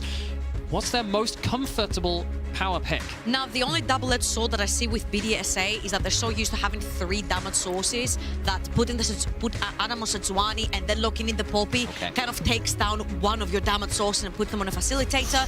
They're going to choose to go again with the Lucian Nami, but I'm very happy to see the Poppy locked in. But they choose not to lock in a Sejuani to topside. Heretics don't have that, and we have flipped the script on bot lane champions. Crowny, Padote, they are not the kill lane bot lane. They've been pressure lanes. Oh, but they are now. But they are now, and what a better time to show up with this play style. But you gotta make it work now. If this fails, this Lucian Nami falls behind. You saw what happened in that last game to Heretics. I think because that Lucian Nami has been locked in, I will say it over and over again, Rika, before he joined the LEC, was one of the best roaming mid laners in the ERLs. The Ryze, the Sylas, the Talia that we have not seen at all in his hands could be lethal, shoving in that wave, roaming towards the bot side of the map, using that Lucian Nami as a lethal weapon. And that's a great point to bring up, because when BDS Academy was struggling at the start of this split, it was when Rika was on the control mages, and they found success through most of summer by putting Rika back onto those roaming picks. Now coming into Amazon EU Masters at the end of that split, right here, right now, that's when Rika went back to the control mages, and he found success on them. It was an evolution. It was finding success where they hadn't before. Going back towards roaming picks now, particularly with such a proactive draft in those first 3 picks, could very well be the angle. I want Aibo on all here. Do you? I did not expect me ever saying this, but I feel like having the Aphelios set in stone, having the Victor set in stone, you're scaling to that late game. Add an on for non-committal engage where you can chain Moonlight Vigil, you can chain the lasers from the Victor, and you've got a very solid front-to-back teamfight composition, and then Blue Azor can choose and pick whatever jungler he wants to play. That is scrim information, that set. That set ban has got to be scrim information, because you've still got stuff like the Darius, you've still got plenty of other picks in the Adam wheelhouse. Sejuani is left open, but what we've been asking for, let's be honest, for most of the knockouts, has been this Talia. It's back, it's a roaming pick, and it fits what Rika wants from this mid lane champion. You can take Sejuani and on here. Oh yeah. And then you've got 2 non-committal engaged frontliners that if any of these squishes manage the Poppy gets hit, someone gets blown up. Absolutely, I tend to agree with that. Of course, maybe they just go for one or the other. Trouble, you are actually just an oracle. There's the on. See whether she gets the Sejuani right as well here. It's certainly a very valuable option, but clearly we are blessed with a mind-reading Calicaster here, well, Alex. I could potentially throw in a bit of a caveat on the other side, where in terms of like, Adam loves playing anti-tank picks. I wonder actually at that point whether you can even start picking something like a Fiora for Adam. At that point, we've rarely seen it in the ERL scene, at least in terms of what we've had in this tournament from the knockouts onwards, but it's still a tanky, engaged topside. Adam has his pick of the litter, goes back to the tried and tested Gnar. Makes sense. It's a matchup known. It's pretty good into the Ornn. You actually bully him underneath the tower now. What I really love Aibo onto the Ornn here, again, it's the front to back, and it also opens up all the opportunities for Blue Azor to pick whatever the heck he wants, because the engage tool has already been locked in. The front line has already been locked in. What I really like him on this particular pick is because if we back all the way to spring 2022 in the LEC, when Broken Blade was playing that champion in the exact same style, using him as a kill weapon to bully the lane out, and then it was permanently banned against Broken Blade, Aibo has been using the pick in the exact same manner. So expect him to go toe-to-toe with Adam when he's been out. See how that plays out in game. I think Eyes, BDSA's mid jungle, a lot of roaming, a lot of dive pressure from that Poppy and that Talia. The efficacy of the Talia perhaps fallen off a little bit in plus, some of the patch change and stuff, but we know exactly how that works. Hell, just look at how Mad Lions were succeeding in the regular split of the LEC. You said a forbidden word. I know, I said regular for a reason. This is playoffs, and of course, BDSA are no strangers to being second place. Second in spring in the LFL. Failed in groups at the Amazon European Masters. Second again this summer, and they would sure as hell like not to end second here today. They need this game or it's all over. Of course, it means so much to these players as well. Lots of ex-LEC talent would love to be LEC again. And with the run they had through this knockouts, they've got a lot of work, a lot of proof of concept on the tapes now to bring forward. But they would love to cap that off with a victory. Heretics standing in their way and have 2-point match points now with 2 championship points back-to-back to try and close out the series. It's another look from both teams, but one of those commonalities is Sheo's Poppy, and we saw how damn good he was on it the last game. Even if it wasn't getting involved with the kills, he was denying so much. He was spending 30 seconds keeping Aibo out of fights, preventing dives, stopping easy turnaround and potential kill options. I feel like he's going to have to try and do that again this game. That smile, though, Trouble says you're just a little nervous this time around. I just don't think it will have the same strength in this particular comp because there's not a lot of dashes that you can stop, right?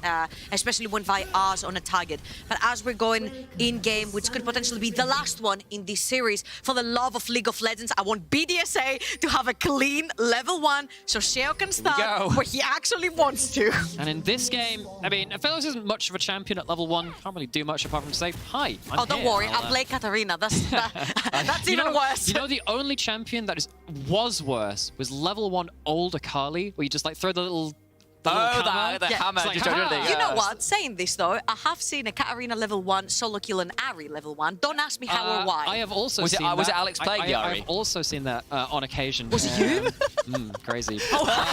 I prefer not to speak. If I speak, I'm in big trouble. Jack Spectre in less... I believe Jack Spectre in less trouble towards the spot side. Does have the Aphelios Lulu lane. This was the answer into the Lucian army at Worlds last year. When the Lucian army was so strong. Now, Crowny walking up, has the first strike. Able to essentially walk up. What do you got for me? Success! Sheo is gonna start in the camp that he wants to, with full summoner spells.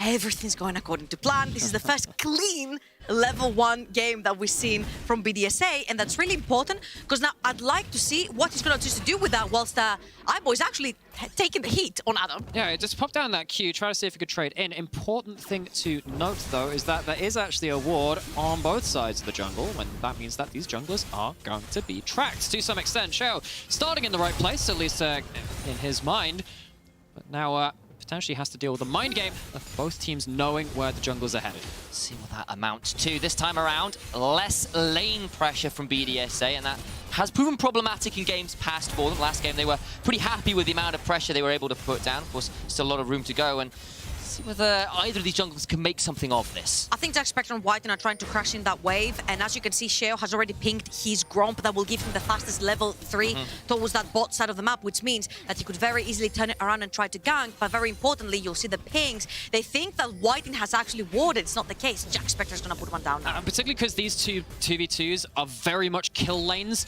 You got to rush for that level 2. You can see that Jack Spectre and Whiten traded their HP to just make sure they hit level 2 first. You do not want to give up an early level 2 all-in to a Lucian Nami. They successfully get that. Now Blue Resort is there to protect them. Now that wave is pushed in. Also, very importantly, once that ward got placed down and pinged by BDSA, Sheo said, screw it, I'm just going to keep clearing that bot side of the map because they know that they're under enough threat. Oh, he goes in to try and steal. That was close. Smite from Sheo secures it, but now he needs to be perhaps a touch afraid as he heads towards his wolf. Blue Resort feels like he maybe has the opportunity to just continue to chase in here. Sheo dragging the wolves over towards the mid lane. Thing is, the way that Sheo is dragging the wolves around means that he will always have vision of Blue Resort when he comes around the wall, so he will be able to W Blue Resort's Q when he tries to go in. So really nice placement right there from Sheo, making sure that he does get his jungle away from Blue Resort. You can see Rika was not pushing in at that point. I think that's a calculated decision. You can get priority over the Victor at that point, but if you give an angle towards Blue Resort to go into that mid lane, you get your flash blown. You saw what happened in game 1, right? You lose a flash on a lower mobility champion in that mid lane. Vi, Victor can very much put you into the dirt at that point. So Sheo loses out on a big wolf to that smite, as Sam rightly pointed out. But Rika stays safe in that mid lane, and I think that's a trade which BDSA kind of had to take. It was the lesser of two evils. Was indeed. Nice attempt there from Jack Spectre with a little 2-weapon comp, 3-weapon combo, using the Severum Onslaught to switch over to a Graviton part way through to try and get a bit of a chunk down to Dote, but doesn't lead to too much. Yes, use the weapon names instead of the colors. I learned all of the abilities for all the weapons. You know what? Well. I'm gonna say blue and purple for the rest of the game. You're that kind of person, huh? All right, I see how it is. We're 4 games in and the hysteria sets in, I take it. Kind of want to talk perhaps a little bit big picture here as well, because Heretics, 2 games. First game was pretty clean. Second game was a bit back and forth when the mid game went a bit awry. But now they've lost a game, and we all know reverse sweeps are a very well-known phenomenon in League of Legends. That third game, especially if you're 2 up, is such a dangerous place to be. Resort's here, dive in the bot side.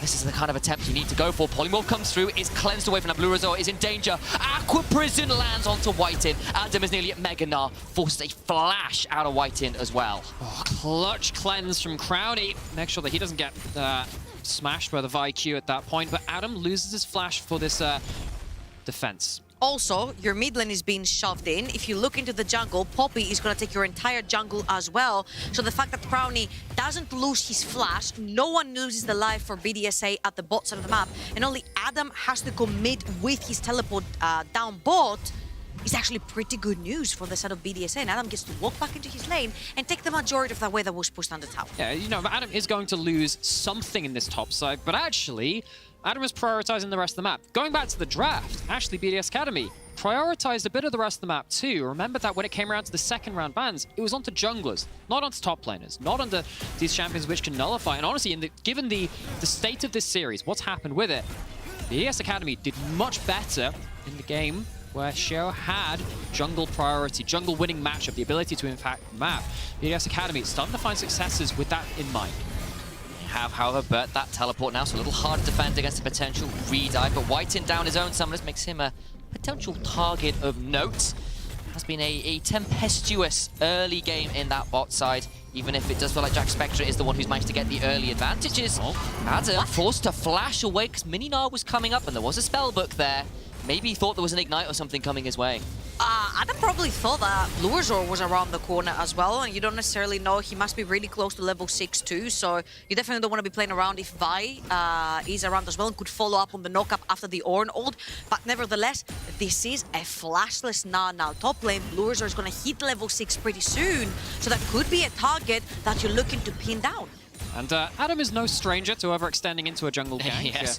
So maybe he's thinking, heck, do not want to give that up when we are on this championship point. Xiao sees Blue Resort. Blue Resort does not know Xiao is there. And BDSA's bot lane is first to the scuttle. Oh no, Blue Resort, no, great flash away from that heroic charge, but down that summoner now. Perhaps there's a turnaround available. Gonna potentially secure the Scuttle Crab. Smite is available, taken by Blue Resort. Jack Spectre hit with the Aqua Prism, but not taken down. Okay, what Blue Resort did right there reminded me of a meme over in TikTok where it's like, I'm not gonna do it, girl, I'm not gonna do it. And then he just walks in, he's like, I did it.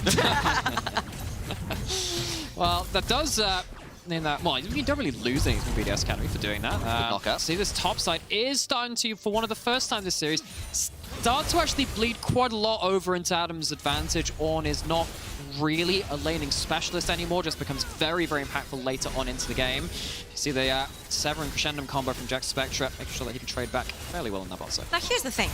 We talked a lot about Rika's Thalia, and I'm gonna hold it for now. Gonna try and hold on. They've got summoners, they've got a barrier to hold on, but it's just first blood. Whiten got nowhere to go. Well, I just want to chat about Thalia, not necessarily about her roams, but about her front-to-back ability when it comes to these team fights, right? Aphelios is a champion that if he does have the sniper, he does not care about Thalia. If he does throw a full-range Moonlight Vigil, Zvero onto the Victor does not necessarily care too much about Thalia. He's just gonna poke whoever comes near him and then let his ultimate do the job. And as for Ornn, you cannot stun him because he does have that immunity to the stuns with his spell. So Rika's Thalia, he's gonna have to be completely on point to catch someone off space and get that huge value out of your W, right? Where people cannot dash over. But all in all, right here, even though behind in gold, I do still favor Heretics for the front-to-back ability. Do you want to call out a little bit of an itemization choice here by Jack Spectre as well, who's gone towards those steel caps as well first on. We're scaling. Exactly, literally, but you can kind of see the damage there. It was kind of non-existent. Tix will be my DPS until I build the next item. But where's the coal? That's a good question. Not here for now. But this does... Well, we focus towards that bot side. Top side is where the player is currently. Misses the ultimate, the Keeper's Verdict. Adam with the Ignite on top of him, and no Mega Gnar in sight is in danger. Sheo trying to trade this one back out. Misses the knock-up, and Blue Resort will not commit. There's Rika on the other side. Zvara's there as well. Throws down the gravity field. Good seismic shove, but Rika is dead to right. Sheo now left out to dry. He'll throw down a Keeper's Verdict. And the verdict is he lives. But now, can he get far enough away? And this is how easily that Ornn can bully away Flash! the Gnar. Death Ray! Siphon power, and he'll siphon the life of Sheo. He's dead. And Zvero in the semi-finals had a monstrous carry Victor performance when the rest of his team needed him to stand up. Gets himself involved in Game 4. He's going to get Mega, but is it going to be in time? No, it's not. Flash away by Ivo, and he survives. Who's the best top player in the IRL? I heckin' love Ornn, baby! Because you can bully away the Gnar when he is Mininan. That's exactly what Ivo did in this situation, whilst Heretics on the bot side of the map are trying to sort of dissuade any unfortunate situation, not going down to the Lucian Nami. But if we see this again, Adam right here is Minina, and very nice dodge from Blue Resort on Sheo's ultimate. You see how you get bullied. There is a spellbook on Ivo as well, so he puts down the Ignite onto Adam and they just bully him away. And Rika, he's trying to roam, but he's pinched between members of Heretics. And then the outcome of this is now you have a lot of gold onto the top side. 2 kill participation, or rather 3 onto Zvero as well on the Victor. Remember, there is earlier upgrades. That's relevant at this point. You're going to get more ability for this Victor to impact the game. If they weren't winning front-to-back fights already, they certainly are going to now with this gold influx in towards this top side. Feels bad, man. Sheo right there died to Airy. That's actually pretty harsh. That's frustrating.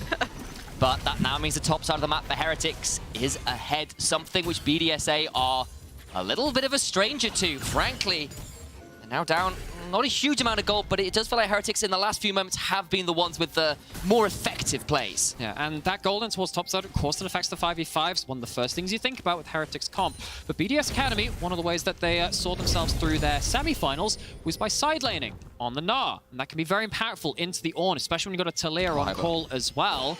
And if you give too much gold over to this top side, actually that side laning can take a hit as well, especially if it does mean you reach earlier upgrade potential for the Ornn, earlier second, third items.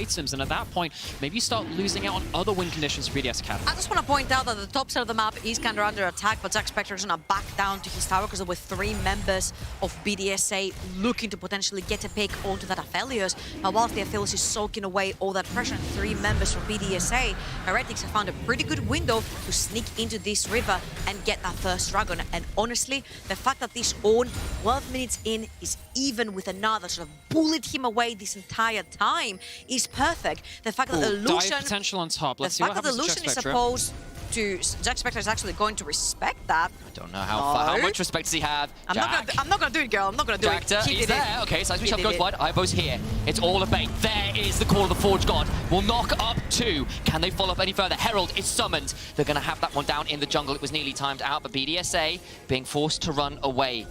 Can they hold on here? Sheo on the reset is running up the top lane. Whether they'll be here in time is another question. This is 5 members from Heretics top side. Adam is left alone on this bot tower, but he doesn't have teleport. He's not coming into the play. So BDS Academy going to lose out on the first tower towards this top side. Shots given over to Jack Spectre. Massive damage, and that's just a dead white in the Lulu is taken out.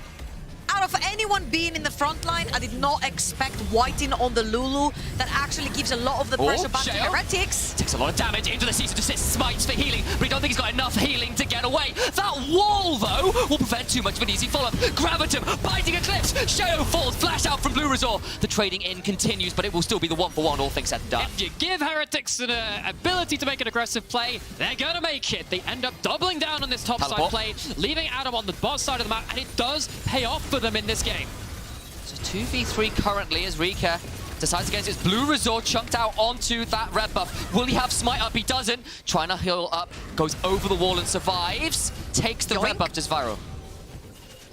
Very nice stuff right there from Heretics. They take the entire top side whilst also defending the bot side of the map. Aibo, with the spellbook, is going to TP and stop Adam from sieging that bot lane tier 1. And let's see this again.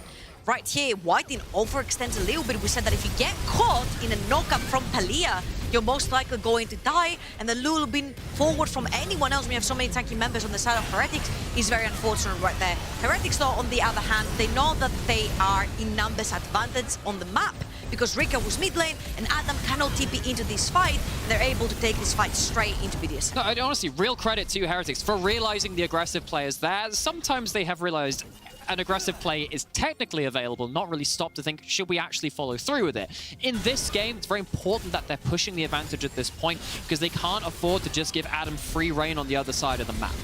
I'll say my little exclamation for the replay as well. 2 seconds on the flash from Zvaro there, who could then have potentially chased out that Nami who stepped up to interrupt that back. I got a little nervous for it, got away with it, and BDSA maybe looking to punish this Victor, who is towards his top lane, has to be a little afraid of the roaming squad of Odote and Show, but he's wise enough to the potential collapse and backs on out. Okay, so mid lane priority going to be claimed by Heretics. This is going to be the Herald started by them as well.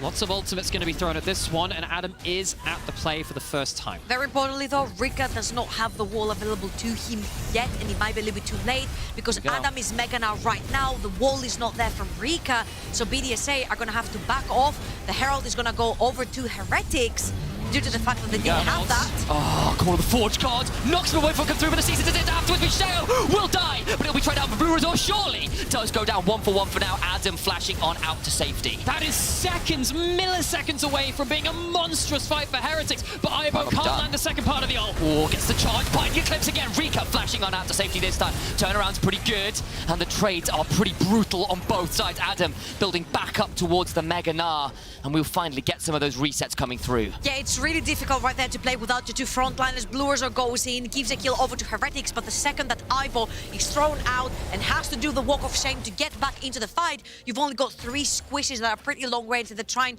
to poke back and forth versus BDSA. Back in the bot lane, Adam is waiting in this bush. I don't know if you want to wait there.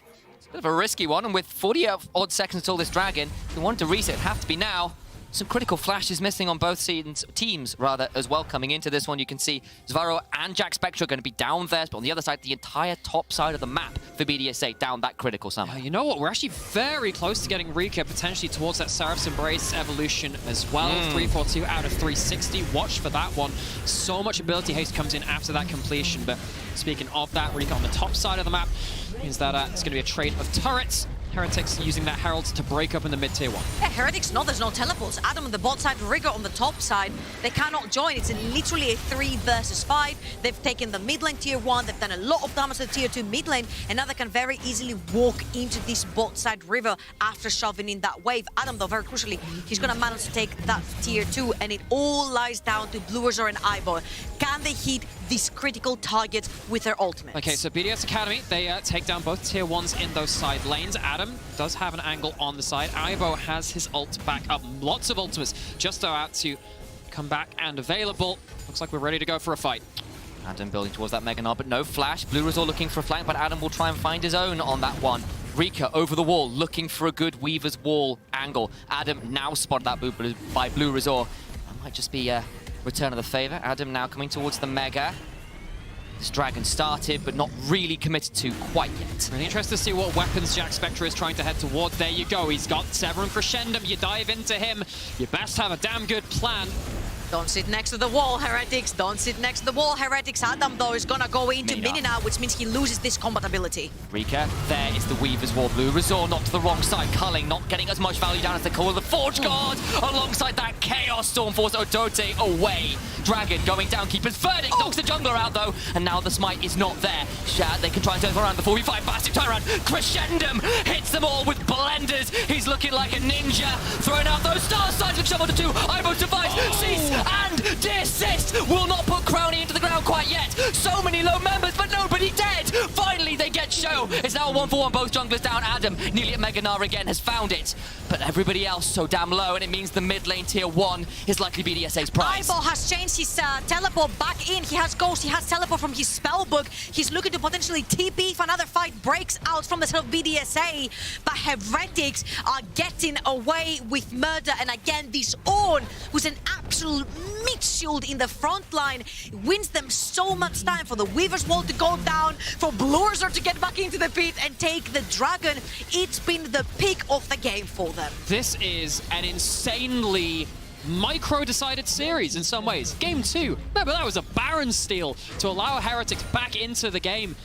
Game 3, obviously very much on those micro plays early on, and in this one, around that dragon fight, you can see how close it was with Show actually managing to thread the needle. Rika. Lots of skill shots needing to be landed. No flash, he's in danger, but here come the teleports trying to test one's Varro, and Blurzor heading over. Aqua Prism onto Varro, puts him in danger, trying to trunk on Ardote! My god, the damage means he gets at least a 1-for-1. Shoved away and shut down by Rika, however. But you've traded mid laner for support, so that's definitely worth it for BDSA. Now you can start exerting pressure on the map, because you know that for 30 seconds, there is no Victor that's going to be permanently pushing waves aggressively. Although Heretics are looking towards the top side, there is no ult on Vi. For the Forge God, cease and desist, going to be charged up. There's still a flash, but nowhere to go. The seismic shove walked away from shut down. Shale now coming up alongside Adam. Ibo will use that charge away. Blurzor trying to escape, but there's nowhere to go. He's got a cease and desist available. Maybe can use that as an escape option. Vault Breaker towards a tower, but it gets culled down towards the ground. Odote respawns and will be here to support his ADC and getting that kill. Double buffs to the Lucian.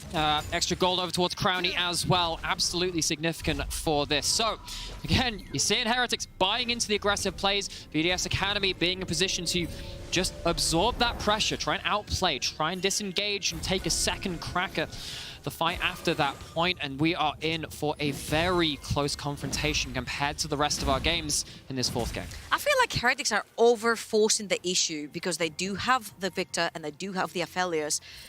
Champions that are so strong, 2, 3 plus items, scale so hard into the late game. You hit a Lucian, Nami, or Talia with one laser, with one poke from the Aphelios. They go down hard. Here comes the collapse. It's from multiple angles. Teleport comes through. Jack Spectre forced off the seismic shove. He's got a wild card to keep himself alive, and he's actually pretty damn tanky. Tidal Wave now coming through. Will land onto 3. Ibo went forwards and did not enjoy that at all. Moonlight Vigil landed onto a lot of members, but not before the Forge God is receiving end of some deicide. Yeah, you know about Ornn being, less committal, non-committal ult. If you don't have your ult, you got to throw your body into the fray. You're committing. Ibo sees the E on that corner of the wall, tries to catch someone out, but BDS Academy have been very good actually about making sure they're not going completely close to that wall, particularly Rika outplaying Ibo several times in this game now. Also, this was the first time that I saw BDSA not necessarily being very coordinated. Sheo shoved Jack Spectre off of the knock-up from Rika, and this could have been actually, Jack Spectre getting out of this. As we'll see again, Rika is going to fly in with the ultimate, and then the second that knock-up hits, Sheo is shoving Spectre away, which means that the fellows actually gets out, and Ibo overcommits while his entire 3-man team behind him gets knocked up by a Nami ult, which means that even if he did get that knock-up, there was no follow-up. Yeah, that's the second part of the Lucian Nami. The Nami ult just allows you to separate frontline from backline. It does feel like, from what was decent leads for Heretics, they've kind of been losing them because they're grouping so much. Actually, more gold, more minions are going towards the likes of Crownie, of Rika, of Adam right now because they're getting to play on more lanes, with Heretics kind of grouping a little earlier for some of these objectives, and it is hurting that gold total just a little. It's not out of reach or anything quite yet, but a 2,000-ish gold lead is pretty significant considering the kill discrepancy, or what was a kill discrepancy anyway. Of course, BDS Academy have the extra global. They want to split the map and then collapse back on this mid lane, so Heretics now heading back in towards the mid lane in force. Dragging it in 30 seconds, it would be soul point for them, Cloudsoul. And actually in this game, I think Cloudsoul does have quite a lot of value, particularly for the likes of the Victor. You put down your Chaos Storm at the start of the fight, and you're relying on your move speed to really get a lot of value out. Oh, gosh. Arrow doing so much work. Shove into the Weaver's Wall by Show, but he's got very deep for that. Goes down, but Ibo tried it back into 1-for-1 right now. The culling is pretty good. Wild Growth keeps Jack Spectre healthy alongside a hell of a lot of shurikens. Rika gets the seismic shove away, but he takes a death ray as a result of it. It's a 1-for-1, but the jungler for BDSA is down. That is tank for a tank, but you do not have smite if you're BDSA. You've lost your Mega Gnar in the likes of Adam onto this Gnar. And Heretics are still looking because the Aphelios Lulu is still very strong. Spectra has his eyes on them now. Mid lane pressure now the aim of the game, and neither team feels comfortable enough to force their way into the river. Seismic shove does go just about wide. Jack Spectra quick enough with the mouse clicks.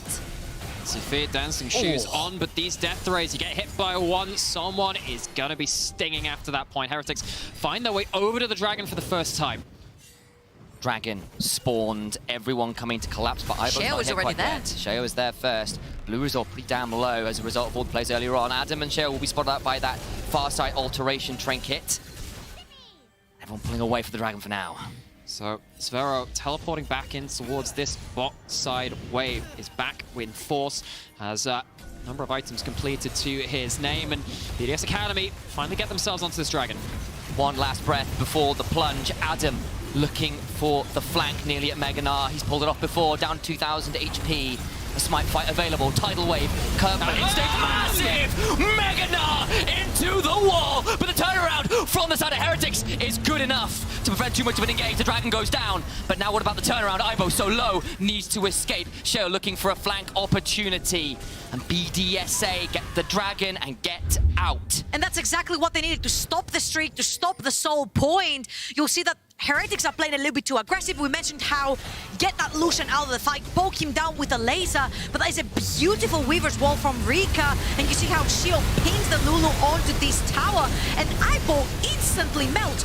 That's your frontline. Vi is a pseudo-tank, he cannot walk in.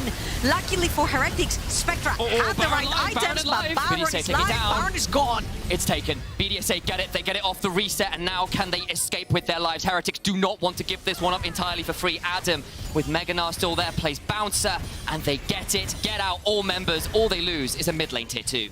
Well, that is a great steal under the noses of Heretics. Snuck it away from them. Now suddenly, side lane comp with this dominant Gnar. 2,000 gold up individually of Ibo. Not something we've seen as much of in this series so far. Has a Baron buff to play around on the side lane.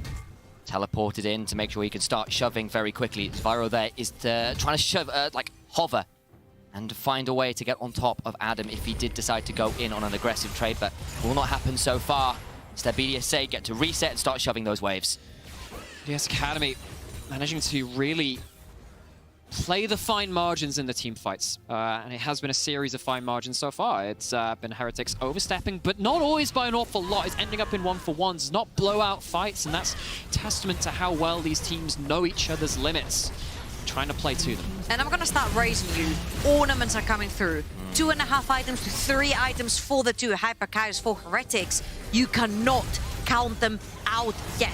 They've got massive wave clear. Wait, Crownie had to get close, but the Victor is down. Massive damage back onto him though, forces some flashes. Jack Spectra's been stunned into the wall. Why was he there? Why was he there? He's dead, and that means you've lost your 2 main carries. Those scalers are down. Maybe they lose even more off the back of this. BDS Academy taking the mistakes when they're thrown at them. Taking the games when they're thrown at them. 2 back-to-back for Heretics answered in kind. We're going to game 5. It's looking like it. Cue up the track. We all know what it's called. One of these teams is going home bruised, bloody, and scraping silver. BDSA on track for reverse sweep. My oh my. Heretics threw their own game in BDSA's face, and BDSA took them down 4-0-7 for Crownie on this Lucian, playing a short-range AD carry into Vi, Ornn, Victor, Aphelios. So difficult, but honestly, a lot of question marks to be raised, and I think this is going to have to be frustrating for Heretics. We just mentioned you got 2.5 items. They're probably going to take an inhibitor, which means you get a huge influx of gold from whatever is coming into your base. You'll get 3 items on your Victor, on your Aphelios. 1 team fight, 1 Moonlight Vigil, 1 laser from Victor is all it takes. And they just walk into death. And game 2 was a story of a Baron steal. Game 4, story of a Baron sneak, which gets BDS Academy back into the conversation, back up to even, back to a best of 1 for the entire tournament. This series has gone the distance. The LFL versus LVP rivalry has never been so tense. Can BDSA complete the reverse sweep and find a 4th title in a row for the LFL? Or will Heretics secure the first win for the Spanish region since 2018? You're going to have to stick around for a final game, and that means we've got to cut to a break for one last time before that's available. See you in a moment or two. Wee-woo! Wee-woo!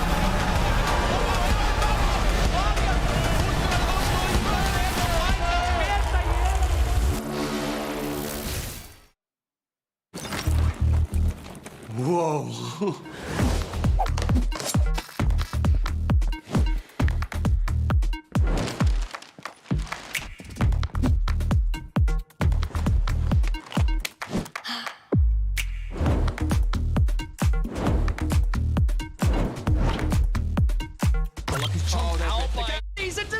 Hey, let's go. Did they pick Timo?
Ladies and gentlemen, we are back and it's Silver Scrapes in the European Masters Finals and BDS Academy are on their way to get that reverse sweep. This series has been crazy so far. Oh, I mean, Heretics had a 2-0 lead. Like you say, it's the reverse sweep. I guess all of the monologuing comes to fruition. All the kissing that you were doing on Twitter, we saw that. I'm doing the job. I'm trying at least. But let's be honest, for this game, it feels like Heretics lost to themselves. In a way, they were ahead. Obviously, BDS has been proactive in the sense that they made this happen. But the amount of mistakes that Heretics made that game, for me, was just too much. Yeah, I feel like the pressure wasn't really on them because they had such a scaling advantage. You know, we just talked about in the cast, ornaments were coming in, right? You have like the Lulu of Felios really strong in the later stages, a Victor as well. I feel like they were kind of putting their own pressure on themselves. And I think, I mean, you're in finals, right? You are looking at the potential of being reverse swept. I think the pressure just got to them. What I think interesting in what you say is the fact that they did go for scaling, and which is something we haven't seen for them so far in the series.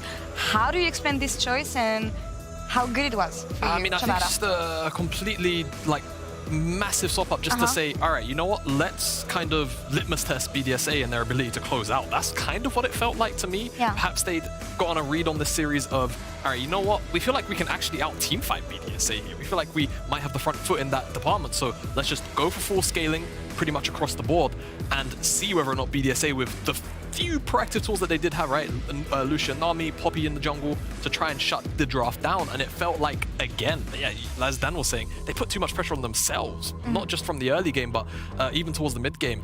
It felt like, you know, the third dragon fight, the initial dive actually way back, maybe I think 5 minutes into the game, they were just kind of all over the place for no real reason when they can just sit there with a draft like this on their hands and let it play out themselves as long as BDSA don't accrue a massive gold lead. I feel like you come out of this game and you don't even focus on what happened in this game. It's just mental reset, okay? Yeah. You got one game left, it's 2-2, whatever happened in the series doesn't matter from this point, it's about this next game.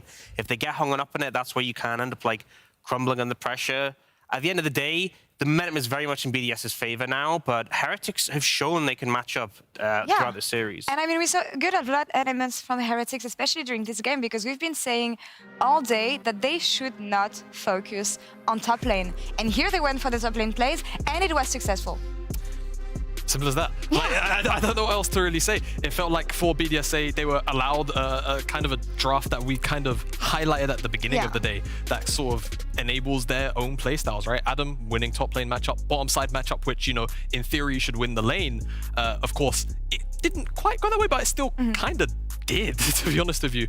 And it felt as to me that Heretics, again, just by nature of draft, didn't really play to shut down BDSA, but more of, again, a litmus test to say, we don't really feel like you've had it in you this series to close out a game if we have a draft as defensive as this. Yeah, and I think something else I do want to mention is the fact that Rika really stepped up this game on the Talia. 100%. We've seen more of a lean towards these scaling mid, your Victors, your Azirs. You know, there was that Ari game where it didn't go too successful, but this is a Talia who obviously does hold up really well in the late game. We've seen how much damage you can put out. But the proactivity, right? Especially the combination with the Poppy. When you're playing a champion like a Vi into Poppy Talia, it's so hard to function with the dash interruption. But I just think, you know, there's so many moments in the team fight, because at the end of the day, this was still a close game for a lot of it. And I think Rika was the edge that kept BDSA relevant till they could take over. It really was a close game indeed, and there's some specifics in game that I want us to focus on right now. Jamada, the floor is yours if you want to head to the telly and talk us through what happened this game. Hello, it's me again. I'm back to battle my arch nemesis, the Telestrator. And I want to highlight one of the moments in the game, which effectively turned into the losing moments for Heretics, the winning moments for BDSA. This should be the play. So, as you can see, I'll let it play out for now. We are at the third dragon, and Heretics, they're trying to contest a little bit of mid lane pressure, and they do actually end up getting it for now. But what you're going to see is Rika over here is going to set up for an amazing wall to kind of cut Heretics off as they re-enter the mid lane here.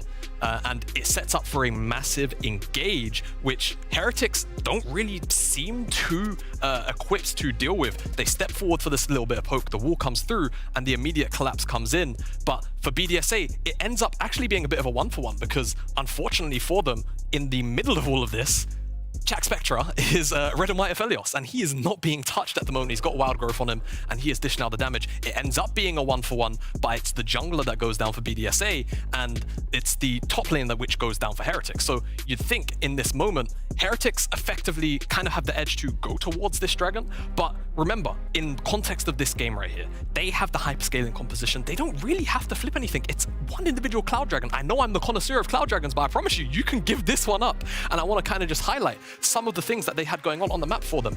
All the way up here, this top lane wave available for them to deal with and actually set up for themselves. They can go towards the top side, maybe even look for a Baron. They've got Red and White Aphelios at the end of the day. The options are kind of unlimited here for them, but they decide to pressure down towards the river, and BDSA stick around. You can see Crowny's life stealing up off the Grump, and effectively they're keeping Heretics out of the river. Adam pressures the mid lane as well, which is really good from him here, and it ends up drawing all of Heretics back to the mid lane because they're worried about this mid lane priority. Eventually, they slip back into the river, but the issue is Shio's already back on the map, and he is practically halfway here, and Heretics kind of take too long to make a decision, it feels like. Adam eventually slips into this pocket, which he is discovered on because you can see him on the bottom wave, but it doesn't stop him. Nothing can actually stop him from just going over the wall, and now you can kind of see Aibo is split off, no ultimate just yet, and he's not adding anything to this fight, whereas Adam is in a position of threat where you're gonna see Heretics can't really do anything about this engage that comes through. He gets the rage stacked up. It's a really nice animation cancel as well off the hop where there is no reaction time from the ultimate. And Heretics, whilst they don't necessarily lose anything crazy off this, the point is more to kind of illustrate. They had so many options on the map at this moment, but they decide to go for this dragon play. Nobody dies, but from this set of events, BDSA go up towards the Baron and they clean it up. They get the Baron, and off the back of the Baron, they effectively end up ending the game. They had everything in their hand, indeed. And I want to come back to, especially because we're going to go to the game 5 now, the impact of pressure in these kind of moments when everything is in your hands and you don't make the right decisions, because this is what played for Heretics here. Yeah, I mean, you even saw in that moment where BDSA were a bit more free-flowing, like, okay, we'll send Adam to go to the midway, put some pressure there. Heretics were like, look, death ball, group, no one separate for a second in case something goes wrong. It felt definitely like, you know, they weren't as trusting of their members to move a bit more independently. And as much as that comp does benefit from grouping together, it feels like BDSA were just kind of flowing a lot freer during that whole passage of play. And I think Heretics, the panic must have set in throughout that game. So just a reset is needed for game 5. Yeah, and it is game 5, right? Like the last opportunity for either of these teams. So I'm just wondering, I won't tell my predictions because this one went to the bin after the first game, but you two, do you stand by your predictions saying Heretics is going to take it? I do. Well, of course I do, right? Good. I thought you was going to swap up on me. As you can see, the predictions have stayed the same. Yeah, I feel like Heretics played themselves in this game number 4. They set themselves up for success with this draft.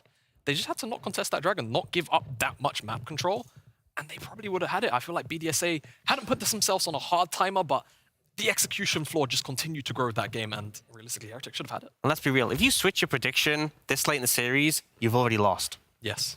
Any expectations for this game, given that Heretics came so strong to begin with? Now BDSA is coming back, so momentum-wise, where are we?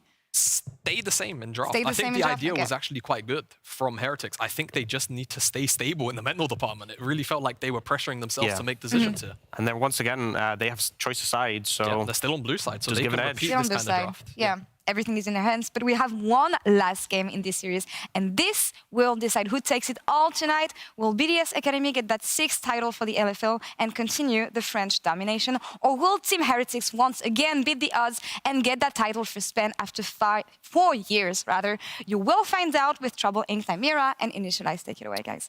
I will avoid saying something like it starts with success. But I will say it's only ending in success for one of these teams tonight. It has gone the absolute distance. BDSA came into tonight favorites, undefeated. They went down 0-2 to the Heretics of all people. And what an appropriate name that has been this tournament. We're now at the point where they are one game away from reverse sweeping. It's 2-2. And I genuinely do not know who to give the favorite edge to here. I'm going to give the people what they love the most. And that's narrative about teams. Summer has never been historically the season for the LFL. Think back to LDLCs and whatnot. Think back to Misfits Premier. It was all spring finals that they won. Over in summer, they were stopped by the cases of Big and Sats. The only team that has ever been able to win from the LFL a summer season has been Carmine Corp, a team that is not participating in this summer season in the Amazon European Masters. Can the LFL do it without them? Can they give the LFL the back-to-back-to-back-to-back title? And can they keep dominating summer season? And that's the LFL side of it. The LVP, it's been a long time since they've been at the top. So it's kind of difficult, actually, to, pick sides. Not that we do here, but even as just a neutral viewer, you're sat there and going like, what the heck? It means so much to both of these teams, to both of these regions. For BDS, there are redemption arcs. There are players proving themselves once again after difficult springs, after some turbulence in their careers.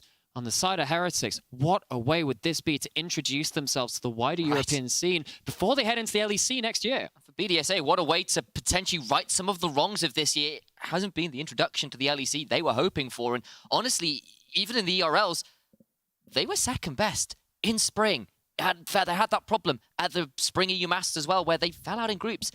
They had such a good run this Amazon European Masters. They were undefeated. They were looking like the tournament favorites, especially with the likes of LDLC and the Unicorns falling by the wayside.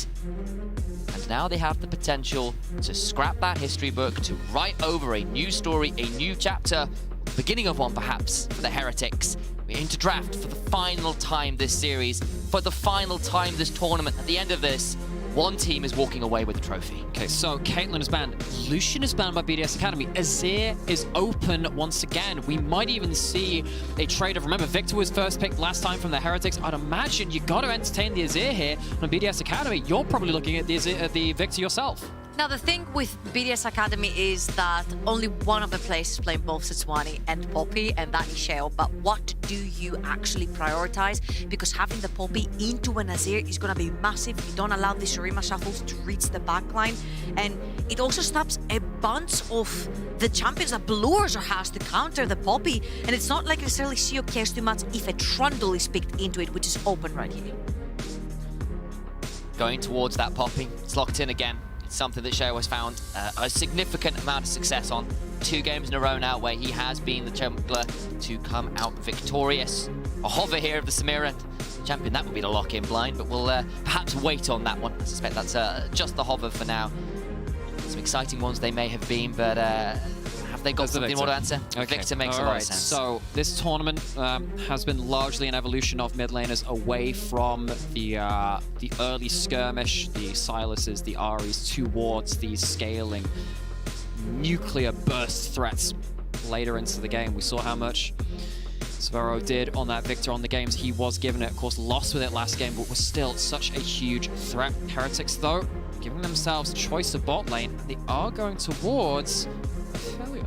This is a double-edged sword because Heretics are technically running it back. Instead of a Victor this time in the mid lane, they have an Azir. 2 hyper carries, 2 high-scaling mid lane, bot lane, AP, AD carries in the team.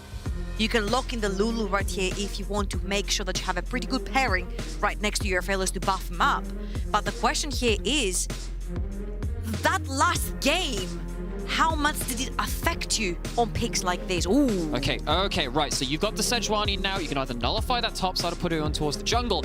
We're seeing significant differences in some key aspects from that last draft. Particularly, Rika is not going to be able to weave his wall on a Victor. He's not going to be able to cut off the team, give the Poppy extra terrain to start slamming you into, not be able to roam early as well. Svero should be able to get prio, should be able to control the mid jungle in a way that Heretics have struggled to this series. word on that Aphelios while it's on screen, as well as the Yuumi locked in early, aside from something like an AD carry.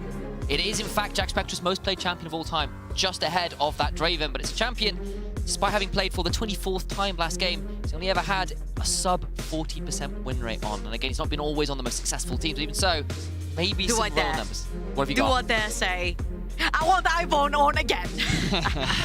But this time, it would be really wise to possibly ban something like a Trundle, because if I have anyone in my mind that could potentially take the champion, slam it in a lane, and run people down, that someone could potentially be Adam.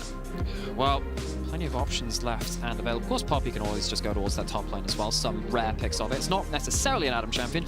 Those is 1v1 craziness. Right. Well, what we're seeing instead is Heretics trying to ban away Yuumi companions, shall we say, stuff that pairs up well with that. The Twitch was something that came out a little earlier into the tournament as well. Gives you that extra kind of X factor of actually your bot lane coming in a row, turning up somewhere on the map. But BDS Academy going to have to find themselves a second string of pairs for it. I'm actually surprised. I thought this was going to be a Sivir. I wondered that as well. But of course, Sivir takes a couple items to get online. If you're saying we need the early pressure, maybe they decided it's too risky. The only way I'd say not to do that is maybe they're flexing the Sejuani top and saying, Poppy, be down, we're going for a Jarvan again, because Jarvan is the answer into a Sivir, and it's good into a Victor as well. Actually, you can lock in Poppy, but you can lock in something like a Vi right here. Flex a Sejuani up top lane, lock in the Vi. Vi Smite takes the spell shield off Sivir, which means that the knockup will land on the champion, and you can also reach the back line. But you already have so much CC locked in for Heretics right here that Lures are going to even choose to go into something a little bit more aggressive, if you will. Alright, so you don't have the Ornn locked in just yet. Sejuani's obviously there, but Leona is a champion which has backline access, and I think a lot of champions have come to the fore because Nautilus and Leona have fallen out of the meta. So you don't have to be worried about a Solar Flare pinging you on the backline. You have one less choice to add in something to supplement that engage. It's a top lane or a jungle. Sejuani going towards the top lane. Okay, that's a good call. Anti-tank shred now as well. You start chucking that Yuumi onto a Poppy. Maybe that Poppy just disappears. Pillar into Victor and Sivir as well is a miserable place to be unless you've got that flash available. So powerful into those immobile carries. Adam's Olaf. I was about to say, I don't know how viable here Na is, so he might have to resort back to an old favorite, since Darius has been permabanned the entire series so far. But that makes a bunch of sense because with so much CC, you can just completely ignore the front line. Now, a problem that I do have with Olaf right here is that there's a bunch of mid shields you have to go through, which will also damage you on your way to the Azir and the Aphelios, and by the time you've reached the Azir, they can shuffle you. There's also a lot of things which can pop your ult for free. You've got that Solar Flare, you've got that the non-committal engage. You've got a lot of ability to engage at range. Then the Trundle smacks through that ultimate, and you're really not happy about things. There's only so much a Yuumi can do. BDS Academy, when they are engaging, if they choose to, they need to be hyper-coordinated. If someone gets stuck alone in the meat grinder of Heretics DPS, they lose those fights. Now, saying this, of course, Heretics, even though I do really love the front-to-back composition that they have right here, a lot of big potential, a lot of engage, disengage, these two carries take a while to come online. Yes. So I want to see where Blue Resort is going to choose to actually play for, because usually when there's a Yuumi lane down the bottom, then it's just the AD carry that needs to be careful of positioning, and it's -1 person from the lane, which makes it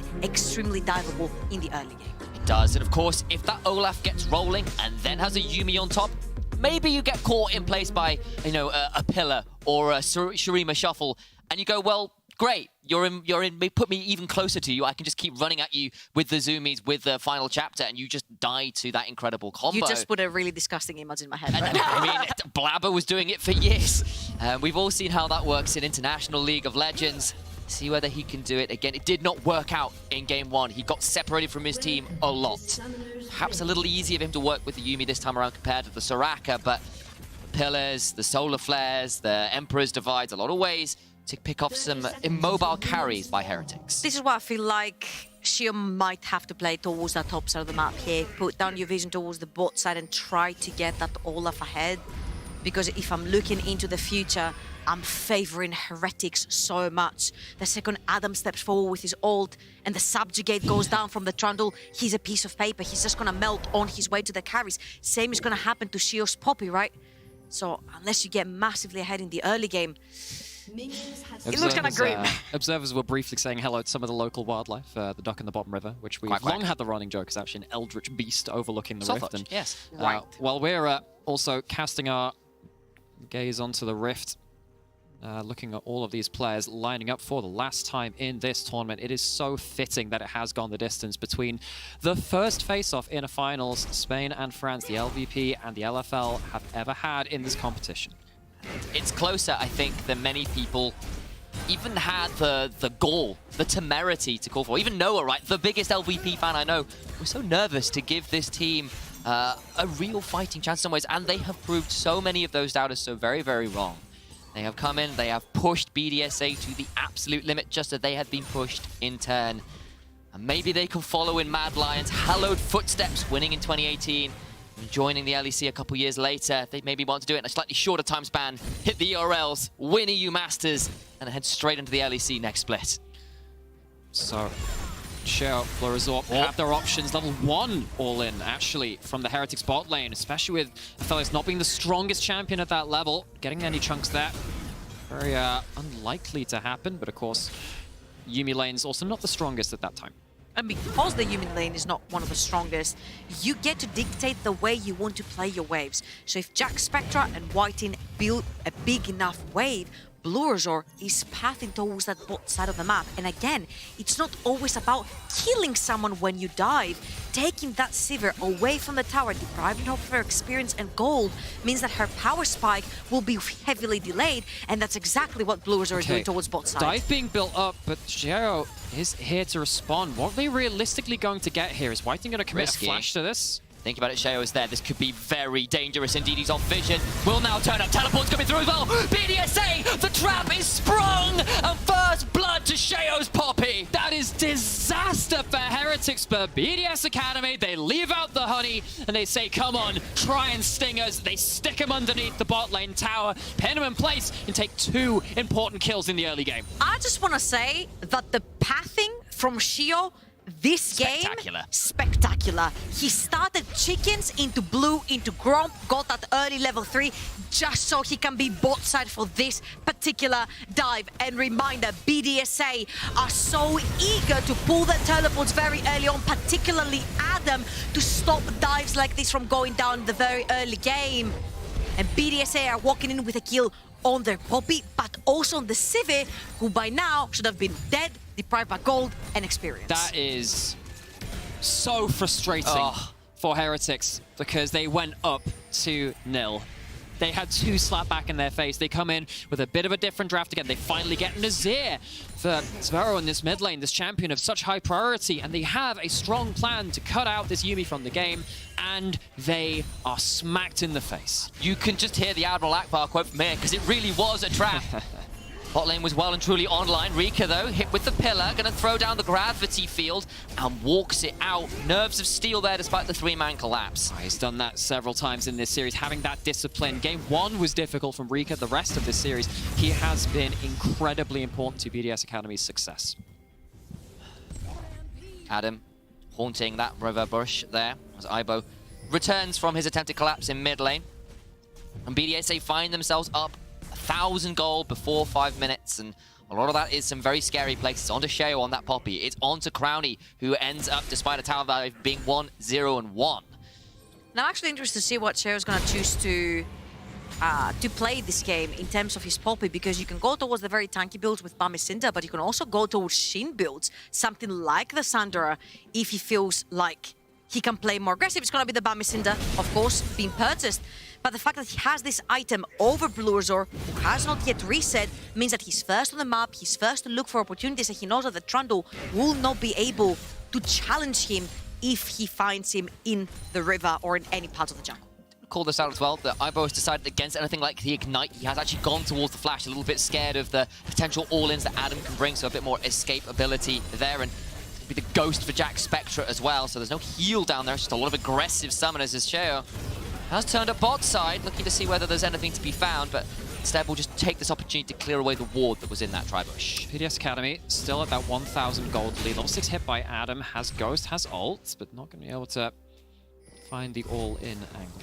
That is a rough wave, actually, right there from Aibo, and he's gonna need Blue Resort to move towards the top side of the map to try and help him. Of course, Blue Resort is towards the bot side of the map, because the Dragon is threatened from BDSA, so he wants to make sure that he's around. But the wave is not necessarily favoring Aibo right here. Fortunately for him, Adam is gonna shove this. Adam is really low on mana. He's looking for that second reset. Sorry. He's gonna shove in that wave and choose the back.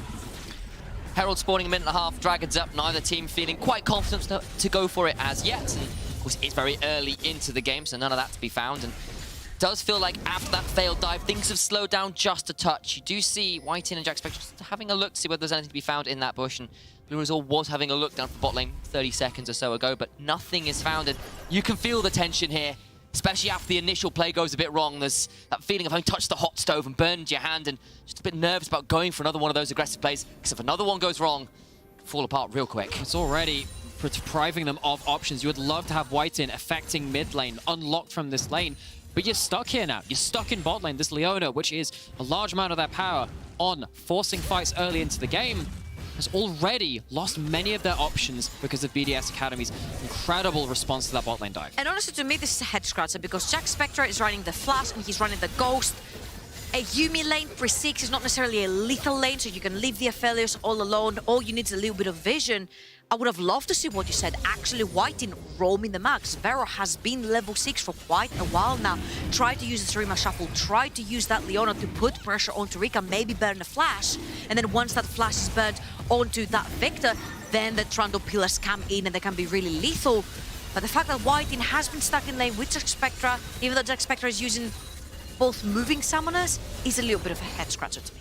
Actually, let's take a moment to really praise Crownie and Odote, because coming into this series, wasn't exactly that hyped about this bot lane. They had survived a lot of pressure, but they've been rarely winning their lanes in a heavy manner. They were picking towards bot lane, and it really was a bit of survival in this bot side. Against Jack Spectre, against Whiting, against this lane that Heretics have found so much success through, Crownie and Odote have been actually a real strong lane in a way which I'm sure actually a few people would have doubted. Yeah, I certainly was among them. I had my doubts, especially around some of the positioning in key moments where Crownie was getting caught out, even on the likes of the Caitlyn. But it does feel like, especially these last couple games, he's been very dangerous indeed. Back on the Civ, it wasn't the most impressive game the first time in the series on it, but can certainly have a better time of it now, especially with how the early game has gone. Shoved into mid lane, though, by Heretics, and the Herald's gone their way as well. And I would really love, again, now that we get a little bit of time, to praise Shell for his builds once again. Rushes the Mercs with Leona around, with Sejuani around, with the slows coming in from Trundle. That extra... I forgot tenacity. the word. Tenacity, thank you very much. That extra tenacity coming in, but also the magic resist, because Sejuani and Leona deal a lot of magic damage, and same as Azir, is going to prove to be really, really helpful in this early game. Shao's got the wrap on them. This is very dangerous. Heretics need to be afraid. They think it's a 1v2, but I don't think it will be very long. Shao's coming over. Keeper's Verdict is down. Jack Spectre shoved back, flashing away, but knocked up by that Keeper's Verdict. Healing his way back up. Will get out to safety, but the summoners are popped. So that's double summoners blown from Jack Spectre. Once again, this Aphelios, this Leona, being just held down. This is where they really wanted to unlock this support. And once again, BDS Academy absolutely not content to let them do that. Yeah, and Whiting cannot move right now because if Jack Spectre had 2 mobility summoners, he's lost both of them. So Whiting is now locked for another 5 minutes right next to Jack Spectre on that bot lane, which means that Rika can continuously shove in these waves when they know where Trundle is on the map. Really key for the side of BDSA. And on the contrary, what I'm seeing is that slowly but surely, through raw lane pressure, Heretics are clawing the way back up in terms of gold. Only 500 gold difference, 700 gold difference away right here. And after Zvera is done with this wave as well, it's going to be pinched a little bit more. So through raw lane pressure, Heretics are keeping themselves up. And while we have often said, look, Heretics need to be the team getting ahead early, that's how we've seen them succeed. This lane... or this series, rather, as we do see that interrupt that Nymera called out, as I was looking at my cast on the screen. Bad timing on that. Yeah, but like obviously, actually in this series, we've seen a slightly different type of Heretics. They have been able to play for the mid game, for those team fights, and they've certainly got a comp here, which is great at 2 items, great at 3 items. They certainly don't lose out purely in scaling here in this game. I'm just a little bit questionable here because Blue Azure on this Trundle, you've got any mobile mid, you've got any mobile bot. Usually all it takes in the early game is one pillar and it forces a flash, which then pins whoever you've taken the flash off underneath their tower, or if they overstep, you just instantly punish them. I think this is the only game where I've seen Blue Azure actually not being very vocal with his ganking, with his pressure in the early game. Cheo has been running over the entire map. And you know, there was another game where it shut down. That Jarvan, of course, really struggled to get off the ground in that one. But in this game, it felt like that early dive stoppage by BDS Academy has stopped a lot of the ability for Heretics to play around this topside. Adam, tapping ult, popping Ghost. Interesting choice there, trying to drop the Herald topside. Adam will pop the Ghost in the ultimate, will try and prevent the tower going down. The subject gets popped into that glacial prison at the time now, and he's just gone. Deleted off the top of the rift. I'm just gonna say, all in all, great kill right there, but... Bot side, White is in danger, but actually underneath the tower misses that Moonlight Vigil, but the turnaround is pretty damn good. Solar Flare lands down. Ibo has teleported in, but he doesn't have a Glacial Prison, will still go over the wall, but he's into 3, knocked into the wall. Flashes right back out of that one. Real quickly, back to the Herald. That was a Herald that was popped for Trundle and Sejuani of all people. You've got an Azir, you've got an Aphelios, but you do not dare step into these lanes because you're gonna get shut down. So that Rift Herald was mainly soaked by Blue Azure himself, who's going for a little bit more of an aggressive build going into the Sandra. Yeah, but you know, in Europe, we do love ourselves our powerful Trundles. Elioyo would be testament to that one. Having a front line with gold is by no means a bad thing, as long as your backline is also doing damage. Adam, I think, you know, he's been playing a lot of these tight margins as well this series. Remember that Renekton game where he was sat there being like, yeah, I survived on 4 HP, that's fine. Couldn't find the angle this time. And suddenly, this pressure lane, this 11 to the Sejuani is behind in gold and doesn't have a tower to fall back to. Yep, go straight to Glacial Prison. Do not pass go. Do not pick up 300 gold. I can't believe I did that. Look, I've been pretty good this series about avoiding too many awful jokes, but you that guys. one... Trouble's like, why am I here? Imagine living with them. This is definitely not Metal Gear. Okay, now, and Dragon is up. It's Infernal. Hextech already went over to BDS Academy. They got those stats, very important ones, but with the ultimates coming back up from Heretics, even with them actually not able to come here to contest. So 2 early Dragons over to BDS Academy in this all-important deciding game fight. Yeah, reminder, Ibo had to TP it down bottom to defend Jack Spectre and Whiten from the dive, so he's not gonna have his teleport up and available for him. What he's gonna do is pressure that top lane, force Adam to back and have to reply to the wave.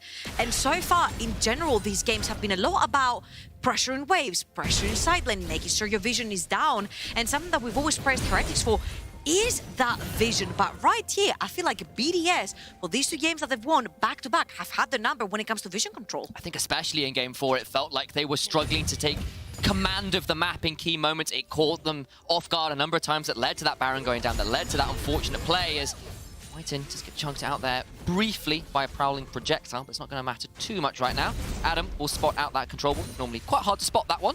Makes me a little afraid as Blue Azure and Ibo have been a pair of Bash brothers this game. Oh no, he didn't spot them. Ooh, didn't spot them, but we'll take a fair amount of damage. Rika's coming on over. Permafrost comes down, but Zvero, I apologize, was roaming to support there. What I really like from Heretics is the adaptation through the series. The fact that if you say the name Heretics, they know they're gonna play over towards Jack Spectra and White and try to get that fella's head. Even when they were playing Senna Seraphine, they were still playing for that bot lane right here. Oh. Nice attempt at the Reaper. Rika will have the flash in time. The predict wasn't quite on for Ibo this time. Okay, so Victor, no flash. It's taken him a little while to get that, but remember the amount of tools. Yeah, but the amount of tools they have to reforce onto this champion. Next time you're in a fight, next time you see Victor walking up to a Leona with ult, to anyone else, things get dangerous for BDS Academy. Herald started up. Zvero in the mid lane, holding onto that wave, but Whiten chunked out. Herald goes down. Turn around with that Moonlight Vigil. Means that there's no real follow-up. They get the Herald, and it's only the helper of Whiten that's chunked. Yeah, and Heretics get away with that Herald. It's so important, again, when you have champions like Victor using that Herald to break open the mid lane when there's so much wave clear on the opponent team is going to be a very useful tool for you to actually unlock them up, get that vision control back, so then you can play through your very strong Trundle, your very strong Sejuani through the tops of the map. And again, that adaptation development through the series to know that, you know what, Jack Spectra isn't an Aphelios. He will scale, he'll get there. He's got an item and a half, 2, 3 items. That's when you start playing for him. Zvero has gone completely silently towards his first Leandris. 300 gold up. He'll scale, he'll get there. getting yourself ahead, especially after a very failed level 3 dive, which put your entire team down 1k gold, was of pivotal importance to Heretics. And again, they've got the first 2 items from mid and top. Sorry, jungle and top. Yeah, it's that discipline again. You've seen it from BDSA, particularly in their first Poppy game for Shao. He ended up being very far behind after a insane level 1 from Blue Resort, but they couldn't quite finish it. But in this game, this one is Heretics having to find their way back out of what was an awkward early game. They're back in the lead now, though. They have themselves over 1,000 gold lead, and they do have a flashless Victor for the next couple of minutes to try and take advantage of. They can force a fight, they have a Herald, they have their ultimates. But they have been punished for their own oversteps in this series. However, Heretics are very much not the team to be dismayed on that level. A minute and a half just over until what will be a sore point for BDSA, but topside Adam has decided he's had enough of waiting. Flash out of Ibo in trade for the ghost from Adam. That's where it comes in handy, so that Olaf does not run you down, because if you keep running into the axis, if Olaf keeps picking them up while you're running away, he's gonna run you down, and Adam knows that champion too damn well. Sheo has to flash, gets rooted with the Binding Eclipse. Final chapter popped as well. They're really looking for the Herald right here. They've got in the pocket. They wanna use it to get that pressure in the mid lane and then bleed into that bot side river for the dragon. Luckily for BDSA, they do have the scuttler in this river, so they do know whoever walks in and whoever walks out. Again, Heretics, they have the ability to make the next big play. They have that Herald. They could have forced that fight. They have just enough reservation on that one, though, to take what was given to them for free and then walk away. They have time on this Herald. They can go back. They can have another crack at it later on, especially with this dragon coming up in a minute. Maybe that'll be a better timing for them. Use it as a counterweight. Stop the BDSA dragon stacking. And I don't know if right now it's the perfect timing to fight, because Dante has just finished his Moonstone. Whiting is just sitting on a couple of components plus stopwatch. That Silver is going to start getting a lot more gold in the pocket, and honestly... Oh my days, it's going to be close. Tower shots coming through on Adam, but there's no ignite this time. Ivo needs to run. Gold drink a heal. Keeps Ivo vaguely alive. He's got no mana. He can't get away. Blue Resort coming up. We'll want to try and turn this around, but Adam brings down the axes and cleaves in at the head of Sejuani into Adam. Trying to trade out his solo HP. Ragnarok comes through. He's winning this! But the chomp from the Troll King does silence the Viking. With this 10 seconds till Dragon, this was a chosen decision by Heretics to go towards top side and not fight in the 5v5. Maybe they're waiting for the next item breakpoint. Maybe they're waiting for BDSA to make a bigger mistake rather than facing them face up. They lose themselves their top laner. They can't compete for this one. But right now, Heretics are on a timer. In 5 minutes' time, this will be soul for BDSA. And even though you were stalling to get items, they're not going to be given to you. You only have 5 minutes. It's a teleport up there. They're looking for a second charge. It's where they... How far will they go? I'm not sure they can go for anything more than just that inner turret, but they secure it with it at least. Well, they've still got themselves the gold lead out of this, but you're right. The soul point is a big discrepancy. Mount is pretty huge. They're looking for Spectra. He's in danger. He was trying to shove for that tier 1 bot. They were trying to get Ev something on both sides of the map. Uses the Gale Force. Does have the Flash. Ghost is down. They will not be able to get anything more. Ghost and Flash burned, but they will not kill off the AD carry. Now mid lane. This is like flowing around the map like water. Heretics taking everything on the map. Gonna jump on the crown. He's taken damn low. Can't quite kill him. Whiting ignited, taken down. Up comes the turret. That sun disc will be a morning vigil for Leona. Look behind them. Sheo is flanking them onto this Poppy. He's sitting right behind, waiting for an opportunity, but Crown is way too low and doesn't want to step up. This is a big win for BDSA right here. Remember how we said they only have 5 minutes timer? Well, they took Jack Spectra's Ball Summoners. His flash is not going to be up when Heretics want to fight for the next dragon, which is going to be Soul for BDSA. So if you get flanked by an Olaf, you're definitely going down. Now, the bonus for Heretics in terms of the silver lining is that they did get mid out of turret. That's obviously the most important turret in the game out of your first ring of them. And that gives you the ability to put wards like that. You would be able to put that down if that turret was there, of course. You would be able to spot that one out. Heretics have that ability to have more control over mid lane, but they have to use it well. If they lose around this dragon, BDS Academy look like they are on course for that throne. And I'd like to ask our observers where that Anathema's change has gone to from the sort of Blue Resort, because my mind says you put it on Victor, you build full armor, and you put it onto Rika's Victor. I can see the angle there. See who it's been attached to. We'll have a hover through and see where the production gets back to us. I can see the angle for Crownie as well, potentially, if they feel he needs to die. Sheo running away right now. He's got the Yumi on top of him. He's a very good carrier of the cat. but nothing more to be found right now. It is, as we said, the gold lead to Heretics, but that win condition, that looming Dragon Soul fight. Oh, it's a long way on, but it's another Baron start. They're not there. They're not there, Show. He's just around the corner, but it's going He's so got no quickly. flash. He's got no flash and no blast gun. They can't get in. Keeper's verdict will have to be good. It's too late. It's gone. Solar Flare afterwards alongside the Glacial Prison, and like the last game, it's inverted. Heretics steal away the Baron this time. It is smoke, it's mirrors, it is a sneak from Heretics this time. And now, even though Jack Spectre will not have his flash up and available for this particular fight, he'll have 2 items on top of the Civi that have lanes pressuring around the map. And they can use the pressure with the Baron to threaten potentially an end, while BDSA are fixated on something like that Dragon Soul. And the timing is so good for Heretics. It's 2.5 minutes up until that dragon spawns. That gives you more than enough time to shove in, control the map, reset, go towards that dragon. They can have a full run at this fight and give themselves the best possible chance. BDS Academy will need to start racking their brains about how they approach this soul fight now. And it has been confirmed, Anathema's chains are on Victor. You build that full armor, you're gonna go towards a Thorn Mail, and then you put the chains onto Victor. You don't care about AP damage either. Ivo being attacked on the top side. Chaos Storm is down, but the wave is dead, and that means no easy way to get to him. But Adam ghosting away in the bot side. Pillar comes down to block off an easy escape. The Chilling Smite comes through, the Subjugate as well. But will Olaf fall down? Zvero coming over, looking for a potential shove. Here comes the turnaround with Odote on that Yuumi. They will not get anything more. Tower is instead the prize. Yeah, Blue Resort pulls the ult a little bit early, not able to twin on that damage to anything that the Azir was bringing in. We're once again seeing this flowing water across the map. Both teams avoiding each other, taking the structures. Trying to see John for tier 2. Goes BDSA, down. your wave clear is all the way on the top side of the map, trying to push a tower. You only have a Civi. If she missteps, if she walks too close, she can get shuffled by the Azir. And the Heretics are going to use this information that they have with Victor being top side of the map to actually shove in and use their Baron to take all other towers. And after the first couple of levels, after that hugely failed dive from Heretics, you could see all of the numbers on the bottom scoreboard going over the BDS Academy. Now, in what could be the pivotal fight for the entire tournament, it is over to the side of Heretics. BDS Academy, they are damn good team fighters. They will need to show it against a mountain of gold against them. And I just want to ask observers, please show us top right quadrant of the jungle, because it's lit up in blue. Every freaking where. Whoever walks in from BDSA, they will have info on that Ibo is leading the charge. Whoever missteps could get hit by an ultimate, ends up going down. 2.5 items Azir, 2.5 items Aphelios will take you down.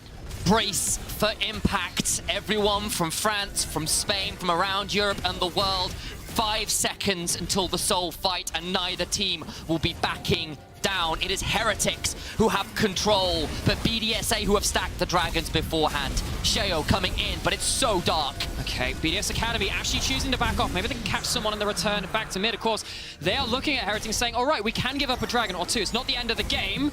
Looking for the angle still, potentially. Crowny gets a lot of damage down onto that turret, but now he's left in a difficult position. Chunks eyebrow out just a little, but will not secure anything more than half the HP of that turret. Fun fact, both teams want to be fighting in choke points, but none of the two teams want to be fighting each other in choke points, because Azir Aphelios in choke points is so strong. Zed's trying to try and turn this all around. So much damage back and forth, but no one's quite secured it. Moonlight Vigil lands, but doesn't do the damage it was hoping for. Glacial Prison lands, follow-up, not fantastic. Stun onto Whiten, who uses the stopwatch. The turnaround damage! Jack Spectra falls to an undertow, dragged under by Adam. He'll be taken down in trade, a 1-for-1. Reminder for Heretics, that's only 2 members dealing damage in this late game. It's the Aphelios and it's the Azir. If you lose one of the two, you're most likely gonna lose the consecutive fight coming after this. For the side of BDSA, they had both of them up and running, one of them being Crowny. He's got a flash, he may need to use it. Ivo's coming over, forces that flash. Permafrost not yet proc. The turnarounds with the ricochets bounce on through. Sivir, after that rework, has been a terror to behold. Sheo looking for a flash. Will he pop it? He's in there, Raptors. Instead, will just hang on there. A Raptor blow onto the Raptors and continues farming. And again, like so much of this series, these fights are not going cleanly to one team. Every time there is an engage, there is a bite back. See that Sivir popped early into this fight, and This isn't in the choke point. This is right in the open field of battle, and it's difficult to find the follow-up. There is always something looking for the disengage, and with that huge amount of CC on top of that Chaos Storm, BDS Academy have enough to at least take down the first member. The thing is, for both of these AD carries, it's so difficult to step forward to put an auto attack even on the tanks, because for Sivir to step into Azir soldiers, for Aphelios to step into lasers and ultimates coming in from Victor is just so difficult. So unless you get a massive Moonlight Vigil from the sort of Jack Spectra, it's so difficult to walk forward to DPS, because if you do, you end up dying like we saw in this replay. And honestly, again, both of these teams want to fight in choke points, but not each other, because they're equally just as good in fighting in these really tight spaces. I feel like for both of them, they need to try and find a pick, which is much easier for Heretics, because they do have the likes of the Sejuani. It lands on someone that can pile onto them, make it a 4 versus 5. Eyes on that Baron timer. 25 seconds till it spawns. Last time it was a sneak, a very swift one from Heretics. That earned them the gold advantage you see, that stopped that soul stacking quite so easily. They'll get now onto this tier 2. Crownie hit with the pillar. Glacial Prison goes white. I think that was a little far for the follow-up anyway. Azir not there. Don't have those Sand Soldiers. We saw how difficult it is for Jack Spectra to impact these fights. Baron now available. Heretics, of course, snuck the first one of the game. It was a turning point for them, allowed them control of the map, allowed them to take that first dragon back from BDS Academy. And now they are the ones trying to shove back, counter shove, and get control of this north quadrant. Really importantly, Crownie does not have a flash. If he gets caught by a Leona ult, any Leona-related CC, the Azir shuffle, any Moonlight Vigil, Crownie's going to be in a lot of danger. And as you can see, he is pretty far forward. These soldiers start hitting, you're gonna be in a lot of trouble, but mid lane wave is always the name of the game when we're talking about going into the river and getting control of the Baron. This is favoring Heretics, because while this time and clock is going down, Ibo's ult is coming back up in 8 seconds. Okay, but BDS Academy have that vision control. They're coming in from this top side. They have a Sivir ult. They have ways to at least try and find their target access, but once again, tentative, back and forth. Neither team willing to give up the opportunity. The funny thing is, when every single team pushes that mid lane wave, they just slightly pull not only into Fog of War, but in these tight choke points where it actually favors their own team, right? Oh, hang on, wait, is this going to be a Baron start? BDS are trying to bait, of course, the Baron to try to force Heretics through these choke points where their where their Victor and the Sivir shine. The Resort steps forward, takes a chunk, but isn't anything more. The Sundic spawned by Zvero, trying to control the mid lane wave. 35 seconds until Soul fight once more. And the river is dark for either team on one side or the other. Adam hit with a pillar, but no follow-up yet. Heretics are going to have to take a choice here. Do you want to stop the Soul from going to BDSA, or do you want to stop them from taking the Dragon and potentially allowing them to take every single outer tower that you have kept alive so far? Yeah, we're left in this mid lane purgatory, a choice of neither so far. It is this mid lane presence which has been fought so hard over. BDS Academy, you're right, they have options on both sides of the map. They're going towards that Baron. Fight from glory, a fight from despair. Both of these teams holding the hopes and dreams of their regions. Jack Spectra solos out the Dragon, begins to start it up. BDSA coming on over, but it might just be too little, too late. They're not going for the Baron. So fast. They need to turn for the Baron. BDSA need to turn for the Baron. They have all the vision for themselves on the top side of the map, but they were too hesitant to pull the trigger to try and split Heretics. Whilst Aphelios was busy doing the Dragon, that means only 4 members of Heretics could move up towards that Baron. But BDSA just did not want to pull that trigger. And Heretics gonna get alarmingly tanky if they can keep stacking up those Mountain Dragons. 8% of those resists every single stack. They're so back to the Baron. Important for the Sejuani. Trundle so far ahead of the Poppy as well. Shredding resist is gaining more for themselves. And this push and pull, this ebb and flow, the tides of war shift in Heretics' favor. Dragon to them. Bot lane, chunking out that bot lane inhibitor as well. It is slow going, but it is on Heretics' side right now. They're crying havoc. Let's slip in, but not quite. Finding the wall this time. So I was looking off to the side, and I didn't quite realize it was the Olaf that had the ult. I was like, oh no, it's a pick, and I'm like, he's got a right dog. I followed up where you left to realize perhaps. Okay. A little hard for that. We can chill out just a little bit. Crisis averted. Quite literally, the Ragnarok there, very able to cleanse some of that CC. Can you tell I am tense? Can you tell the teams are tense? Heretics, though, have started the Baron underneath BDSA's nose. Shell does have flash. All he needs is a little bit of vision in the speed. He's done it before. This is bold, gets them all. 2,000 HP, they can go and get this. They're just gonna lose it all. Sheo, gonna get it down shortly. It's gonna be a spine fight secured by Sheo. Baron, disaster for Heretics. They'll get the jungler, but it comes at cost. Okay, that's for a kill though. So you've lost a member. Heretics, you don't have wave position to punish this that much, but even with the momentary 5v4, BDS Academy not going to lose anything after that. It is a hero play from Sheo with the Baron steal. And this is so important for BDS Academy because they do not have any engage in their tools. They need to use raw sieging power that the Baron will give them to try and get underneath these towers and start putting down that hurt with the Sivir, with the Victor. And for Heretics, they really need Eyeball on this Etsuwani to really hit the mark with that ult so they can all pile up again. You need that 4 versus 5, you need that pick. But here, Heretics, they forgot one of the weapons from Poppy, can throw someone out. They did not split at all. Trundle gets out, it's an easy smite. And I think the real big thing there is that you gotta he has no smite.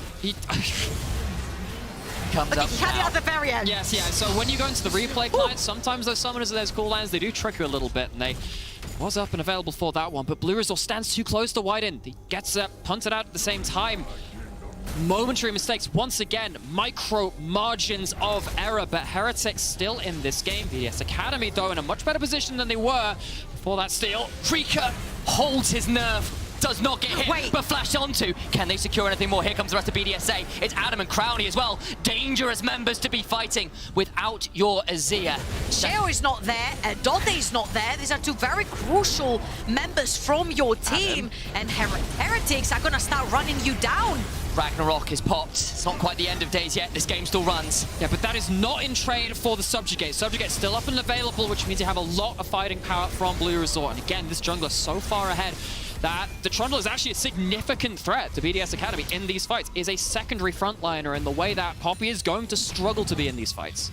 Baron hasn't led to all that much yet. A minute left on it and only 800 odd gold that's been earned because the side lanes have not been for once in BDSA's favor. Heretics turn up to this mid lane tier 2 again. Crowny is here alongside Sheo and Odote, but nothing to be done as yet. And Adam actually TP'd on the top wave, trying to shove in this tower. Aibo does have TP available to join his team no matter what, but it's BDSA trying to link up together with Adam towards the top side of the map.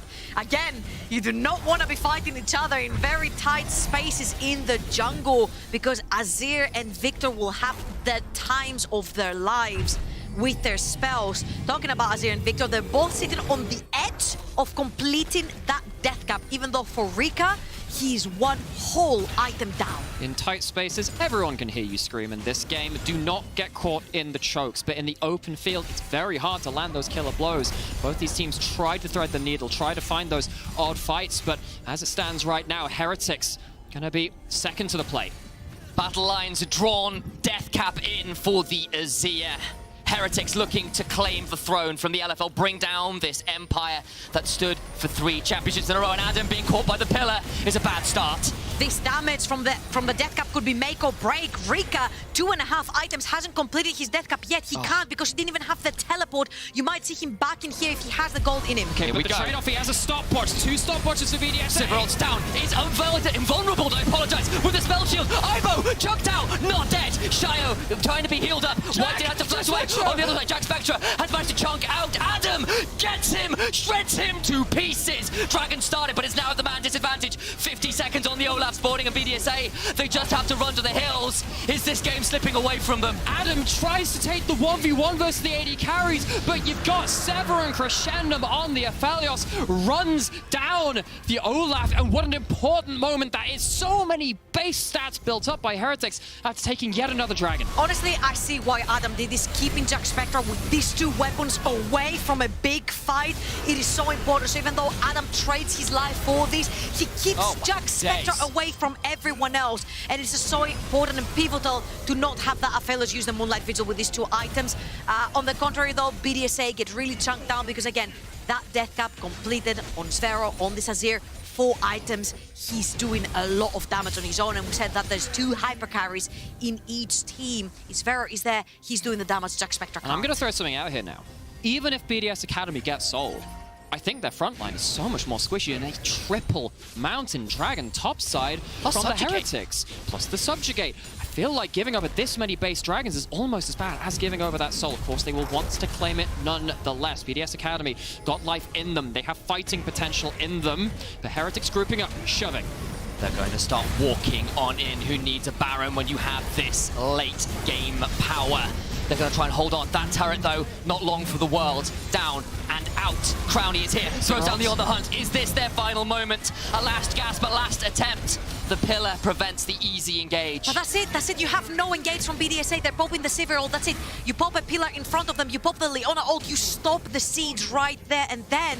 And Heretics are still holding pillars. They're still holding the shove. They're still holding Moonlight Vigil. If you have Gravitum, Ibon, this Zhuani has not been missing ults point blank. So Heretics are still standing strong. BDSA are trying to find a catch, but it's just so difficult with the comp they're on. Shao on the side! He's taken up, is this it? He's been blast combed away! Trying to get on out, Blue Resort flashing on the other side. The damage beginning to come through, Adam caught on the wrong side. Binding Eclipse comes through, damage! He's gonna be burning down, remember the Death Dance! Gale Force forward into the Moonlight Vigil! Now can he survive the Death Dance? He's taking, but he's not dead! Evacuate those choke points yet again. No one falls. There is so much ability to just try and escape by the skin of their teeth, but this will be a Baron. Heretics, the fastest team. Has no flash. Trying to play He's got to keep slow. his verdict and I hope the pillar comes down. It's done. Taken by Jack Spectre. Now they run away. They need to escape. BDSA are looking though as if they want to chase that, but they're going to back off. Heretics, this is a team which has typically played the fast game, played those snowbally victories, but when it has come down to the wire, Game 5, their entire split, this entire tournament, put on their backs, riding on this one game. They've played it slow. They've had that discipline. They have bled out BDS Academy to the point, to the brink. It's not done yet, but they are so close they can taste it. This is giving me back Game 4 versus LDOC as well, where they played the back and forth fights when it came to Heretics, beating them in their own game. And right here, Heretics, they've picked up a composition to play the front to back, to play the team fights the way they want to. They have the triggers to engage or disengage a fight, and they've been doing it flawlessly. Crownie, he's in a very difficult position, throws the halt. He calls the Heretics bluff. don't come in. He calls the bluff. He's sat there trying to bait them in. Shao, slowed by the Solar Flare, not taken down. Over comes Uni, throws down Azumi's. Keeps Shao healthy enough. Adam, now in a dangerous position. He has been outscaled. It feels like Glacial Prison lands. Brought out the follow-up, not quite there as yet. Blue Rizzo stepping forwards. The redemption comes down to heal people up. No one dying, but my God, it's tense. You don't want to commit, because if you commit and you die, it's 38 Teleport. minutes into the game.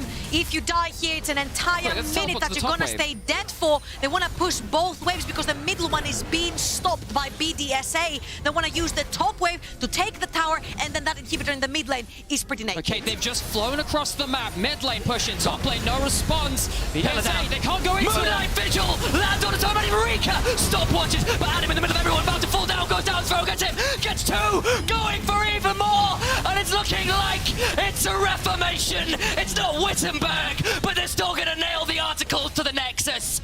BDS Academy, they lose so many, they're gonna lose the Nexus. The team that fells the LFL Dynasty is Spanish! And look at that, the LFL Orthodoxy fall to the Spanish Heretics. They've done it. It's going to be over. The LVP dethrone the French.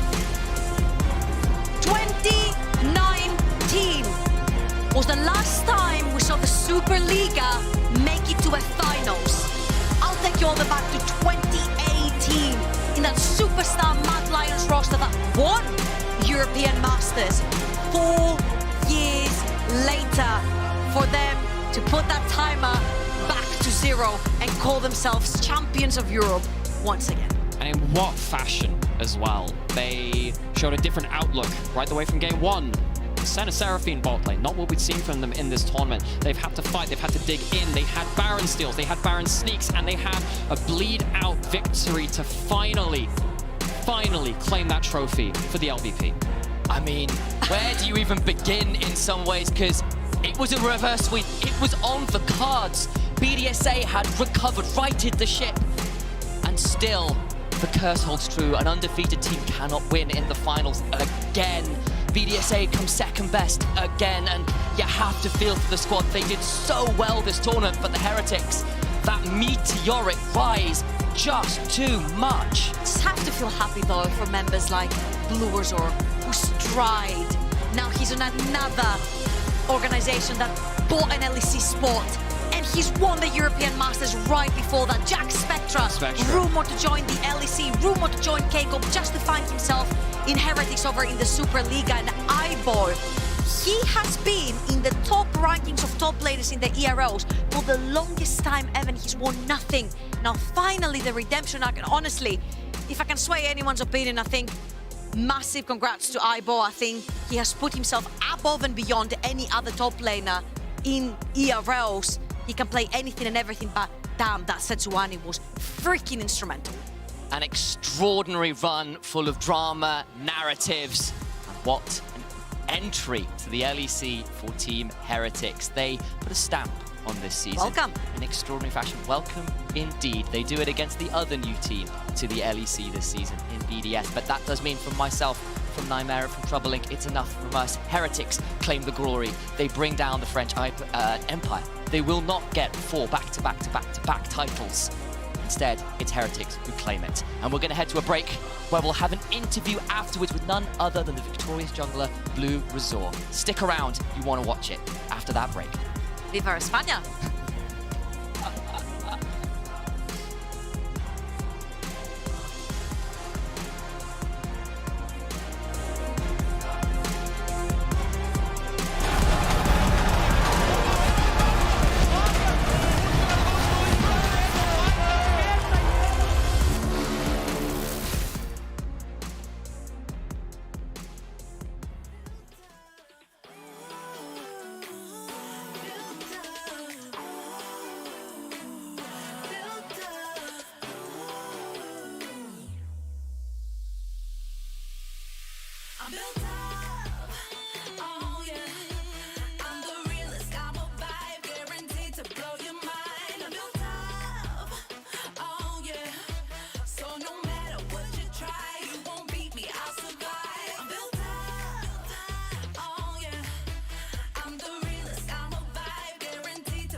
No matter where you go or what you do, your position will face opposition for any and every move.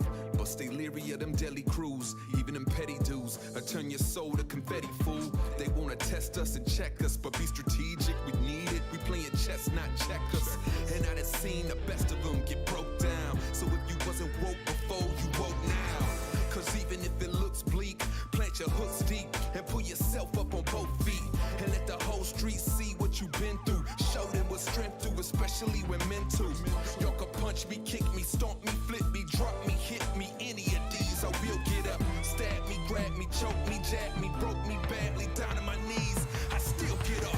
You never gon' keep me bound. You never gon' keep me down. I'ma always be around, and I promise I'ma see the crown. Can you see me now? Debate me or hate me, but you never will break me. You can't break still. You can take me and take me, and I promise I'ma break free. Don't be thinking cause you bigger and badder that you could come through and run through my crew like we really don't matter. How dare you come through our city with Anna? What's that? That's animosity, and what you doing is an atrocity. You thinking that you preying on the weak, but we ain't even weak, we just waiting on the creep. Creeping slow while we waiting for the sneak. Attack these foes and lay it to the beast. And your mans is frontin', don't stand for nothing. Don't need legs to stand for something. Feel my soul and feel me, dog. Don't matter what you cowards do to me, I will endure. Y'all can punch me, kick me, stomp me, flip me, drop me, hit me, any of these I will get up. Stab me, grab me, choke me, jab me, broke me badly down to my knees. I still get up. You never gon' keep me bound. You never gon' keep me down. I'ma always be around, and I promise I'ma see the crown. Can you see me now? Debate me or hate me.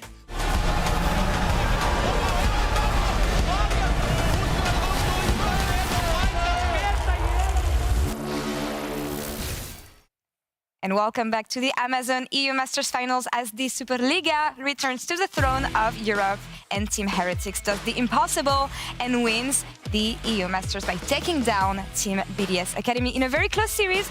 3-2, guys. It was a banger series as a whole. Adrian. All I'm saying is, we said Team Heretics 3-2. You know what? I'm being polite right now and just celebrating. So can we stay civil? We will stay civil. We'll stay civil. Yeah. I mean, No, but it feels good to crown a new champion, though. Naturally, right? And not only just the new champion, but also, you know, a new region. We've had 3 splits of, you know, complete LFL dominance. And it felt like for a moment there we was going to retain that from BDSA's side. Heretics definitely had a bit of a slip, but, you know, to retain your form in a game 5 like this, it was definitely phenomenal. It was a 10 series and a 10th game. You wanted to add something? Yeah, I just think that the manner in which they did it right, no one came in thinking Heretics was going to win the whole tournament. Yeah. When we looked at teams outside of the LFL, we looked at Unicorns, they took them out. They took out the first seed for the LFL and LDLC, and then finishing off BDSA as well. It's been like a hard road, but they just played so well, and today especially. They did play well, indeed, and we have their jungler, Blurzor, with us to talk about this amazing victory for the LVP, but for Heretics also. Blurzor, thank you so much for joining us. How are you doing? Hello, I'm doing amazing, honestly. It's so unreal that this happened. It's really crazy. I'm just so happy. Congrats. Congrats, honestly. I mean, tell me about the day, how it developed and everything, because leading 2-0 into almost getting reverse swept, tell me about the day. I mean, the day was, for me, it was pretty chill. I knew it, we are the underdogs, and I didn't feel any pressure at all because I knew it, like, LFL is super dominant and they were doing good in scrims. So for me, what mattered the most is just to do my best, and even if you lose, you know, it's like whatever, because I know I did my best that I could do. So I had this mindset the whole series. Yeah. At 2-0, I still didn't like go like, okay, guys, it's gonna be 3-0. I knew it is gonna be a hard series because even though the second game we won, it was really hard, really tense game. So at the end, it was 2-2, and we just said it's all about mental, who can keep the mental up and just do our best, yeah. But it was really exhausting day. Amazing. And I can only imagine, honestly, congrats on pulling this one off. And for me, it's interesting because when I hear you and everything you say and the fact that you stayed calm and collected, even though you might have lost it, I want to know what was the impact of your communication and also in leading the team today and keeping everyone focused to grab the win? I mean, after each game, I was saying to my teammates that doesn't matter that we've won, it's still a best of 5. They can always come back. They're a super strong team. And we just have to play our game. Like, we don't need to, like, our goal was to shut down Adam in the game, to not let him do, like, snowball with champions, for example, like Darius. So we banned Darius. So, like, the main goal was just to play our game. And then I was pretty confident in our gameplay because I think we showed really great performance against Unicorns of Love, against LDLC. So as long as we play our game and we don't run into them, we should be able to take this best of 5 and win. So I'm really happy. I just wanted to ask, was there anything today that really surprised you? You know, maybe one of your teammates' performances or maybe something that BDSA brought out? I think everyone had amazing games. I think all of us had bad and good moments. That's what I like the most about my team is that, for example, let's say I will win the game, then I know Jack will carry. If Jack will win, I know I will carry. There is always someone that always can bring the victory home. So I like it a lot, yeah. I have to say, it was hard for us to just decide on an MVP list, but we did. And in the end, you get the player of the series today. Thank you. Anything you want to say to the fans who voted for you? I'm just super happy, honestly. Like, I get so many messages by people on Twitter, socials. I'm just really thankful for everyone for supporting us. It means a lot for me because, for example, last year I didn't win anything. Spring Split was a disaster. So now I finally could prove I still belong in the top tier in the jungle list. Yeah. So I'm just super happy. So thank you for everything. Well, thank you for this amazing series. And I wanted to ask, actually, because you used to play with BDS, how special is this victory for you? It was really special, especially because I was playing with Aibo and we got replaced. And when we played against Unicorns of Love, I told Aibo we're gonna beat them just because he was Unicorns of Love in Spring Split. And before this finals, I was talking with Aibo. It's like we were there in the last year, so we had to really beat them. So it feels really good, yes. Make it personal for sure. And it works usually. Yeah. But as we've been saying often today and also during the EU Masters, Heretics were not favored, I think, to take it in the end. The LFL was. So talk me through your run, your progress as a team, but also personally. Personally, going to this EU Masters, I could feel like for example, let's be honest, the scrims were really going bad against LFL teams, but I was always saying to my coaches, scrims are fake data. I'm giving fake data to enemy team, so it's fine. But in the group stage, I felt like it was not gonna flame my coaches, but I think it was a draft gap on one or like both games, I think. So yeah, and then we just figured out how to draft against them, and yeah, we just improved on it. But yeah, like we had to improve on a lot of stuff. I think we improved day by day. We were always talking about our issues, and I think this is what is making us the strongest. That we are always down to talk about other problems, and we are not like shying away from them. We just bring it up and try to fix it. It's amazing to see you guys progress throughout the year and also throughout the EU Masters, but focusing on the future now. This is the end of the season for you. Hopefully a new step for you next year. What are your hopes and what do you want to achieve next year? And how do you see your future? My goal is for a long time to be in LEC. That's my goal for a really long time, like 3 years. So I really hope that next year is going to happen. If not, then unlucky. I will keep going. So that's my goal for next year, yeah. And I'm pretty happy with this year, like what we achieved. Well, hopefully we can see you in the LEC next year. Blazor, thank you so much for joining us today.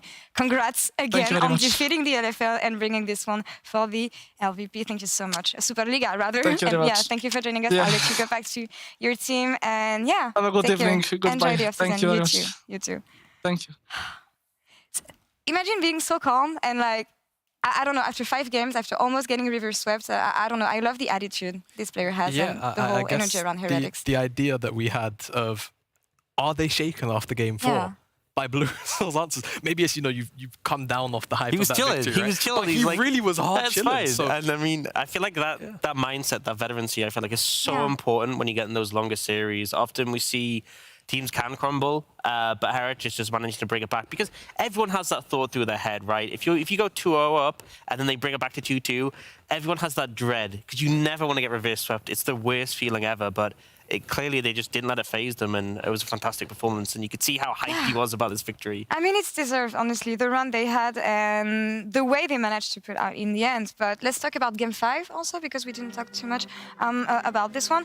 What strikes you? What stands out for you in this Game 5 and how it played out? For me, it's the soft run back of kind of the Aphelios hyper carry comp with some kind of, high damage late game scaling mage in the mid lane. I think the fact that, they kind of doubled down on the idea they had from Game 4, but more accurately executed and just having a slow game and kind of just letting BDSA in this game play themselves with the draft that they had. They were kind of in a position where, again, much like Game 4, they just had to wait to hit their item marks, and team fighting would always be a breeze. Yeah, and I really want to highlight the value of the Trundle, because it's something we saw BDSA regularly banning, because we typically see Shio going for like the Poppy, the Sejuani, so the Trundle really hampers that. But particularly in this game, like when you have the Olaf and the Poppy, and you just have a composition that wants to run at your opponents, the pillar is so frustrating to deal with. And then the fact that if Trundle just ults one of your frontliners, they're just gone in a breeze. I was kind of sad to see how useless, if I may say, the Olaf pick was for Adam. I mean, it's one of those situations where in a game like this, it has to snowball incredibly hard through that Sejuani lane. And Aibo, I mean, I think he didn't touch a minion for about the first 2 creep waves. He was just like, you know what? I am so convinced that all I need to do is not grief to Adam. He didn't even take Ignite. He took Flash. He said, everybody else, do your job. I'm going to do mine. I'm not going to enter this Olaf. Because, definitely an Olaf with a U on its back could have taken over this game. Adam was in a position where, sure, he could snowball this game if he's actually handed the rope to do so, but he was never given the tools. And I feel like this entire series, we saw them do a fantastic job of just keeping Adam in check. Because if you think about Adam's tournament so far, prior to this series, it was like, oh, he's probably MVP of the whole tournament with how he's been playing, absolutely the best top laner. And I feel like it was very much a no-ego approach from Aibo, where he knew his job was just survive. And there was definitely games where he flourished more than surviving, but he didn't let Adam get that edge that we typically see, and that's why we see picks like the Olaf not flourishing. So I think it was really heads up, and obviously Jack Spector commented on it on the interview in the semi-finals, how they knew what they had to do about Adam. Yeah, and mad respect for Heretics as a whole for finding the answers against Team BDS Academy today. But let's take a step back and review the whole tournament. I want to look at the bracket now and see what surprised you guys the most here, because the lower brackets side where we all killed each other made me really sad. But for me, it was specifically LDLC getting knocked out.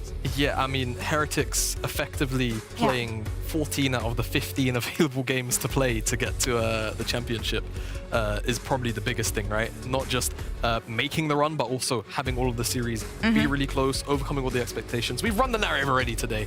I think just the fact that they were able to actually stick the landing was probably the most impressive thing because of how dominant LDLC looked, right? They had the whole undefeated thing coming into it. Today, they bled 3 times. Never take anything for granted. And for you. I feel like it was a complete trial by fire, right? Every step of the way was a battle. You know, every team they were up against were like, wow, you know, Unicorns, they're like the big dark horse. Okay, they beat them. LDLC, they're the first seed. Okay, they beat them. BDSA haven't lost a single. Okay, they just win the whole thing. It's like, I just feel like they've risen to the challenge every time, which is just fantastic to see. And, you know, especially when people talk about their spring performance this year, being underwhelming in the Super Liga for themselves, you know, to have bounced back from that, to win the league in summer, that was already a big achievement. Like, they could have lost in group stages and they still would have had a good year, but to have bounced back and to go on and winning, just fantastic. It's an amazing run for them, honestly, and also nice to crown a new champion. But we know what the Amazon EU Masters is about. It's about maybe discovering new players and getting new players to join the LEC. I asked Blursdor what was his goal. Obviously, that's what it is. But who do you see, what kind of prospects do you see joining the LEC next year based on the tournament we had? Oh, well, Jack Spectre has to be obvious one of one, you know, tip of your tongue is Jack Spectre, right? I don't think there's really any secrets there. I think Zvero has had a really good showing as well. I believe, was it SK Prime he was on last split? No, I'm thinking of 2 Hours or Blue, actually, never mind. But even Zvero, to be honest, I think he's made a very good case for himself here this split with very strong performances against, you know, mid laners who have been in the LEC, for example, in this series alone in Rika. And he has kind of definitely, I feel like, left a mark for, you know, the decisions that are going to be going on behind the scenes when it comes to building a roster for Spring Split next year in the LEC. I honestly think both junglers, right? Yeah. I think this series is a constant battle, and it was trying to find that edge. And I feel like Blursdor showed what he could do when he was being proactive. You know, the game where he invaded heavily and completely shut Sheo down was fantastic, and obviously doing a lot to set up his team. But even Sheo as well, I think, just had a fantastic read. There was that moment in Game 5 where the dive was set up and Sheo had specifically cleared to be ready for it, hiding out of vision. So I think both very intelligent junglers had a fantastic performance in this tournament, and I would not be surprised if both got snapped up. Yeah, fully agree on that. And I expect we'll just see new players, honestly. That's also what the LEC is about, discovering new rookies. But that's all for us here for now. Guys, thank you so much for joining me today. It's been a pleasure being on the desk with you. Thanks to the casters, obviously, and also thanks to everyone in production and in the control room. We have a new champion now in the Amazon EU Masters. The Superliga is back, and with that, the tournament comes to an end. Thank you so much once again for going on this journey with us. Thank you to everyone, and good night. We'll catch you soon.